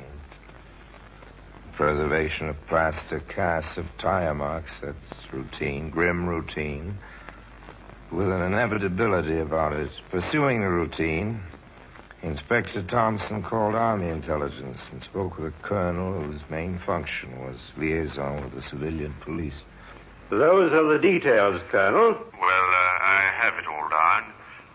Large number 44, red and blue square, JB on the tailboard. Yes. Battery C, PM on the front bumper. That's it. Sounds like one of those Fords and 6x6s we've been getting for our field artillery. I'll call you back, Inspector. Thank you. Like war, crime detection is largely a matter of waiting for information, waiting for results when the wanted alarms are sent out, waiting for a suspect to appear at a certain place. And now Thompson and Stark waited for answers to their inquiries. In a matter of hours, the answers began to come in. There's a report on the laundry, Mark Thompson. Ties in with a series given an army outfit stationed about 5 miles outside of Penn Village. It begins to fit. Patiently and grimly, the two men went on waiting. Once again, the telephone. Inspector Thompson here. Colonel Gardner, Inspector. I have your information. Here he comes, Stark. Good. Go ahead, Colonel. That truck apparently belongs to the 44th Battalion Devonshire Blues, a Battery C prime mover. Where is that outfit, sir? They've been encamped 5 miles outside Penn Village. They've just been moved to Yoxford on the south coast for further field training. Thank you, Colonel. Shall I advise the CO down there to expect you? If you would, it should take us about 2 hours. You move fast, don't you? I'll tell him. And good hunting. Hope you get your man. Thank you again, sir. If he's still with that outfit, we'll get him. If he's still alive, we'll get him. Yoxford, Stark. Get a car and a driver. We're going to the country. Traffic was light and gasoline rationed England. Some 2 hours later, Thompson and Stark conferred with the major commanding the battalion. Yes, we do have a prime mover with a leaky axle, gentlemen. As a matter of fact, it's in the shed just outside. May we see it, Major? Yes, of course. This way.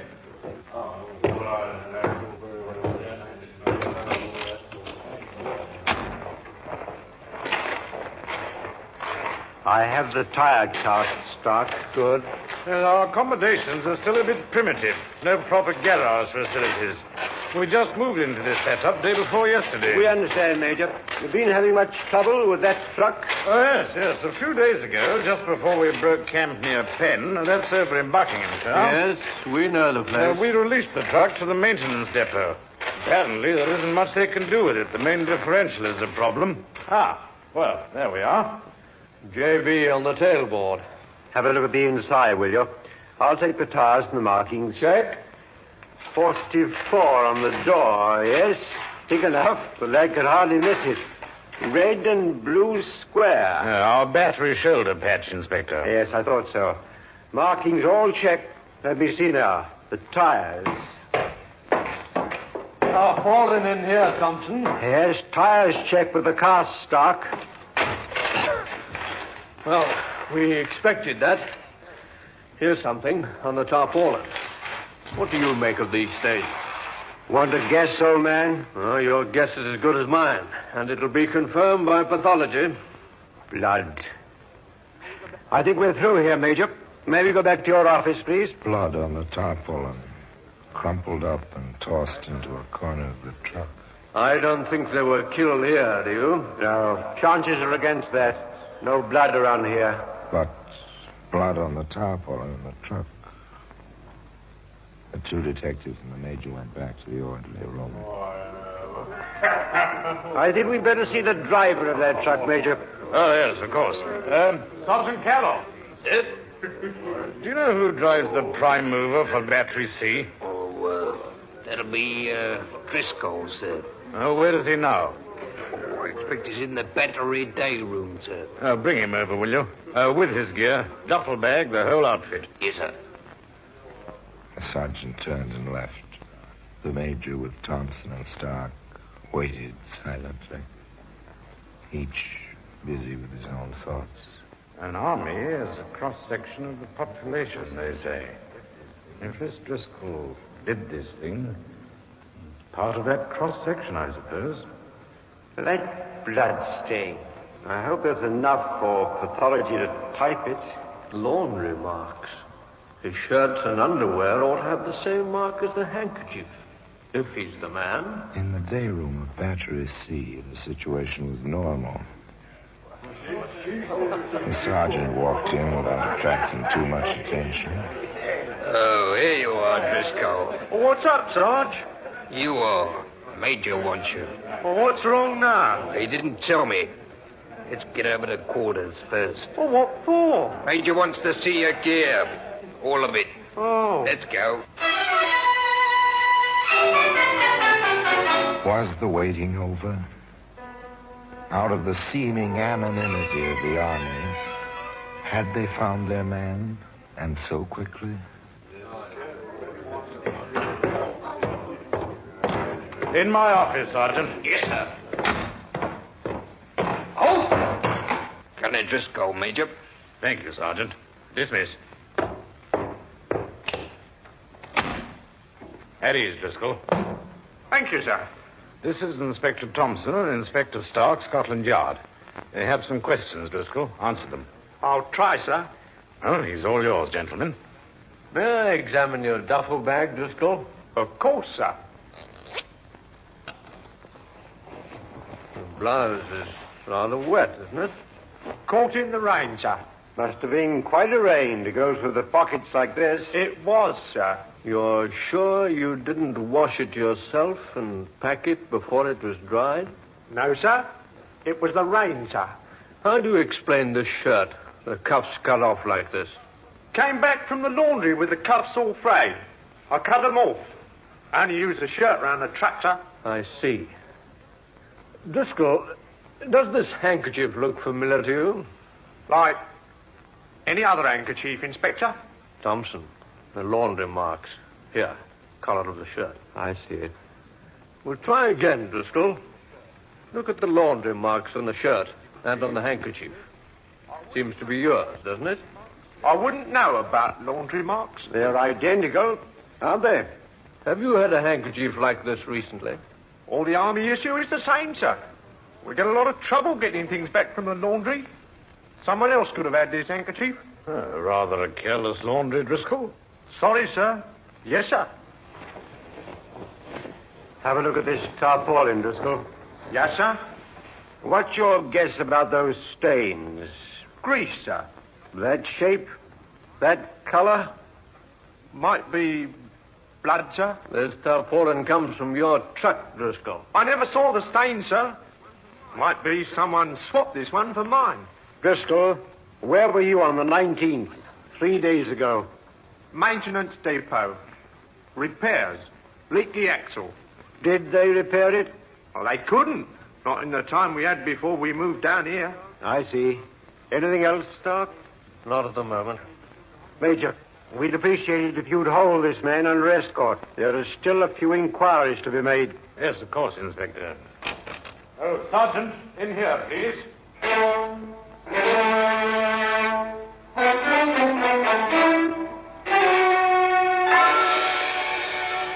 There were still the loose ends on identification on the laundry problem.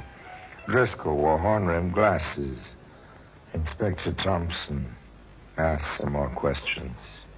I see, Corporal. He wore army issue and suddenly bought himself the horn frame. You joked with him about it, and he didn't like it. Grew angry, did he? Inspector Stark visited the regimental laundry depot. No complaints from Gunner Driscoll about losing things for him. Never tore or frayed his shirts. I see. Thank you. Stark stayed with the shirt. A battery mate of Driscoll's had noticed the missing cuffs. The night you rolled in here, you noticed the cuffs missing. That was the night of the 20th. Very good. Inspector Thompson turned up an interesting item. Say that again, Sergeant. Night we came in here, we heard about those two in the woods. We were shooting the breeze about it in the day room. All at once, Driscoll looks around and says, 10 to 1, there's a murderer in here, that's what. And once again, a telephone. Yes? Oh, it's for you, Inspector. Thank you, Major. Inspector Thompson speaking. He did? I see. It's been checked at criminal records. Good. Very good. Yes, of course I wanted the word at once. Thank you very much. They found something? The crew we left at Payne turned up the second gas mask container. Metal, this one. Had a print on it. They checked in criminal records. The fingerprint belongs to an Oscar Driscoll. served a term 8 years ago for molesting and impairing the morals of a minor.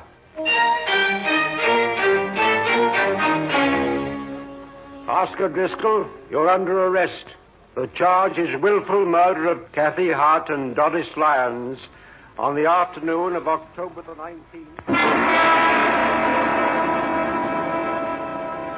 Well, that handkerchief can be seen today in the Black Museum.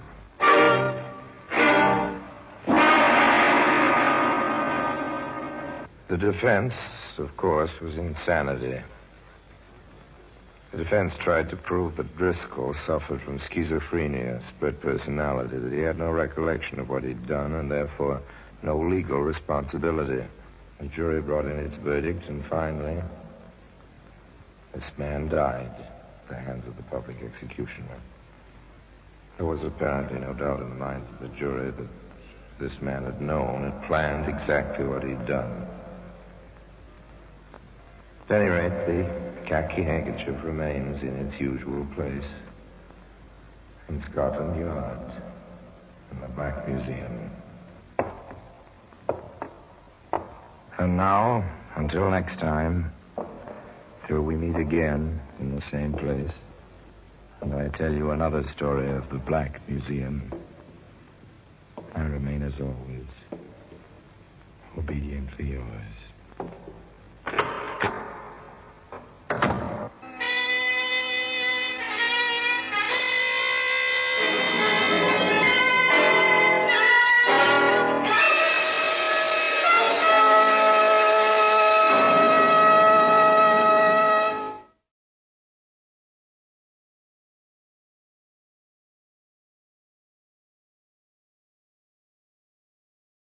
You have been listening to Golden Age Recom, brought to you. Don't forget to subscribe for more videos.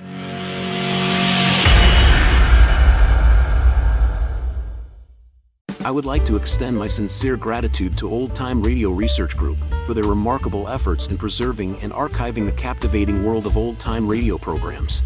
Their dedication to safeguarding these precious audio gems ensures that future generations can relish the enchanting stories, music, and entertainment of the past. Their invaluable contribution allows us to step back in time and experience the magic of radio history firsthand. Their link is in the description below.